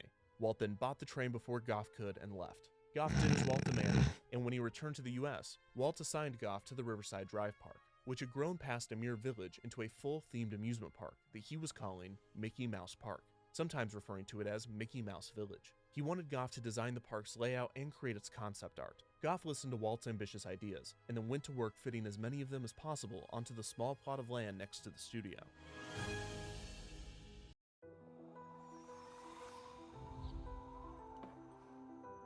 Sometimes it can. Mickey Mouse Park would have had its entrance on the corner of Buena Vista Street and Riverside Drive, with a parking area across the street. The guests would enter through the park's carnival section. This would have likely been very similar to Beverly Park Kiddieland, with classic kiddie rides and a carousel. The path then split into two. If guests continued past the fairgrounds, they would enter Newtown, a town square with a train depot for the park's railroad. This would have consisted of more shops and restaurants. Newtown closer resembled the turn-of-the-century small towns of the US, like Disney's own Marceline. Walt described the area as a village green. He explained, quote, "In the park will be benches, a bandstand, drinking fountains, trees, and shrubs. It will be a place for people to sit and rest. Mothers and grandmothers can watch over small children at play. I want it to be very relaxing, cool, and inviting." There was also to be a town hall that functioned as the park's administrative office, as well as a functioning fire station and a police station, which Walt said would, quote, "be put to practical use. Here the visitors will report all violations, lost articles, lost kids, etc. In it we could have a little jail where the kids could look in. We might even have some characters in it." Also in Newtown was a church graveyard with a haunted house attraction at the top of a hill. Past Newtown was Old Town, which would have resembled the towns of the Old West. Old Town had three signature attractions: the Old Mill, a Ferris wheel that resembled a water mill; the Mill Pond, a water ride where children could ride in ducks around the old mill; and the Gravity Flow Canal Boat, a boat ride that took up a significant portion of the park's space. At one point, the canal boat would zoom into the mouth of Monstro from Pinocchio. The plans for the park state that a castle was meant to be in the boat ride's vicinity, possibly a site that guests would travel to on their voyage. After Old Town was Granny's Farm, Charlie a One petting zoo and Bean, thank you livestock for the area follow. based on the 1948 film So Dear to My Heart. In this section of the park, you there was doing? supposed How to be you the dwarf's been? house from Snow White, which Walt had already recreated for the film's I premiere got surprised in by the 1977. One of notification. the first reported times he mentioned wanting to build an amusement park. After Granny's Farm was the Indian Village, a recreation of a Native American settlement. Looping around all of these sections was a horse and cart track that would transport guests throughout the park. The rest of Mickey Mouse Park would hold the park's river. A Mississippi steamboat would circle the waters, giving views of a lighthouse and Skull Rock from Disney's then upcoming film Peter Pan. The boat would presumably take guests to the island in the middle of the lagoon, which would act as a bird sanctuary and walking trail. There was also rumored to be a donkey ride, a submarine ride, and a spaceship replica. Walt even considered bringing in Bradley's Little Dipper coaster to entertain guests. Another rendering showed a river that wrapped around the main park, with a bridge to allow guests onto the island, where Old Town, Granny's Farm, and the majority of the rides were located. Walt's obsession with the park grew, consuming family dinners and animation meetings. Not only were the plans for Mickey Mouse Park a major step toward Walt's eventual amusement park, but it was also a furthering of Walt's growing personal nostalgia. At the time, Walt's yearning for his childhood in Marceline had grown from reminiscence to obsession. On top of the obvious nods to the setting of his childhood in Mickey Mouse Park and his rekindled fascination for trains, Disney's 1948 film So Dear to My Heart was sufficient proof that Walt's fixation on the better parts of his childhood had turned from nostalgic to mawkish. Mickey Mouse Park, with its western town, turn-of-the-century Main Street, and native village, was to be a physical manifestation of Walt's personal nostalgia, and like Greenfield Village, a showcase of national pride. However, critics of Walt's Americana would label it not as patriotism, but as revisionism. Through some of his films and his park, critics would accuse Walt of presenting a false narrative of history, a stripped-down, sanitized, glorified, and romanticized American story. Old Town drew from the aesthetic promoted by Buffalo Bill Cody and his Wild West show, the same themes and images that were then integrated into films and TV. These representations in media and Mickey Mouse Park's Old Town praised the ruggedness of the frontiersmen, while ignoring the atrocities of the U.S.'s westward expansion.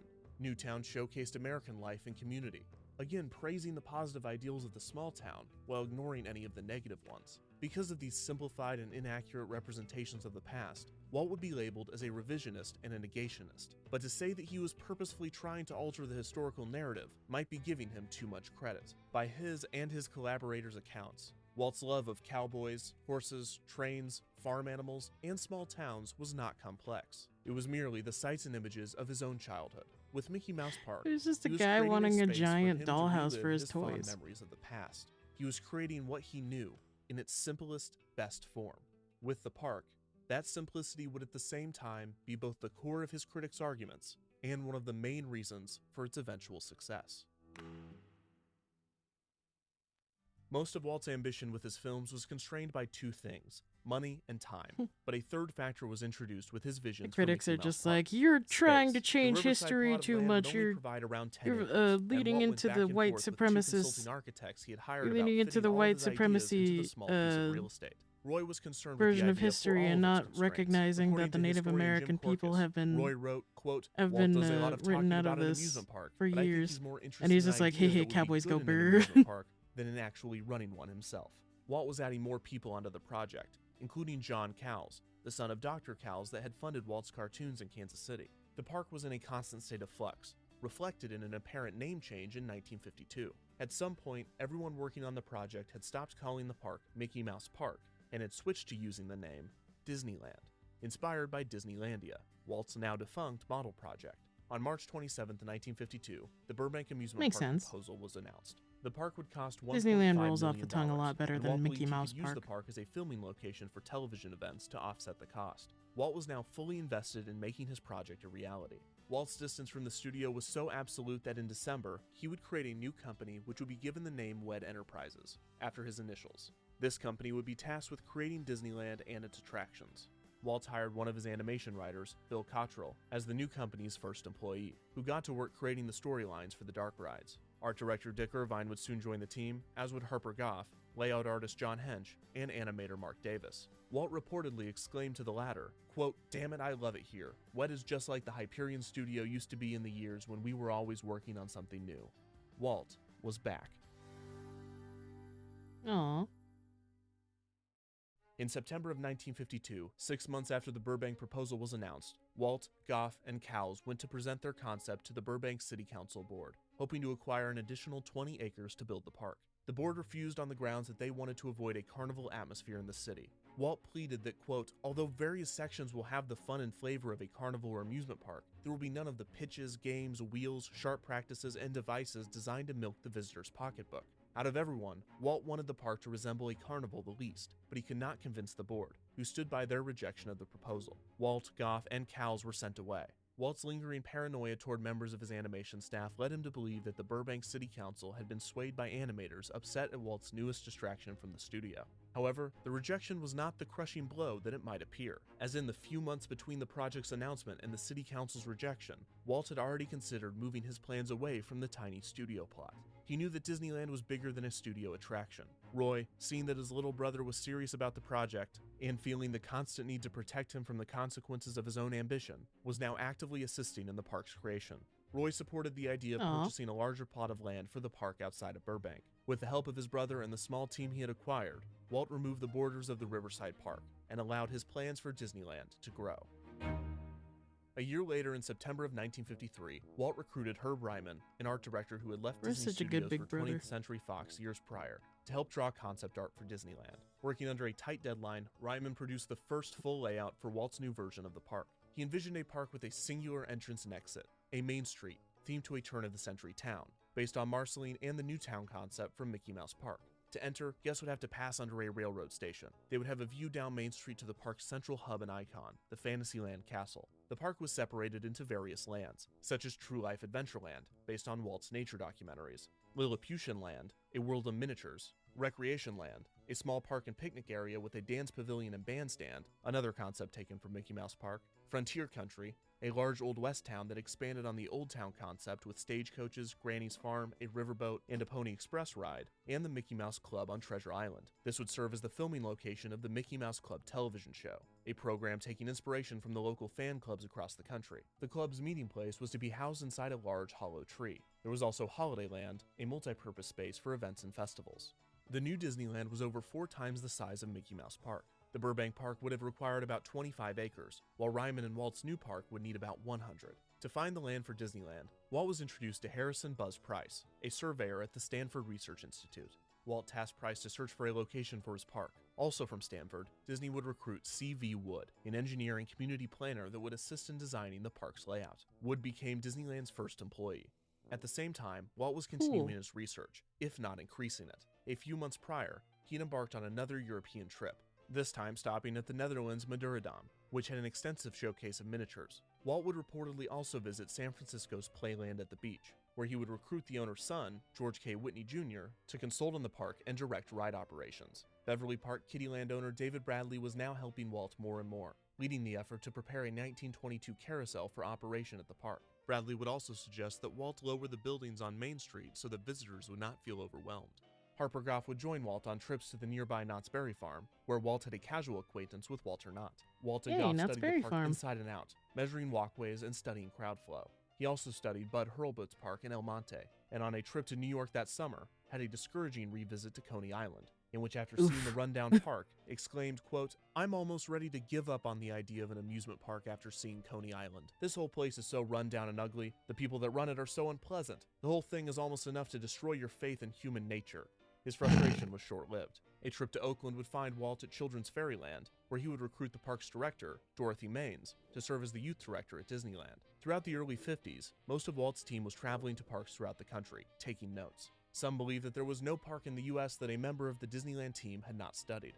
Buzz Price, searching for a new location for Disneyland after the Burbank rejection, narrowed the options to Orange County, south of LA, where the city was naturally expanding. He then narrowed the search further to a 160-acre parcel in Anaheim, mostly populated by orange groves. The land only had 17 owners and the price was affordable. Walt jumped on the opportunity, buying the land for just under $900,000. And this is where the common narrative resumes. The Disney-fied version of the Disneyland story often omits the many parks that inspired the first true theme park, as well as the many iterations that Disneyland itself went through. The Disney version of the Disney story has a simple beginning, of a father on a bench wanting to play with his girls, is a simple conflict, of an idea that no one thought would work and an opening day with too many people, and a simple conclusion, of a park that changed the landscape of entertainment. It is not technically false, but it is not holistically true. Similar elements can be found in Disneyland's version of American history. Walt's simple vision of the past would be seen by some as innocent, others ignorant, but no one could deny its power. Walt's greatest strength was his ability to tap into his audience, and for a brief period of time, he had lost that skill and had lost himself. In the Great Depression, the country needed escapism, and Walt provided it. But during the chaos and pain of World War II, and while Walt grappled with his own personal issues, he no longer had the answer his audience wanted. But now, with a booming economy and a new standing in the world, the US needed more than escapism. They needed identity. And while Walt might have only been searching for his own, he had found the answer for many more. The Walt Disney view of America was of hardworking individuals, small-town values, and optimism. Walt's Park would be a reflection of this image, a land dedicated to the ideals, dreams, and hard facts, give or take, that created America. However, Disneyland had expanded past Mickey Mouse Park. It was no longer just about the past. Where America had come from is just a part of Disneyland's narrative, for Walt was also going to give the country a vision of where they were going. With the same principles used for his version of the past, a foundation of simplicity and optimism, Walt was shaping his own world of tomorrow.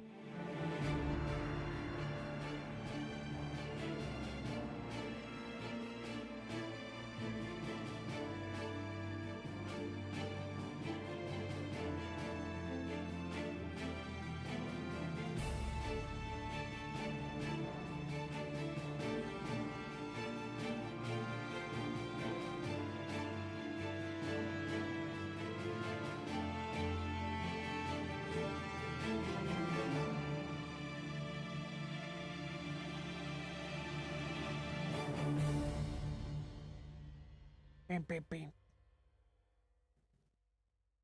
Quaker Oats helped her feel her best. My Quaker Oats are just Quaker so simple Oats? and easy. Go eat some Quaker Oats. Shut up.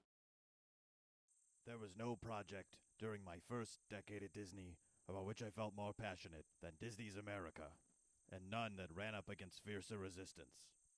Michael Eisner, CEO and Chairman of the Walt Disney Company.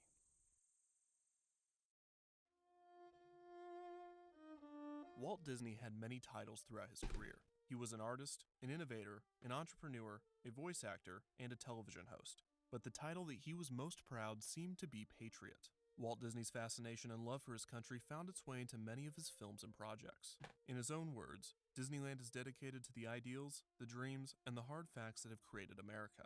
Main Street USA and Frontierland were meant to capitalize on Walt's personal nostalgia for Americana, and he would attempt to implement more aspects of United States history throughout his theme parks. As early as 1956, 1 year after Disneyland opened, Disney had conceived an annex to Disneyland's Main Street USA called Liberty Street.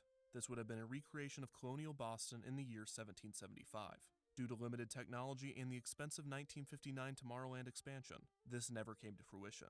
Around 1963, Disney would begin development on a second theme park to be located in St. Louis, Missouri, named Riverfront Square. This was to include many elements from Disneyland with a greater emphasis on American history and culture.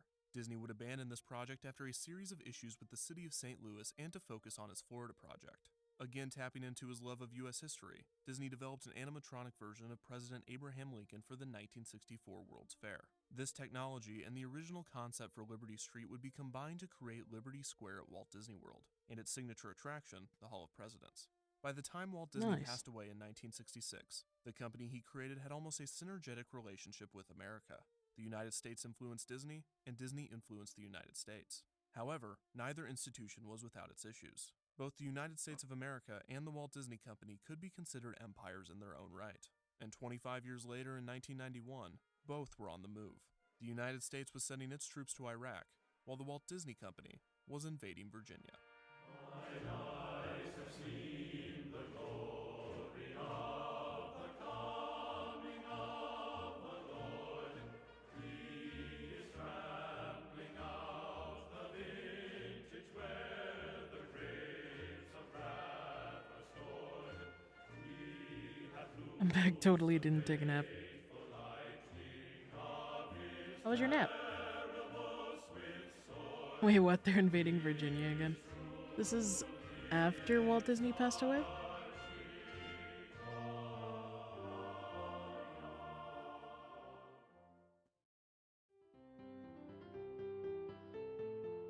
It's okay if you took a nap. I really didn't do much. It was the summer of 1991.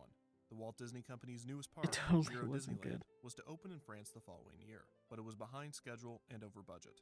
Frustrated with the construction process, CEO and chairman of the company Michael Eisner spoke to the company's president, Frank Wells, about the potential for a smaller Disney theme park, one that would avoid many of the issues they had been facing with Euro Disney. Demand for the Disney brand was the highest it had been in decades since Eisner, Wells, and the president of Walt Disney Studios, Jeffrey Katzenberg, had saved the company from financial ruin. The brand was about to grow even stronger, with the release of Beauty and the Beast that winter, Aladdin in 1992, and The Lion King in 1994. At the suggestion of the head of Disney Parks, Dick Nunes, Eisner and Wells traveled to Colonial Williamsburg. Nunes thought the area would be perfect for a smaller Disney theme park with an emphasis on American history. The idea had been at the forefront of everyone's thoughts, as early developments on an animated Pocahontas film had just begun. While Eisner and Wells liked the idea, it was clear that Williamsburg would not work for a location. The area did not have the tourists necessary to justify the investment, and it was 3 hours from the much more lucrative Washington, D.C. While not sold on Williamsburg, the idea alone had captured Eisner's attention. Our visit did convince me that a park based on historical and patriotic themes could succeed, if we found the right place for it. Michael Eisner. That idea turned into a plan. That voice. That plan would turn into an invasion. Throughout Sounds the like years, Grunkle Stan the from reaction to Gravity the March Falls. of Disney's empire by locals had varied. They were mostly celebrated when they arrived in Orlando, and the people of Tokyo cheered them as they entered Japan. On the other hand, their invasion of France was met with strong opposition, and they had poor relations with the people of Anaheim. Through these experiences, the Walt Disney Company believed they knew how to properly execute an invasion. The first phase of their plan required complete secrecy. In the fall of 1992, Michael Eisner ordered the head of the Disney Design and Development Company, Peter Rummel, to scout locations for the park. He came back with the obvious answer: Washington, D.C. It's no contest. It has a huge tourist population, and they're just the kind of people who would be interested in a Who is this historical voice? Peter Rummel, president of Disney Design and Development Company. A few months later, in January of 1993, Eisner ordered Who is this Imagineer Bob Wise voiceover? to lead the creative development of the park. At the same time, Rummel attempted to narrow the park's location and purchase the land. By the spring, a location had been found. Just outside of Haymarket, Virginia in Prince William County, the 3,000 acres of land was only 35 miles Sounds like an west of Octopimp. Washington, D.C. 2,300 of the 3,000 acres were owned by Exxon, who had done nothing with the farmland since buying it during a real estate boom. Disney purchased an option to buy from Exxon and began acquiring the remaining 500 to 600 acres of surrounding land, all done with the utmost secrecy. They had experience with this, as Disney had used shell companies to purchase the 30,000 acres of land in Orlando Peter in the Rummel. mid-60s. It was all a sneak attack, and as they would later learn, a fatal mistake. Around this time, Eisner hired Mark Pacala, who at the time was heading the development of the Disney Vacation Club, to be the general manager of the park, which had been given the name Disney's America. Imagineering had been working for months to create the concept for the park, and by late 1993, they had done just that.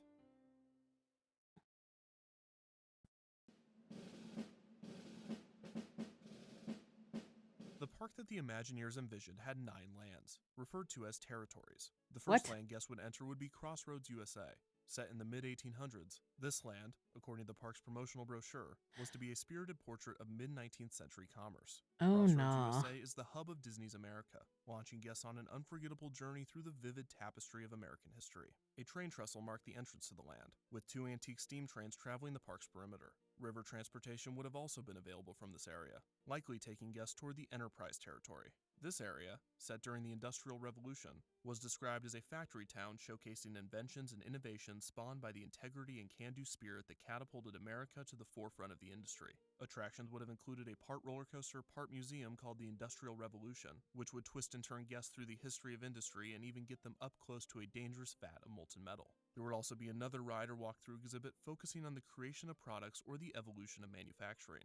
And an attraction Pog called after the Civil War, where mid guests can navigate 1800s or remote-controlled before shipping Civil War, vessels mid on a small 1800s. I lagoon. hope Next to after. the town of Enterprise would be an area called We the People, set Good in the Lord. same era. The park's brochure read, framed by a building resembling Ellis Island, We the People recognizes the courage and triumph of our immigrant heritage, from the earliest native settlers to the latest political refugees. This would have included a replication of New York City's Ellis Island building, which would house a show that would explain the immigrant experience in the early 20th century and the impact it had on the United States. This area would also serve as a mini world showcase, with a variety of eateries and music from different cultures that immigrated to the U.S. Set in the 1930s and 40s, the park's 4th territory would be Victory Field. Themed after an aircraft hangar and landing strip, Victory Field would have allowed guests to parachute from a plane or operate tanks and weapons in combat, and experience firsthand what America's soldiers have faced in defense of freedom. The main attractions of Victory Field would be motion simulators or virtual reality attractions, simulating thank flying God. World War II planes and tanks. This area would have also been a stop for the park's railroad. Next was the State Fair, also set during the 1930s and 40s. According to the brochure, State Fair celebrates small-town America at play with a nostalgic recreation of such popular rides as a 60-foot Ferris wheel and a classic wooden roller coaster, as well as a tribute to the country's favorite pastime, baseball. Amid a backdrop of rolling cornfields, fans may have a hot dog and take a seat in an authentic, old-fashioned ballpark and watch America's legendary greats gather for an exhibition all-star competition. Set in the same era as Victory Field just sounds like an average American air show, but like sicker. The description read, It does, offering kinda. a cornucopia of pastoral delights and insight into their production. Family Farm pays homage to the working farm, the heart of early American families. This area would have featured farm exhibits such as animal handling and food productions, a country wedding, barn dance, and food buffet, and a stop for the park's railroad. The Civil War Nice. fort, set between 1850 and Oh, no. 1870, was described as emblematic of our nation's greatest crisis. Oh, The no. Civil War fort allows guests to experience the reality of a soldier's daily life. This would have included a Circle Vision 360 film that would have put guests in the middle of Civil War battles, outdoor reenactments, and the But like, perfect for view of why Fort Bay, though? the park's main body of water that would be home to a nightly reenactment battle between the Monitor and the Merrimack. This would serve as the park's nightly fireworks show. Harkening But back like, to for Disneyland's why Indian though? Village, Disney's America would feature a territory called Native America. Set between 1600 and 1810, Native America explores the life of America's first inhabitants, their accord with the environment, and the timeless works of art they created long before European colonization. This area would have included a recreation of an Indian village, and a river raft ride called the Lewis and Clark River Expedition, which spawned from an original idea from the aforementioned never-built Riverfront Square Park. Finally, President Square, Not set between Lewis and Clark. 1750 and 1800, was the park's final land. From the struggle of the colonists and the War of Independence to the formation of the United States and its government, President Square celebrates the birth of democracy and the patriots who fought to preserve it. The attractions would have been a successor, clone, or relocation of the Magic Kingdom's Hall of Presidents, and a large outdoor amphitheater for shows and performances. Outside of the theme park, Disney also wanted to That's set where up they would play television space to Hamilton. broadcast presidential debates and other events. Of course, Disney wanted guests to be able to stay on property, and there was space allotted for hotels near the entrance, as well as deluxe suites scattered throughout the park, where guests could actually stay within Disney's America overnight. In total, there would be 2,281 houses, 1,340 hotel rooms, a campsite, a shopping district, and 2 golf courses. The park itself also left a large amount of green space, especially surrounding Freedom Bay. Disney's America was ambitious in its theming, but reserved in its budget. The resort would be completed for just $650 million, around half of Euro Disney's original construction budget. It would only take about 10% of the 3,000 acres Disney had acquired, with plenty of room for expansion should the resort be successful. Research showed that Disney could pull from Washington, D.C.'s 13 million domestic tourists, and the company expected to see 30,000 guests a day during peak season. The park would have to close for 2 or 3 months during the winter, so Disney expected around 5 to 6 million I guests. literally lived next to the Their route Lewis calculations and Clark projected that took, and in $40 grade billion school the would be teachers added to could not Virginia's talk economy about. as a direct result of the park, and 19,000 jobs would be created in the park and surrounding Like, they area. couldn't stop Disney's talking America was about it? slated to open in 1998, and Eisner had become invested in the park's development, That's making it so his main focus stupid. and newest pet project. While Disney was coming to grips with the massive failure of Euro Disneyland, they were still comfortable with moving forward on Disney's America. They did not foresee the war that their invasion would bring. Oh no.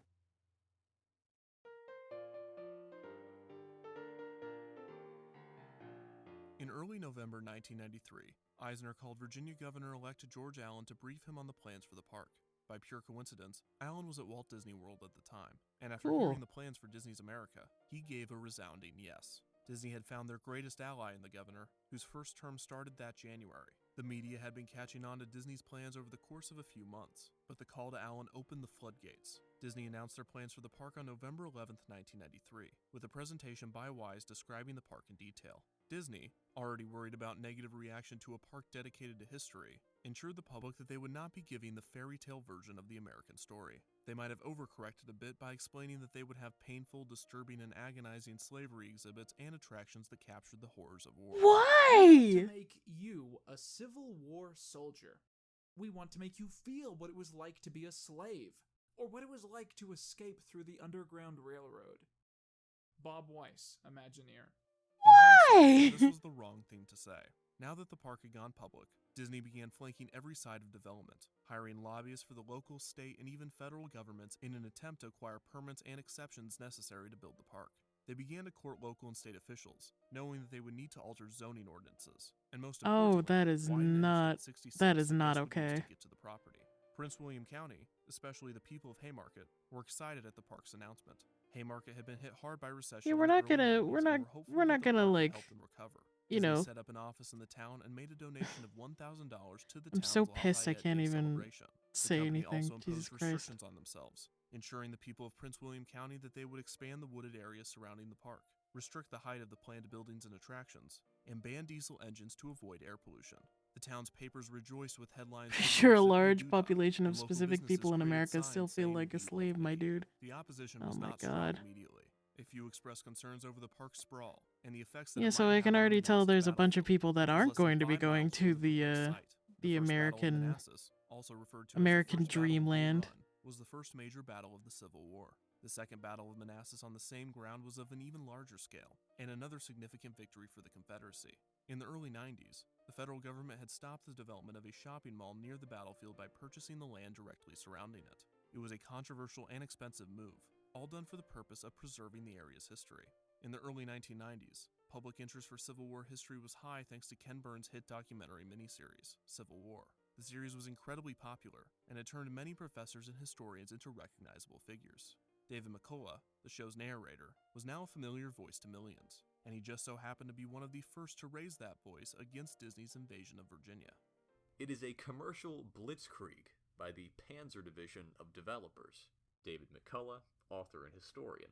Disney's surprise attack, which at first seemed to have been a successful mission, had significant drawbacks. For one, they lost valuable time that they could have spent building relationships with the community and lawmakers. The whiplash from the announcement was too severe to do this effectively afterwards. They could have also spent time recruiting historians before the plan for the park was announced, which would have reduced opposition from the academic community. Another mistake was that when they did finally reveal their intentions for the park, Imagineering revealed far too much, giving the opposition ammunition to use against Disney's America in the media.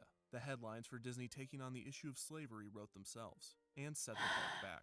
While Disney was surprised by the opposition they had received so far, their morale was not broken, and they began recruiting a few historians of their own. Eric Foner, historian and professor at Columbia University, who had been working with Disney on the 1993 retooling of the Hall of Presidents, was asked to join the project. He agreed. James Horton, a historian and professor of African American history at George Washington University, was also asked to consult on the park. He was skeptical of Disney's ability to deliver on their concept. And to be fair, I would be as well if I had to deal with this shit. It seems unfair to me to say to Disney, "This is terrible. You're doing this wrong." Then refuse them when they say, "Will you help us do it right?" We need to try to make sure that they do it as well as we can push them to do it.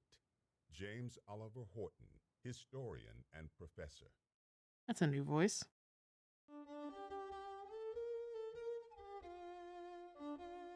With only days left in Virginia's General Assembly session, Disney and Governor Allen demanded that a $163 million incentive package be passed through the state legislature.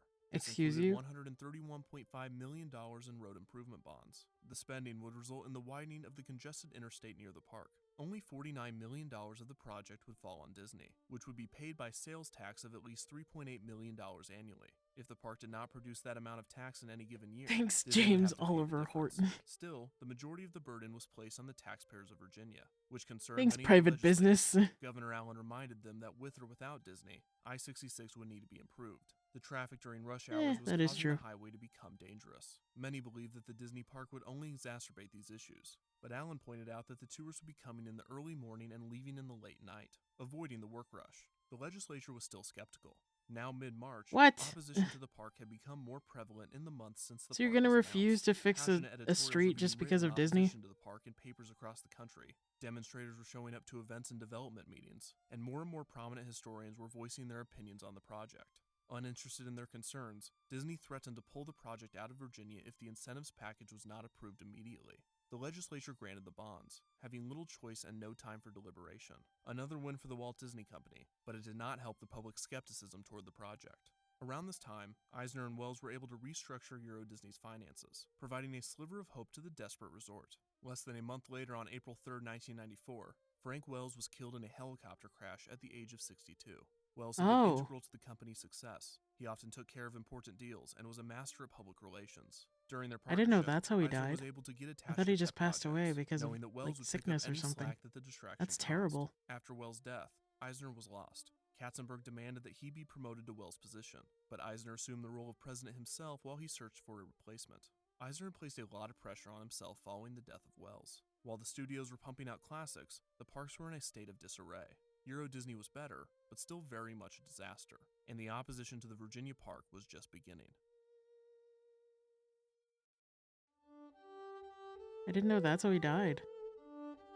Now thinking about it, it actually makes sense why Eisner acted that way. Including David McCullough and many other prominent scholars, formed the organization Protect Historic America. Its one purpose was to stop Disney from building its Virginia theme park. Shelby Foote, a member of the organization and another historian featured in Ken Burns' Civil War docuseries, began doing newspaper and television interviews about his feelings toward the park. He argued that no one was against Disney the company, but they were against their plans. He claimed building the park so close to the Manassas battlefield would be careless, on top of the project as a whole doing little to educate the public about real history. Foote also had little confidence in general audiences, believing that, quote, people would rather go see the reenactment of Manassas than they would go to see Manassas. In other words, building a park about American history on top of historic ground was akin to building a theme park based on California in California. Another complaint made by the group was that the name Disney's America implied that Disney owned the country and its history. Eisner would later consider changing the name to Disney's American Celebration to appease critics. Hearing of the formation of Protect Historic America ahead of their announcement, Disney attempted to beat them to the punch. The company quickly donated $100,000 to the Association for the Preservation of Civil War Battle Sites, but the loud voice of the opposition overshadowed the gesture. For the first time, public opinion was shifting against Disney. Talk shows started broadcasting those that opposed Disney's America. Environmental groups began focusing on the effects the park could have on air quality, and a Senate subcommittee hearing was even scheduled to discuss the controversy. I wouldn't mind a California land in my state, though. That'd be cool. And Eisner, still recovering from the loss of Wells, was becoming increasingly unpredictable.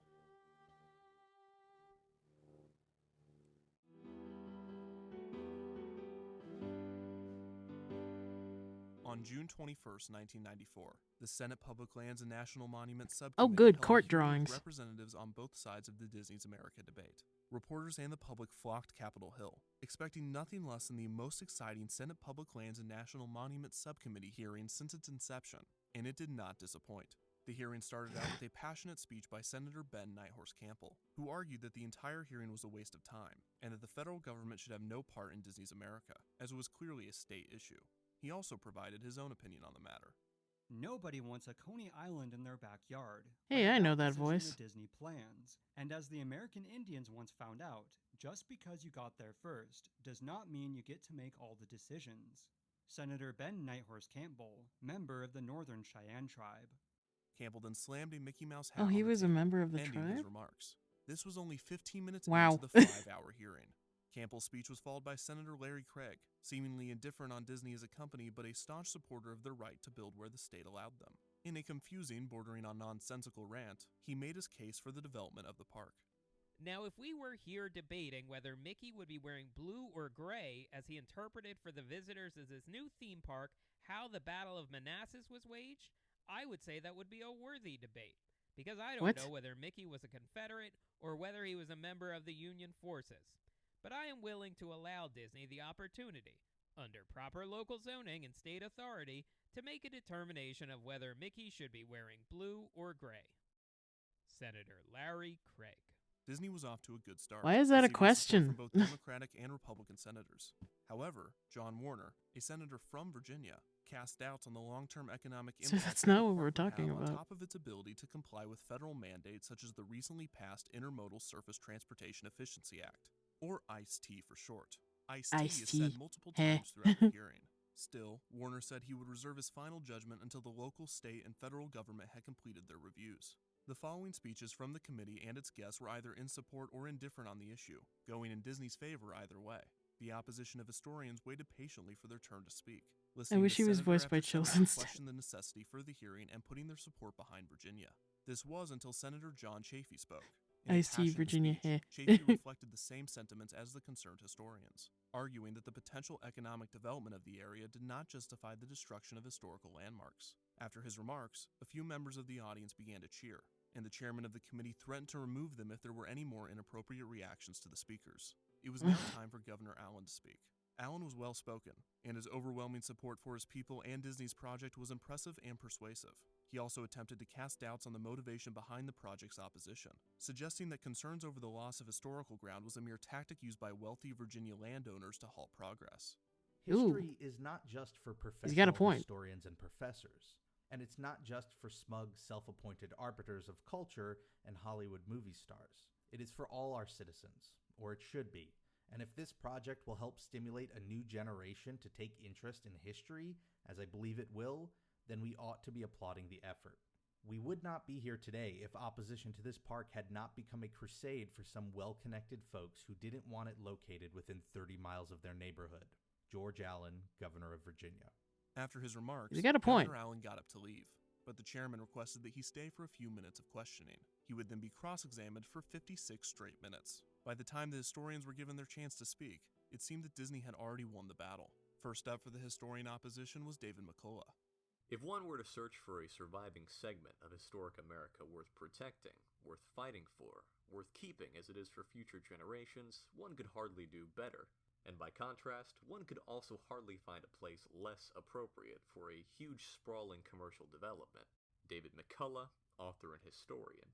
Following McCullough was Does James also have a McPherson, point. a historian and the president of Protect Historic America. While these speeches were passionate and well-written, they seemed to do little to convince the senators. When questioned about what course of action they would prefer the federal government to take on the matter, the historians had no answer. The hearing concluded with Disney representatives giving their perspective on the park. Peter Rummel, Mark Bacala, and the Director of Real Estate Development, Dana Nottingham. Their speeches were redundant. expressing the same views made by many of the senators and experts. It was clear that the federal government would not be intervening on the development of Disney's America. It should be noted that a week before, Eisner had given many of the congressmen a private early screening of The Lion King. Demonstrators had up in costume with signs that read, "Eisner is the Lion King." During these weeks in Washington, Eisner had given an aggressive interview for the Washington Post, where 2 defensive and ignorant quotes made their way into the headlines. I sat through many history classes where I read some of their stuff, and I didn't learn anything. It was pretty boring. I'm shocked, because I thought we were doing good. I expected to be taken around on people's shoulders. Disney might have won in Washington, but they were losing everywhere else. Huh. They've been bribed with the Lion King. Eisner invited a group of historians to tour Walt Disney World in an attempt to court the legal team's just like, God fucking damn it. Not opposing it. The first day of the tour, Eisner took the group through Epcot, making a stop at the American Pavilion and World Showcase where they watched the American Adventure Show. Eisner, believing that this would prove Disney's dedication to history, was surprised when the group reacted negatively to the presentation. They believed that the show proved that the idea of building Disney's America was wrong, and that the company would not be able to tell an accurate contextual view of American history. Eisner quickly defended the park. I don't disagree with 98% of what has been said here, but I do want to point out that Disney's America won't be a 25-minute experience like the American Adventure. They make it sound like a mix between Donald Trump and Grunkle Stan, which I guess makes sense. Each one will deal with a different aspect of the American experience. The next day, Eisner took the group to the Magic Kingdom. He brought them to Liberty Square to watch the Hall of Presidents. The historians had a much more positive reaction to the show, likely thanks to Eric Foner's reworking. This gave many of the historians confidence that Disney's America could work. I am convinced that the Disney project can complement historical Washington and prove that serious history can be every bit as fascinating as fantasy and even more compelling. James Oliver Horton, historian and consultant it's to him Disney's again. America. After the positive response from the group, Eisner mentioned that the Imagineers had been considering scrapping the serious Ellis Island immigration show in favor of a comedy musical on immigration starring the Muppets.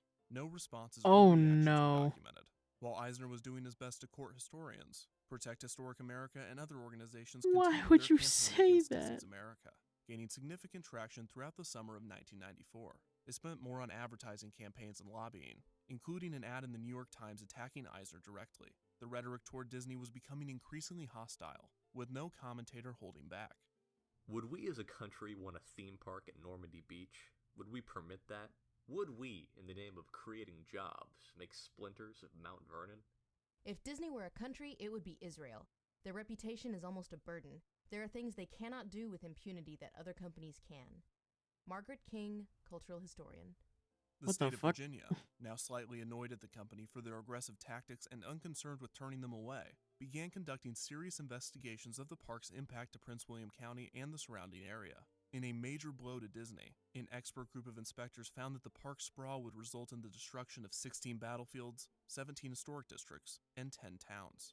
During this time, Disney was forced to spend more on lobbying, while the Imagineers were having a difficult time keeping the park within budget, which was one of the original selling points. Plus, Disney's research revealed that the park would be closed for 4 months in the winter instead of 2 or 3 as originally thought, decreasing the expected annual revenue of the park by around 10%. The company began to fear that Disney's America would become their next Euro Disney, and they were becoming increasingly worried at how the protests reflected the Disney brand. We continue to be dumbstruck that the critical pencils have been I know that voice. Before we've done anything. This is very early in the design process. We are not just Mickey Mouse animators. We are a much richer, more contextual company than that. Mark Bacalla, General Manager of Disney's America. I wonder about that. That was extremely politically charged. 1994, 3,000 activists, including Ralph Nader, took to the streets of Washington, D.C. to protest Disney's America. Chanting and displaying signs and artwork, the group of concerned Virginians and historians made their message clear. They were going to stop the invasion of Disney's empire. I have doubts on whether the technical wizardry that so entrances children and grown-ups at other Disney parks can do anything but mock a theme as momentous as slavery. To present even the most squalid sights would be to cheaply romanticize suffering. William Styron, novelist. The protesters even presented a petition on the Novelist. steps of Capitol Hill, with 29,000 signatures in opposition to the park. At the exact same time that I mean, he Virginia does have was a invading point. Washington, Disney was parading through Virginia. Haymarket's annual parade displayed the opposite sentiment of the Washington protest, with the remaining supporters of the park coming out to see Disney characters and bringing signs and pins in support of Disney's America. The two marching armies were giving it their all. Of course but the Virginia media goes up in reported that arms. The Yep. opposition had won the day, and just over a week later, Virginians wake up and choose violence.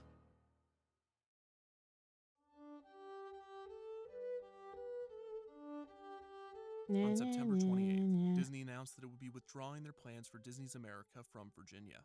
The media had found out about the park's cancellation prior to the announcement and began reporting that Disney had been defeated.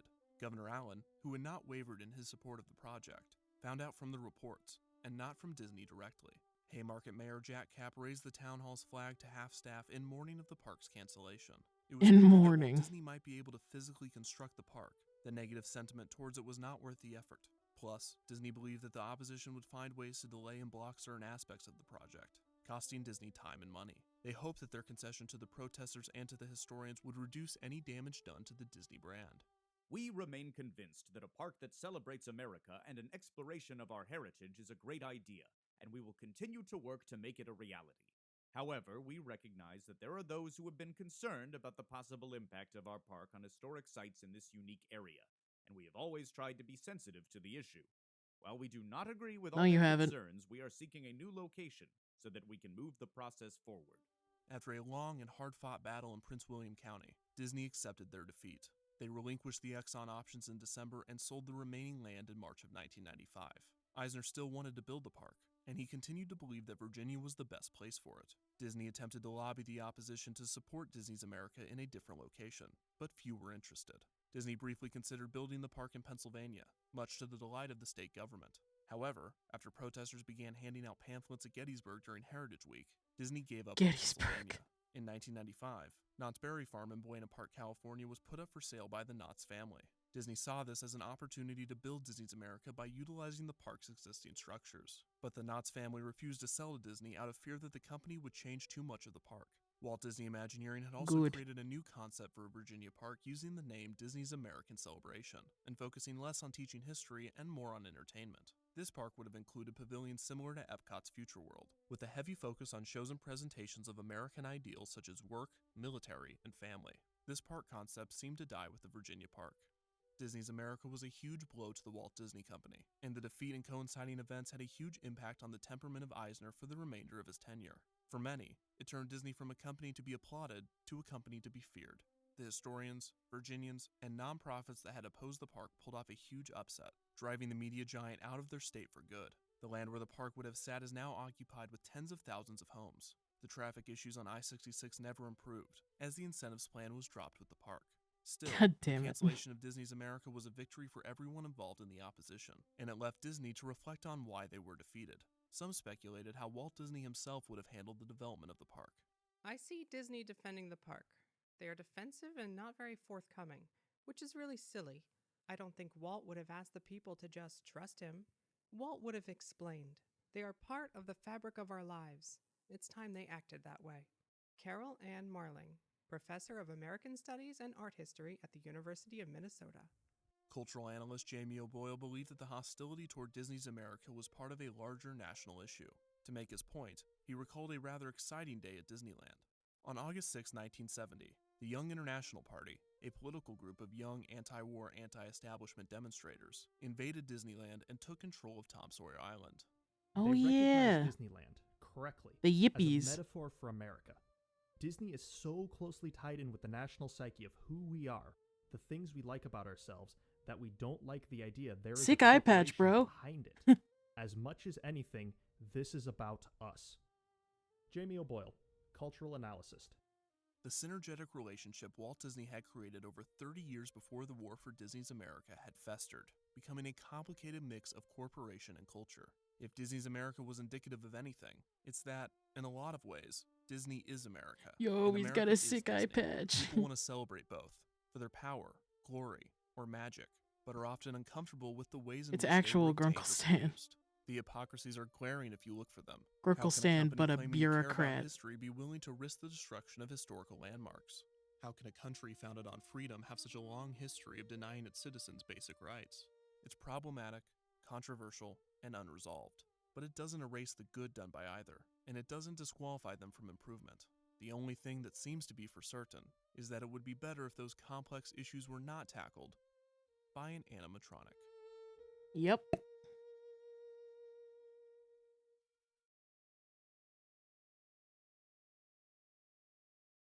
Epilogue. The long-term impact that the Disney's America conflict had on the Walt Disney Company was minuscule compared to what it could have been, and the company learned valuable lessons from the failure. When Eisner began development on Animal Kingdom, he made sure to recruit environmental and zoological experts before the park was announced. The final pitch for Disney's America was a brief contender for Anaheim's second gate. This idea transformed into California Adventure, with the Lewis and Clark Expedition inspiring Grizzly River Run, Victory Field and its attractions inspiring Condor Flats, the State Fair area inspiring Paradise Pier, and the Family Farm territory inspiring Bountiful Valley Farm.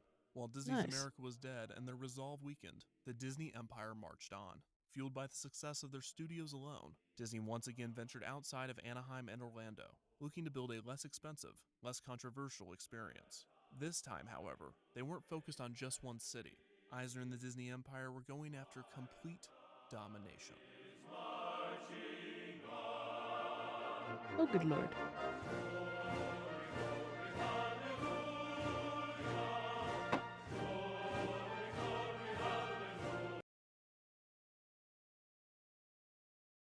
What's going on, Disney fans? It's Disney Dan here with another great episode of... My arm! How did I get on the Defunctland YouTube channel? Disney Dan, what are you doing here? Wait, are you doing a Distery episode on my channel? No, I didn't mean to be. That's great. Your character videos get tons of views. I'm in. I'm not sure if that's... I have an even better idea. Let's do a top 5 video. People love those. Really? Isn't that kind of clickbaity? No, I think we're fine. Oh, okay, let's do it. Isn't that kind of clickbaity? Yes, it is. All right. No one suggested this, but we're doing it anyway. Fair enough. Go get that shmoney, boy. There have been plenty of walk-around characters that have roamed Disney parks throughout the years. Some were inspired by attractions, films, and sometimes nothing. Unfortunately, some of these characters have been orange retired, penguin. And here are our top 5. Number 5, Lucky the Dinosaur and Val the Velociraptor. Lucky the Dinosaur is an 8-foot-tall green Segnosaurus that premiered at the Natural History Museum of Los Angeles on August 28, 2003. Lucky is 8 feet tall, and was Disney's first free-roaming animatronic character. Lucky pulls a flower-covered cart that houses his computer and battery. He is led by a cast member dressed as Chandler, the dinosaur handler. After his premiere, Lucky roamed Disney's California Adventure Park until the summer of 2005, when he was moved to Disney's Animal Kingdom in Walt Disney World.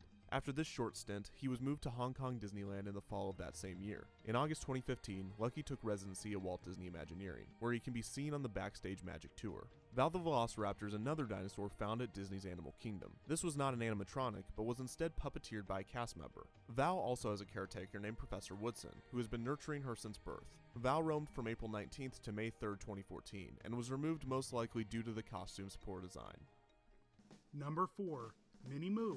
On a cool Theme crisp parks morning are in always better with 1984, dinosaurs. a miraculous Prove me cow was wrong. born onto this world, the holy heifer herself, Minnie Moo. Born on a small dairy farm in Edgerton, Minnesota, to the Brockberg family, the cow wasn't the best milk producer and was close to being put on the chopping block several times. But, inevitably, the family always saw something special in her iconic markings that they couldn't let her go. The Brockberg's niece began writing letters to Disneyland and Disney World in 1988 with photos of the cow, and 2 years Jurassic later, World. in 1990, the Disney Corporation purchased the cow for an undisclosed amount. Dan, does this really count as a walk-around character? Well, she certainly would walk around because she's alive and has legs, and she was certainly a character. I mean, look at how sassy she's eating that hay. Her first home in the Disney property was at the Magic Kingdom's now long-defunct Mickey's Starland area in the Grandma Duck's petting farm. 6 years later, when the petting farm was demolished to make room for the Barnstormer, Minnie was relocated to the petting zoo at Fort Wilderness. Also, the Minnie lived on property for 10 actual years as a Jurassic fan World favorite thing and a at real marvel to Universal behold for Studios diehard is pretty Disney cool. fans. At the ripe old age of 15, she finally passed away in 2001 of natural causes. Number 3, The Muppets. In August of 1989, Michael Eisner and Jim Henson announced a potential deal to merge the Jim Henson Company with Disney. This was just months after Disney MGM Studios opened to the public. Thinking that this deal would be solidified, Henson worked with Disney and Eisner to integrate his beloved Muppet characters into Disney's theme parks. And what better place to put them but the brand new park dedicated to the entertainment industry? Henson began working on a number of projects with Disney parks. He would not be able to fully complete some of these as he would pass away on May 16, 1990. These projects included Muppet Vision 3D, which Henson did not finish production on and would eventually open in Disney MGM on May 16, 1991, exactly 1 year after his death. Henson was able to completely finish the television film The Muppets at Walt Disney World that saw the Muppets traveling to all 3 parks, and even running into Michael Eisner. Bears in usually, but I appreciate this, Mr. Eisner. This is such a beautiful room. It's very nice, yes. Thanks, I love it too. Oh. Welcome, everyone. I'm in the lobby of the Gland Floridian. Well, we could change the name. Could I request a room with a cave? Because I'm used to that. I'd like to hibernate here. Welcome, everyone. I'm in the lobby of the Gland. This is a wonderful hotel. Thank you for letting us stay here. Such a beautiful Well, bears don't usually get to go in places like this. Thanks a lot. It's great. Welcome, everyone. I'm in the lobby of the Grand Floridian. Okay, who else can we get? This special would air days before Henson would pass. Henson and Company also did a variety of other promotional materials for the Muppets Disney debut. But what many do not realize is that the Muppets also existed as walk-around characters at the park. A little over a week after Henson's death, on May 25, 1990, a stage show featuring these walk-around characters entitled Here Come the Muppets premiered at Disney MGM. This man is about to buy tires on TireRack.com. I don't give a fuck. What a thrill! The star who has all of Tinseltown green with envy! We're here! The Muppets have arrived at the Disney MGM Studios theme park. Meet Kermit, Fozzie Bear, Miss Piggy, and all your Muppet favorites as they come to permanently leave their mark in this spectacular world of glitz and glamour. Hey everybody, it's time to do the show! Starring what? Here come the Muppets, only at the Disney MGM Studios theme park. This featured some pre-recorded video elements, as well as pre-recorded dialogue for the characters. The cue of the show had a video featuring Ralph the Dog and Sam the Eagle. The show itself had a fairly standard plot, in which Kermit had to get the Muppets together and on stage for the show. This show lasted until September 2nd, 1991, when it was replaced by another stage show, Voyage of the Little Mermaid. A week after its closure, on September 16th, 1991, a second show featuring the walk-around Muppets would premiere near Muppet Vision 3D. This was called Muppets on Location, Days of Swine and Roses. There was no plot to the show other than the Muppets sort of shooting a movie with a little audience participation, and it just featured the Muppets singing some of their old songs and doing covers of others. This lasted until 1994. After Jim Henson's death, the Disney Muppet merger fell through, canceling plans for other Muppet attractions. The Muppet walk-around characters slowly disappeared from MGM, but would reappear in the parks in the form of Beaker and Dr. Bunsen Honeydew in Muppets Mobile Lab, as part of the Living Character Initiative. These high-tech audio animatronic characters still infrequently roam the parks, but the old full-size walk-around characters can no longer be found.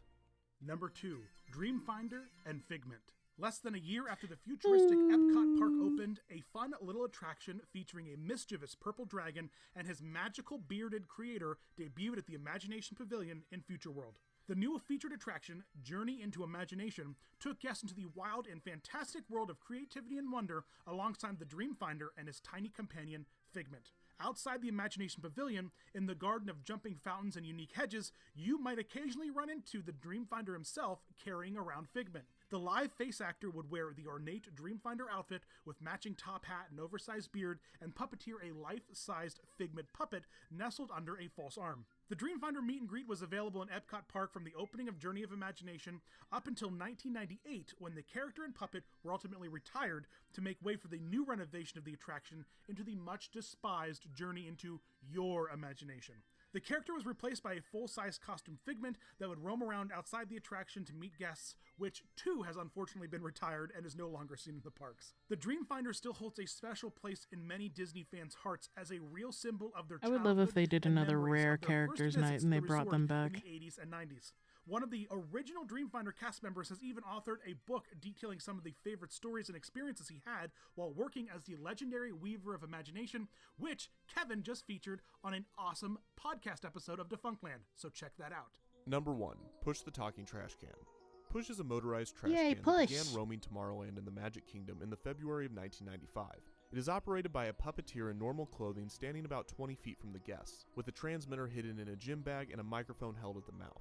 The microphone also has a high-pitched modulator that changes the puppeteer's voice as he speaks. The technology used in Push will lead to other animatronic walk-around characters such as the aforementioned Lucky the Dinosaur and Muppets Mobile Lab. Push also has a cousin, Peepa, who is a recycling bin that encourages recycling in Animal Kingdom at Rafiki's Planet Watch. The most technologically advanced aspect of Push might be the fact that he was also a functioning trash can should the guests try to throw something away in him.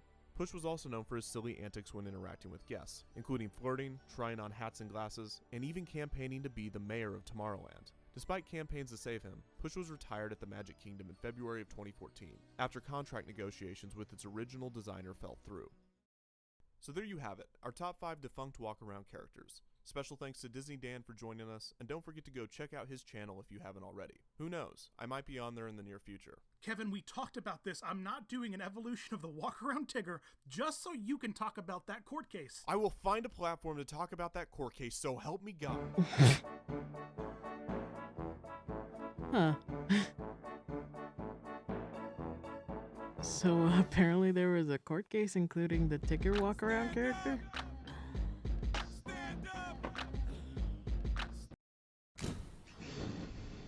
If so, that's fucking hilarious. This episode of Yesterworld is sponsored by Audible. Visit audible.com/yesterworld or text Yesterworld to 500-500 to receive 1 free audiobook and 2 free Audible originals when you begin your free 30-day trial. Did I mention it's free? Plus you'll be supporting the channel, so it's a win-win for both of us.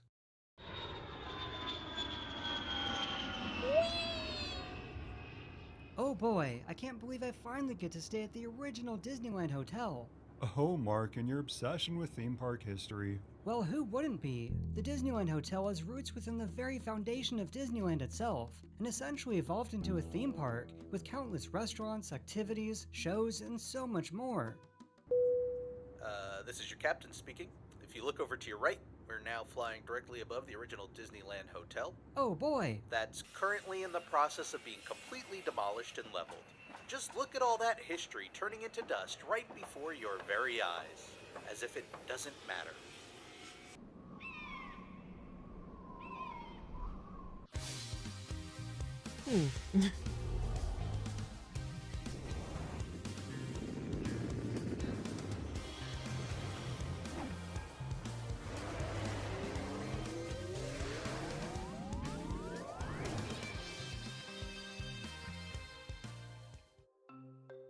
The story begins in 1954 with the construction of Disneyland, as while initially the park's budget was around $4 million, by the time the park was being built it was nearly $20 million.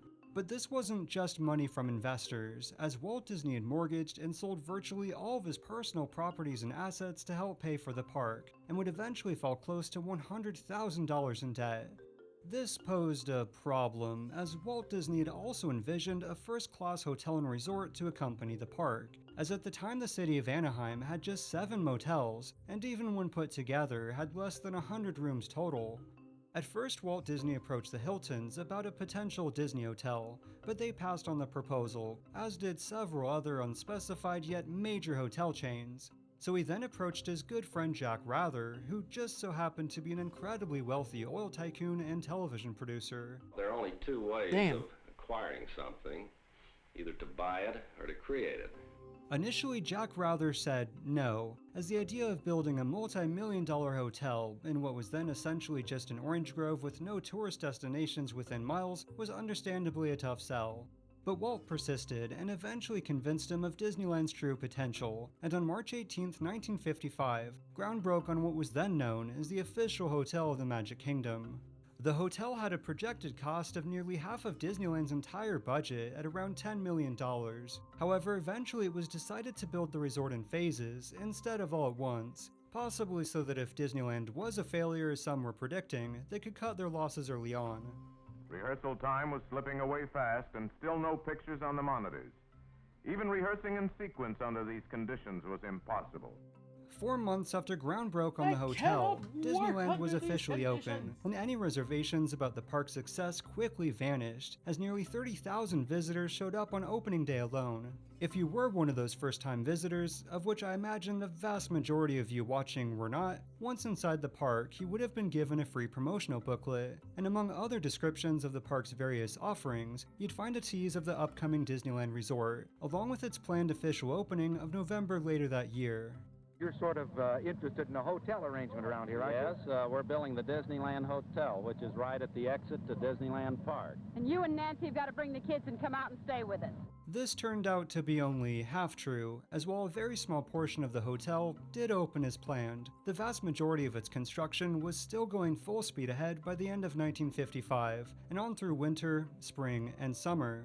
However, finally, in August of 1956, the Disneyland Hotel would have its official grand opening in a star-studded event very similar to a movie premiere. I'm pretty sure my grandpa, on my dad's side, I'm pretty sure he lived outside of California, and then moved into California when my dad and my aunt were born.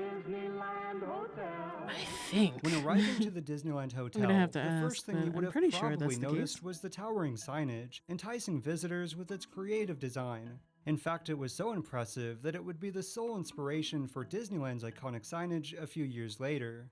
At the front of the Disneyland Hotel, you'd probably notice the Disneyland Tram, as this would take visitors to and from the theme park and would drop them off right outside the front gates near the parking lot.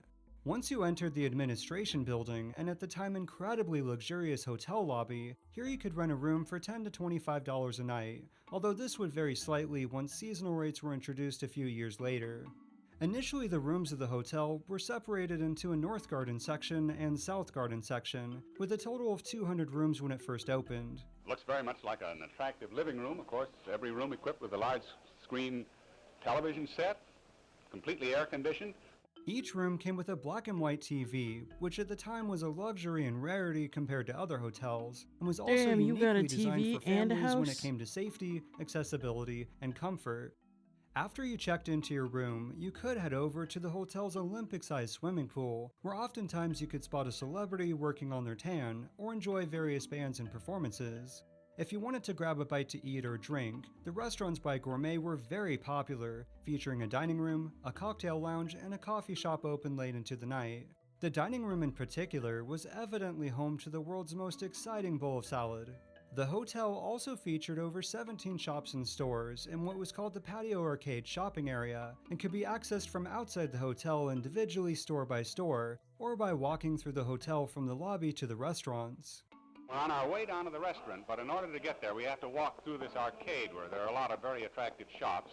And I've just warned my pretend wife and my pretend son that we haven't got time to go in any shops. We can do a little window shopping as we go by, but... Within the shopping arcade, guests could find a drugstore, flower shop, barbershop, jewelry store, clothing store, is there anything camera you'd store, like to tell store, even a dentist and a doctor's family office. at home? Pretty much all the necessities of a small town.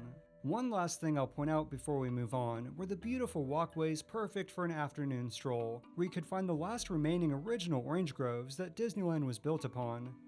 Before we start the grand tour, we'll probably want to register at the Disneyland Hotel. Here, all the family will find a warm welcome and the finest in modern hospitality. The Disneyland Hotel, much like the theme park, was an immediate success, so it should come as no surprise that others in the lodging business wanted to take advantage of this as well. Within just 5 years of opening, over 25 non-Disney motels and hotels were built around the Disney property, much to the personal frustration of Walt Disney. However, this did little to compromise the success of the Disneyland Hotel, which stayed at 100% capacity during the summer and holiday seasons on a regular basis. The minute you arrive, you will feel the magic spell of this very special place. You will quickly discover that your hotel room key will open a luxurious way of life in the casual California manner. By 1961, the resort had seen many upgrades and expansions, such as Anaheim's first radio station, KEZY. Transportation was also given a huge upgrade, as the hotel now featured a helipad with services to and from the Los Angeles airport. Each trip took about 20 minutes and would eventually become the busiest hotel helipad in the world. Another major addition would become an I never icon heard of a the Disneyland hotel that actually had a Hotel, the new helipad. That's monorail fucking crazy. transportation system. The new Disneyland monorail system covers 2.5 miles. Not only is the monorail system an entertainment attraction, but its new extension links the park with the Disneyland Hotel. Hey there, early risers. Go-getters. Shut up. Walt Disney's monorail system for the 1959 Disneyland expansion had proved so popular in the park, it was lengthened over 1.5 miles to the hotel, offering visitors trips to and from Disneyland. In addition to the actual monorail system was the Monorail Lounge, which is just like it sounds, a cocktail lounge with the theming of a monorail. However, even with the addition of a few more North Garden rooms, the entire complex's now 300 rooms just couldn't meet the demands of visitors. So in 1961, the hotel's largest expansion yet was officially announced, an 11-story hotel tower eventually given the name of the Sierra. The tower would become Orange County's tallest building and second tallest man-made structure behind the Matterhorn, and was finished in 1962. But the new tower had just one problem. There wasn't enough space on the South Division to put the word Disneyland first, meaning the hotel was unofficially displayed as Hotel Disneyland. But it was between the backward signage where the Sierra Tower had an actual attraction. Sort of. You'll find exciting evening entertainment here at the Disneyland Hotel. The glass elevator to the top of the park lounge takes you to a spectacular view of Disneyland's fireworks. Both guests of the hotel or visitors staying elsewhere could take a ride in the Looking Glass elevator to the top of the park, offering a truly incredible view on the way up its 11 stories. At the top of the elevator ride was a dining experience called the Top of the Park Lounge, a stylish cocktail lounge with nightly entertainment. It also offered an even more breathtaking view of Disneyland, especially at night when the fireworks could be seen. And just how much did it cost to stay at this brand new tower? Rates ranged from $20 to $30 a night. And just for fun, here's what that would be today adjusting for inflation, versus what the current prices actually are. Yeah, just let that sink in. The backward signage of the Sierra Tower was fixed with the brand new Tower Annex in 1966, adding another 150 rooms, which brought the hotel's grand total to 600. The same year saw another major expansion, the Plaza, a 3-story shopping complex with office space. In some ways it was almost a precursor to Epcot, as many of the stores offered various items and goods from all around the world. One of the many magnets that keep Jack Rather on the West Coast rather than New York is the beautiful Disneyland Hotel, which borders Walt Disney's Great Amusement Center. By this point, the hotel's owner, Jack Rather, had purchased Gourmet Restaurants Incorporated, so a number of new restaurants were opened, alongside expansions of the originals, such as the hotel's coffee shop, which now extended towards West Street as the Sidewalk Cafe. It's also worth talking about the Magic Kingdom Golf Course, a massive golfing complex with a full-size 18-par course, a driving range, and my personal favorite, a very unique miniature golf experience. Here you could find the attractions and lands within the theme park represented at each par, such as Sleeping Beauty's castle, the Matterhorn featuring the Seven Dwarfs Mine, Frontierland, and other locations inspired by Disneyland. From Los Angeles Airport to Disneyland is a popular helicopter flight these days. The helicopter alights at the adjacent Anaheim Disneyland heliport and discharges its eager passengers for a day of fun. In 1968, after almost 10 years of operation, the Disneyland Hotel's air travel services were shut down after 2 devastating crashes. One incident was on the way back from the park, and another was to the park just 4 months later, resulting in the death of over 40 passengers. However, despite this tragedy, the hotel's other services pressed on, and by the late 1960s, the Disneyland Hotel was revered as the most complete hotel service and shopping center in the nation. But this was only the beginning, as in 1968, the Rather Corporation announced the hotel's largest expansion yet, with another tower called the Marina. However, this wasn't just the name of the tower, but would feature a man-made lake, adding even more activities, displays, shops, and restaurants to the resort. This time, the entire structure was built at once, and the new hotel expansion opened to guests in 1970. There is so much to see and do, the only problem is deciding where to start. You'll be immediately captivated by our fantastic new water world, where adventure and entertainment abounds. The Marina's tower added 300 rooms to the resort, which brought the hotel's total rooms available to 1,000, and each room contained a color TV. Again, another luxury at the time. The Marina's marina, or waterworld activities included paddle boating, fishing, as well as displays of the latest yachts, motorboats, and houseboats, as well as a place to buy fancy new art. It also featured a state-of-the-art video game arcade, one of the first of its kind, as video games were still in their infancy for the general public. But perhaps one of the most exciting of the additions was Dancing Waters, one of the most high-tech and advanced water shows in the nation. The Dancing Waters. Beautiful music set to a changing pattern of multicolored fountains. Dancing Waters, or Waltzing Waters as debuted in Germany in 1948, was a traveling water show that gained tremendous popularity in the 1964 New York World's Fair. Like many of the attractions of the World's Fair, it eventually found its way into Disneyland, or at least the Disneyland Hotel, offering nightly performances for both hotel guests and non-hotel guests. Every performance required an operator to direct the show live at a large console, in which the powerful water jets were synchronized to classical music and popular songs, such as Somewhere Over the Rainbow. Okay, it may not be that impressive now, but at the time it was pretty groundbreaking. The hotel's marina expansion also featured several new themed dining experiences, such as the Shipyard Inn with its nautical displays and decorations. There was also the brand new Restaurant Row, which was essentially another expansion of the coffee house and nearby restaurants, only on a much larger and more elaborate scale. And finally, it's also worth mentioning the Convention Center, a $7.2 million complex that opened in 1972. Now arriving, Disneyland Hotel, Anaheim, California. The Disneyland Hotel's marina expansion became the new hotspot of the resort, and often featured special events and holiday celebrations on the same level as Disneyland itself, but it wasn't done growing quite yet. Fast forward a few years to the late 1970s, as the Disneyland Hotel would see one final and massive expansion, with a third tower called the Bonita, would bring the total number of rooms at the resort to nearly 1,500 when it opened in 1978. The Bonita Tower expansion actually built upon the marina's water wonderland, featuring cascading waterfalls, intricate rockwork, and beautiful caverns, with the craftsmanship of the surrounding atmosphere on par with any of the lands found at the nearby Disney park. This extension of Waterworld also expanded the hotel's nightlife activities and breathtaking scenery, such as a state-of-the-art laser show that could be seen from miles away, or dining near Dancing Waters.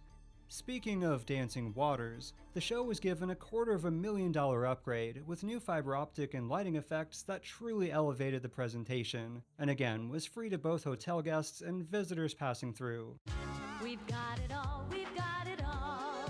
Beaches and paddle boats to dancing waterfalls. We've got it all, we've got it all. At Disneyland Hotel, we've got it all. 60 acres of resort pleasures and the only hotel on the monorail to Disneyland. Enough waking up to more bad news. By 1980, the Disneyland Hotel was one of the nation's most popular and largest resorts, and had become almost a theme park in and of itself. Now, it's probably more than clear by now that the resort was in a constant state of change and evolution, especially the many show offerings, daytime experiences, outdoor activities, and many, many restaurants and dining experiences. Heck, I haven't even mentioned how by this point, the massive golfing complex had all but been replaced, or the Marina's Pavilion restaurant expansion, or Tennisland, which sounds far more exciting than it actually was. So while I've done my best to cover the more drastic changes, it would honestly take an entire video series of its own to cover every single aspect of the hotel's history in detail. And believe me, I was tempted. So if you want an extremely detailed account of the hotel's evolution, I'll include some links in the description below for some additional reading, because we now come to the end of the original Disneyland Hotel, and it really began with Walt Disney's death in 1966. I'd give anything to be there with you. But this seems to be one of those times I'm tied down here at the studio night and day. You see, Walt Disney himself never made any attempt to buy the Disneyland Hotel, or reclaim the leased property from Jack Rather, as he owed him so much gratitude for taking a chance on the park. However, after his passing, Disney executives made several attempts to buy the Disneyland Hotel, as having the Disney name on a hotel on the Disney property but with no legal control over it was frustrating to executives. The first attempt was in the early 70s, as due to the oil and energy crisis in America, the Rather Company was facing severe financial troubles, though ultimately the deal fell through. In 1984, Jack Rather passed away from cancer, and that same year, Michael Eisner became the CEO of the Walt Disney Company and made acquiring the Disneyland Hotel a primary goal. Good evening. Excuse me, I'm just finishing up a little work. You see, ever since that first offer, Disney continued to try to buy the hotel, but the Rather Corporation refused to sell to Disney as they found their offers far too low, so Disney found a bit of a loophole. It gets a little complicated, but essentially the Disneyland Hotel was preparing for various renovations and expansions for the 1990s. However, the lease on the hotel's monorail was about to expire, and Disney was more or less clear that they planned to increase the leasing cost by an unreasonable amount. They knew that without the monorail, the Rather Company wouldn't be able to secure the bank loans for the planned additions, and would make selling the hotel to anyone but Disney almost impossible, but they still refused. So instead of buying the hotel, they proposed a joint buyout with a New Zealand company that already owned 20% of the Rather Company, to buy the entire Rather Company with a 50-50 ownership. 6 months later, Disney then bought the other 50% as owned by the New Zealand company, and by 1987 officially owned the Disneyland Hotel and all of its properties. The Disneyland Hotel, where you can relax, work out, cut a rug, dine alone, or with friends. The original Disneyland Hotel was left mostly intact for a little more than a decade, at least as far as the resort's many activities, restaurants, and shops, but there were a few changes worth covering. A few years after the change in ownership, many of the interiors of the hotel underwent a massive $35 million renovation, such as the hotel's various lobbies, rooms, hallways, and the convention center. It's also worth mentioning the Monorail Cafe, which was simply a retheming and expansion of the original coffee shop, but the new theme drew even more customers and was beloved by countless parkgoers over the years. The plaza had also seen many changes in its shops, eateries, and vendors, but was still an incredibly popular destination for both hotel guests and visitors passing through to the parks. Finally, the original Dancing Water Show was given another update, becoming Fantasy Waters, and now featured iconic music from various Disney films and attractions in the park. Unfortunately, not all of the changes were welcome, as Disney soon closed the top of the park elevator ride and lounge, at least to the average visitor and most hotel guests, as both were now strictly reserved for higher-paying concierge guests. Sadly, the iconic signage of the original hotel was taken away and replaced with nothing. So by the end of the 90s, you couldn't be blamed for mistaking the Disneyland Hotel for just a generic hotel and shopping center of the countless others near the park. But that was all about to change. From the dream makers at Disney, an exciting new theme park is coming to Southern California. The true beginning of the downfall of the original hotel came with the preparation for Disney's California Adventure and the transformation of Disneyland into a resort destination. Now, we'll be covering Disneyland's incredibly troubled multi-billion-dollar expansion in an upcoming episode, but as it pertains to this episode, part of this was to include the Disneyland Center. Of course, this was eventually given the name of Downtown Disney, and this marks the true beginning of the Disneyland Hotel's extinction. Beginning in 1999 and continuing into the early 2000s, the hotel underwent a major demolition process, where essentially everything in front of the Sierra Tower was leveled. This included the original monorail station, lobby, shopping arcade, Monorail Cafe and Restaurant Row, the shopping plaza, North Garden Rooms and South Garden Rooms, and of course the original swimming pool. Within a matter of months, virtually all traces of the original Disneyland Hotel were erased. 50 years of history reduced to piles of scrap metal and debris. Soon, construction of the ESPN Zone, Rainforest Cafe, multiplex movie theater, and additional parking spaces rose from the ashes of the hotel, with Downtown Disney officially opening to the public in January of 2001. Located in the heart of the Disneyland Resort, there's no entrance fee here. You and your family just walk right in and start the fun. However, the wrecking ball of progress continued further into the hotel, as the marina's water wonderland, along with all of its original shops, restaurants, and activities were completely demolished. In their place was the Neverland Pool, the Lost Bar, and admittedly incredibly charming Safari Adventure remote control boat attraction. In fact, the only remnants of the original hotel were the Bonita Towers Caves and Waterfalls, Fantasy Waters, and the marina's pavilion restaurant space. The Disneyland Hotel is so full of magic, it's hard to tell where Disneyland Park ends and the hotel begins. There's a sprinkling of pixie dust in just about everything, including the magical Neverland theme pool. Over the next few years, the only major changes to what little was left of the original hotel were various theming and name changes. That is until 2007, as with the previously mentioned change in making the Looking Glass elevator only available to concierge guests, it was far from the popular attraction it once was, and was completely removed. A short time later, with the arrival of World of Color at California Adventure, Fantasy Waters was seen as unnecessary and was closed and abandoned, left to be reclaimed by nature.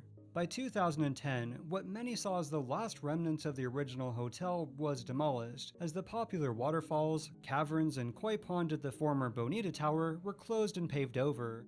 On the plus side, the new water park was reimagined into an homage to the original monorail Disneyland Hotel entrance, and eventually the abandoned Fantasy Water Stadium was turned into a garden of sorts, which you can still visit today.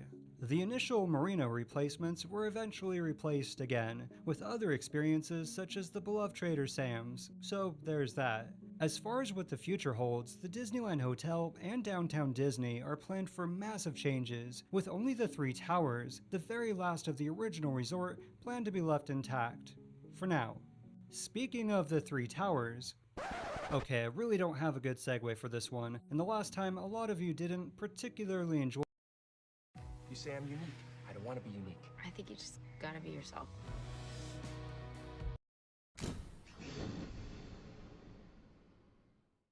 Hey guys, welcome to the world-famous Jungle Cruise, and my first day as a skipper. But just to warn you, management told me a few scenes are being refurbished, but it can't be that bad. Alrighty, so first up on the tour is an ancient Cambodian Oh, well I guess that makes sense since both have shrines. Okay, moving on. I hope you have your trunks on because... Okay, well it's a bit of a stretch, but both do feature elephants. I hope you're in the mood for zebra, as here in the...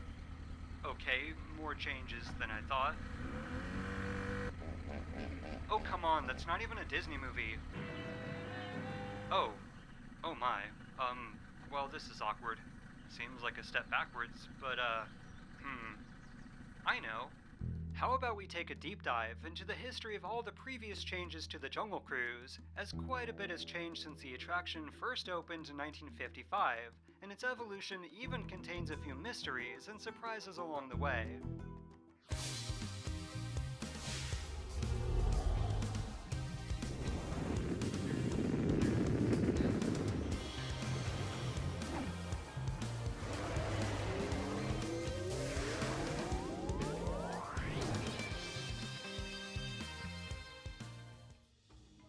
The history of the Jungle Cruise goes all the way back to some of the earliest plans for the original Disney park as a boat ride within True Life Adventureland. The attraction and the name of the land was inspired by Walt Disney's award-winning True Life Adventure series, which gave audiences a rare glimpse into the animal kingdom to see them in their natural habitat. Another one of the attraction's influences was the 1951 film The African Queen, especially when it came to the design of the ride vessels.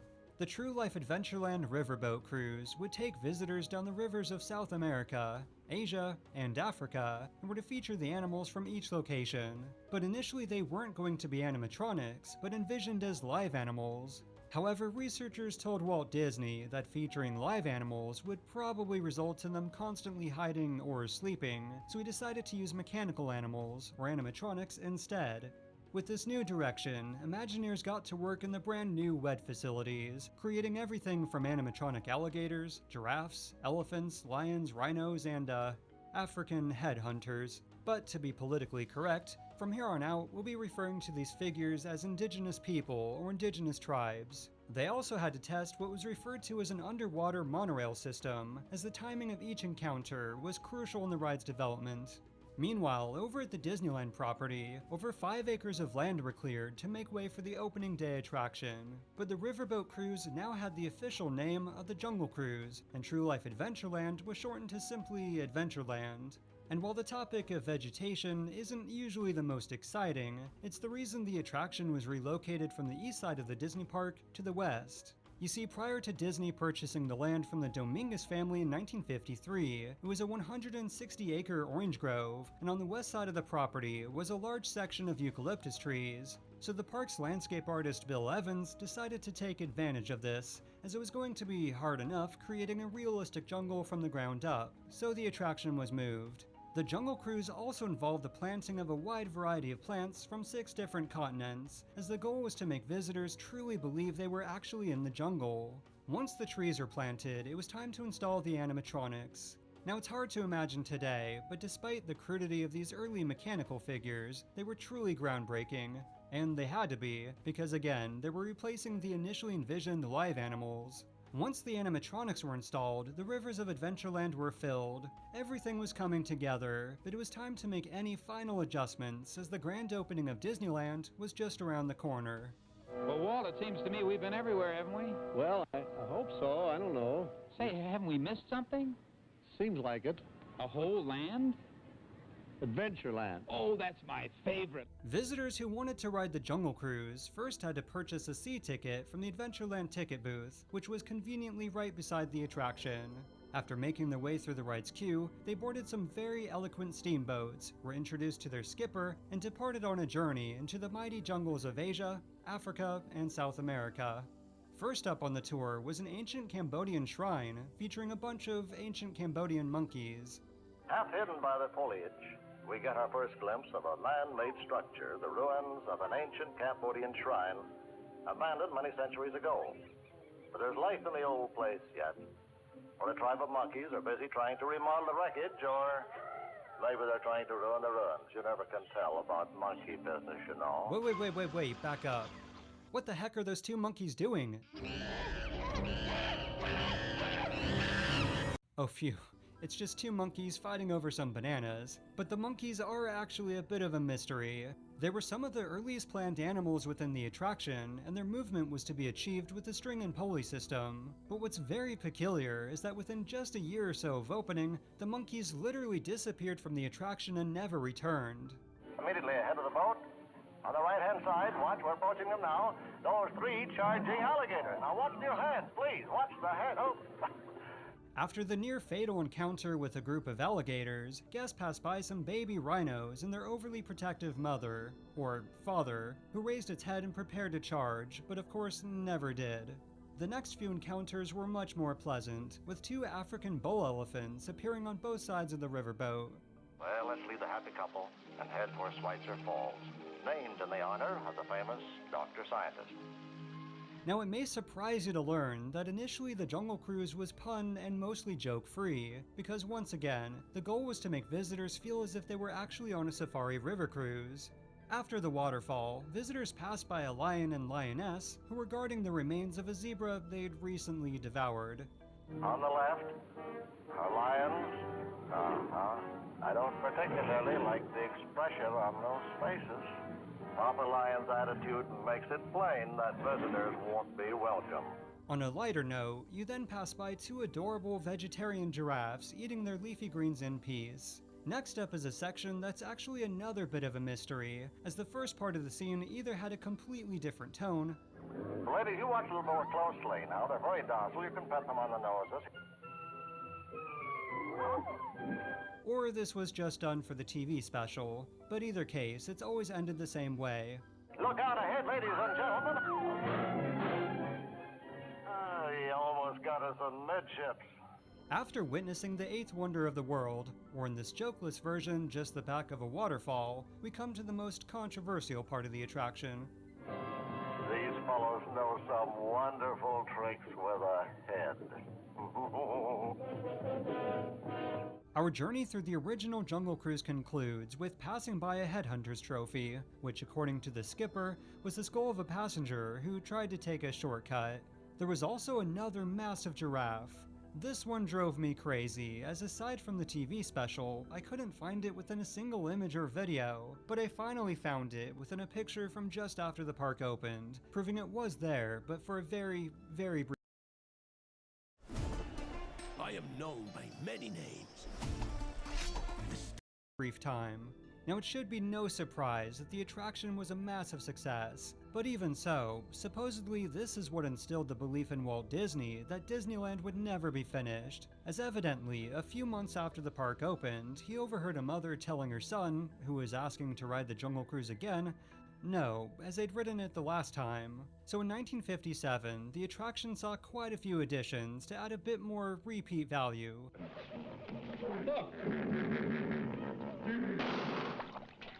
Just after the Cambodian shrine, a large boa constrictor hung from a branch, narrowly avoiding visitors in the boat.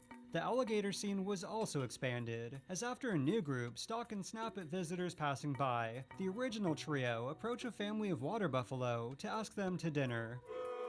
Hey, there were no jokes in this version, so someone's gotta do it. Another change was to the lions feasting on a zebra scene, which now featured the entire happy family devouring the poor helpless animal. This was followed by his traveling buddy, who was presumably next on the menu. The group of indigenous people saw the largest expansion, as the scene now showcased an entire village, complete with a lion roasting over a fire pit. Boy, that's dark. Dad? Another group actually prepared to attack visitors, and remember, this was before the humor was added, so there was no way to diffuse the blatant racism. Yet. Finally, there were a pair of gorillas who hopped up and down either out of anger or excitement, for some reason, and of course the first incarnation of Disney's most famous head of sales, Trader Sam.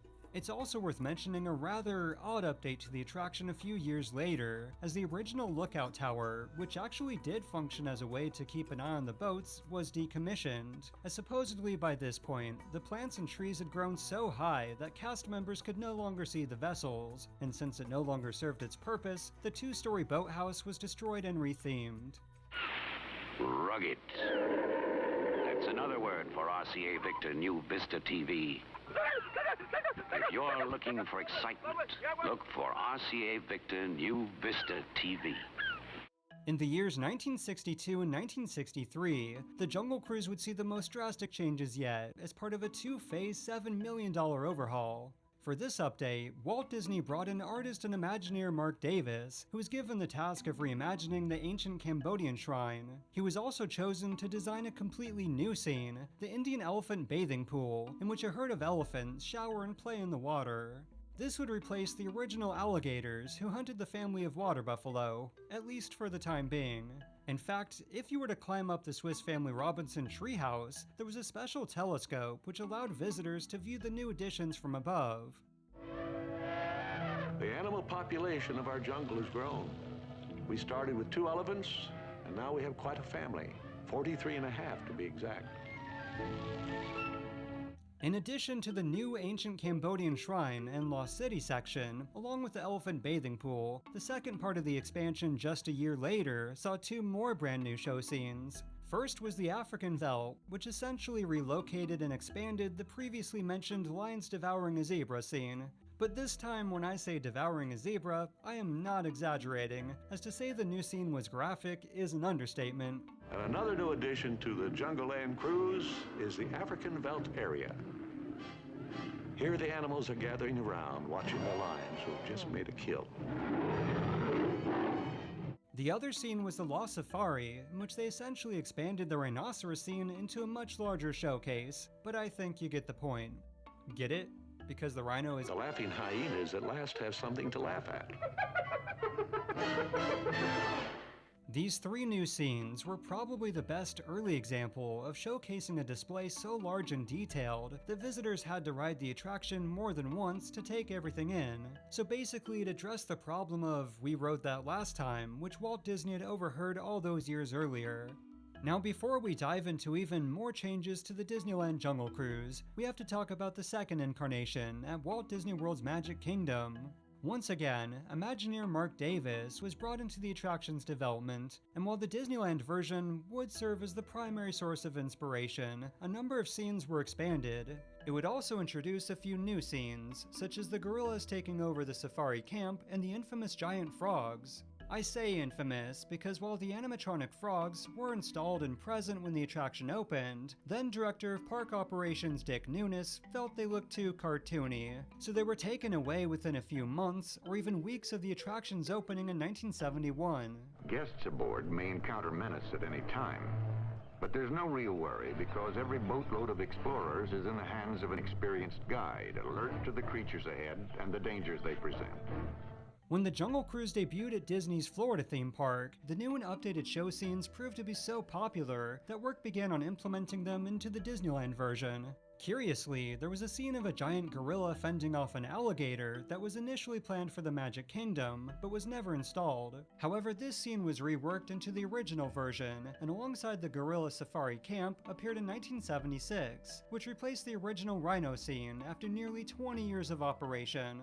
Another scene planned for the Magic Kingdom but was never installed were some alligators snapping at a parrot on a tree branch. However, this also wound up at Disneyland, but was reimagined with a hornbill instead of a parrot. Though it is interesting to mention that this scene did sort of wind up at the Magic Kingdom Rivers of America, but instead using one of the previously mentioned abandoned frogs. There were also a few other changes during this expansion, such as the addition of a tiger in the Cambodian scene, and moving the lions from the African veldt into a lion's den, which also saw the end of the show scene's more graphic nature. Another change was to the ending of the attraction, in which the previously mentioned dancing and/or angry gorillas were replaced with a reincarnation of the water buffalo scene. Uh-oh, I got a bad feeling about this floor show. No, I was afraid of this. They're attacking! Whoa! In just the first 20 years of the Jungle Cruise's history, the attraction had seen some of the most drastic changes of any others within Disneyland, but it would also be another almost 20 years before any further significant changes were made. Although it is worth mentioning that in 1983, Tokyo Disneyland opened with their own version of the Jungle Cruise. However, aside from the boats traveling in a clockwise direction, it was basically a combination of Disneyland's version and the Magic Kingdom. Fast forward to the original park in 1993, as in preparation for the upcoming Indiana Jones adventure, the queue entrance was given a complete overhaul to tie into the aesthetics of its new neighbor. In fact, as originally envisioned, the Jungle Cruise was to be a pretty major part of the Indiana Jones attraction. However, ultimately for logistical and budgetary reasons, the only major change to the Jungle Cruise itself was slightly shortening and rerouting the river to make room for the entrance and queue. The scene that was sacrificed was the alligator hornbill encounter, but as tribute, the brave bird was relocated to the attraction's second-story queue. But since the boats would at least pass by the new temple, they were slightly redesigned to appear more weathered and Indiana Jones adventure-esque. All right, folks, looks like we may have a little trouble up here, all right? Remember, if you get hit with a spear, throw it back, because we're not allowed to keep souvenirs.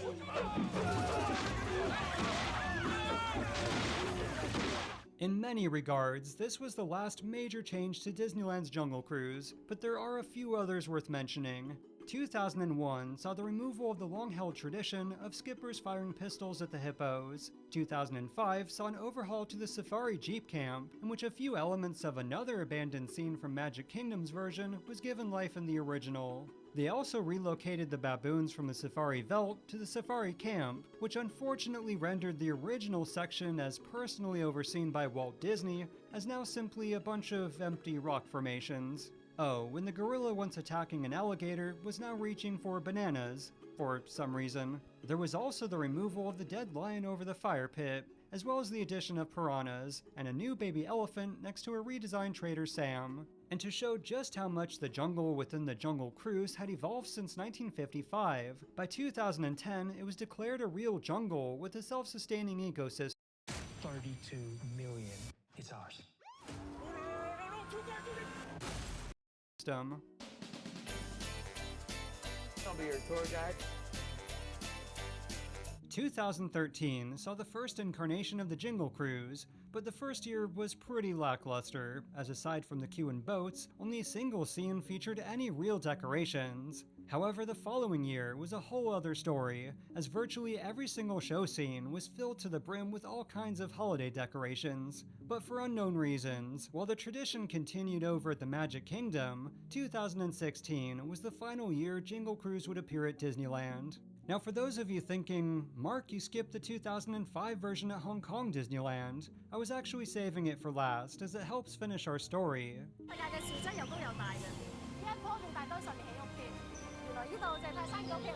You see, while there are some major differences, such as traveling around Tarzan's treehouse, most of them are pretty insignificant and is almost identical to the other versions, except for the ending. For Hong Kong's version, while the indigenous tribes do play a part in the climax, the true finale deals with the god of water and the god of fire who constantly fight over their differences. This results in the boat having to maneuver around massive explosions of water from the water god, ending with the god of fire who sets the river ablaze, but thankfully you escape unharmed. Now I know this is a very controversial and touchy subject, but I'm making my prediction right now. The Disneyland and Magic Kingdom versions of the attraction will have a similar finale, with the complete removal of the indigenous tribal scenes. Heck, it might even be something like the projection effect tunnel from Tokyo's version of the Jungle Cruise. Because let's face it, if Disney was willing to completely change Pirates of the Caribbean due to its controversial scene, along with the recent announcement of the Splash Mountain Princess and the Frog retheme,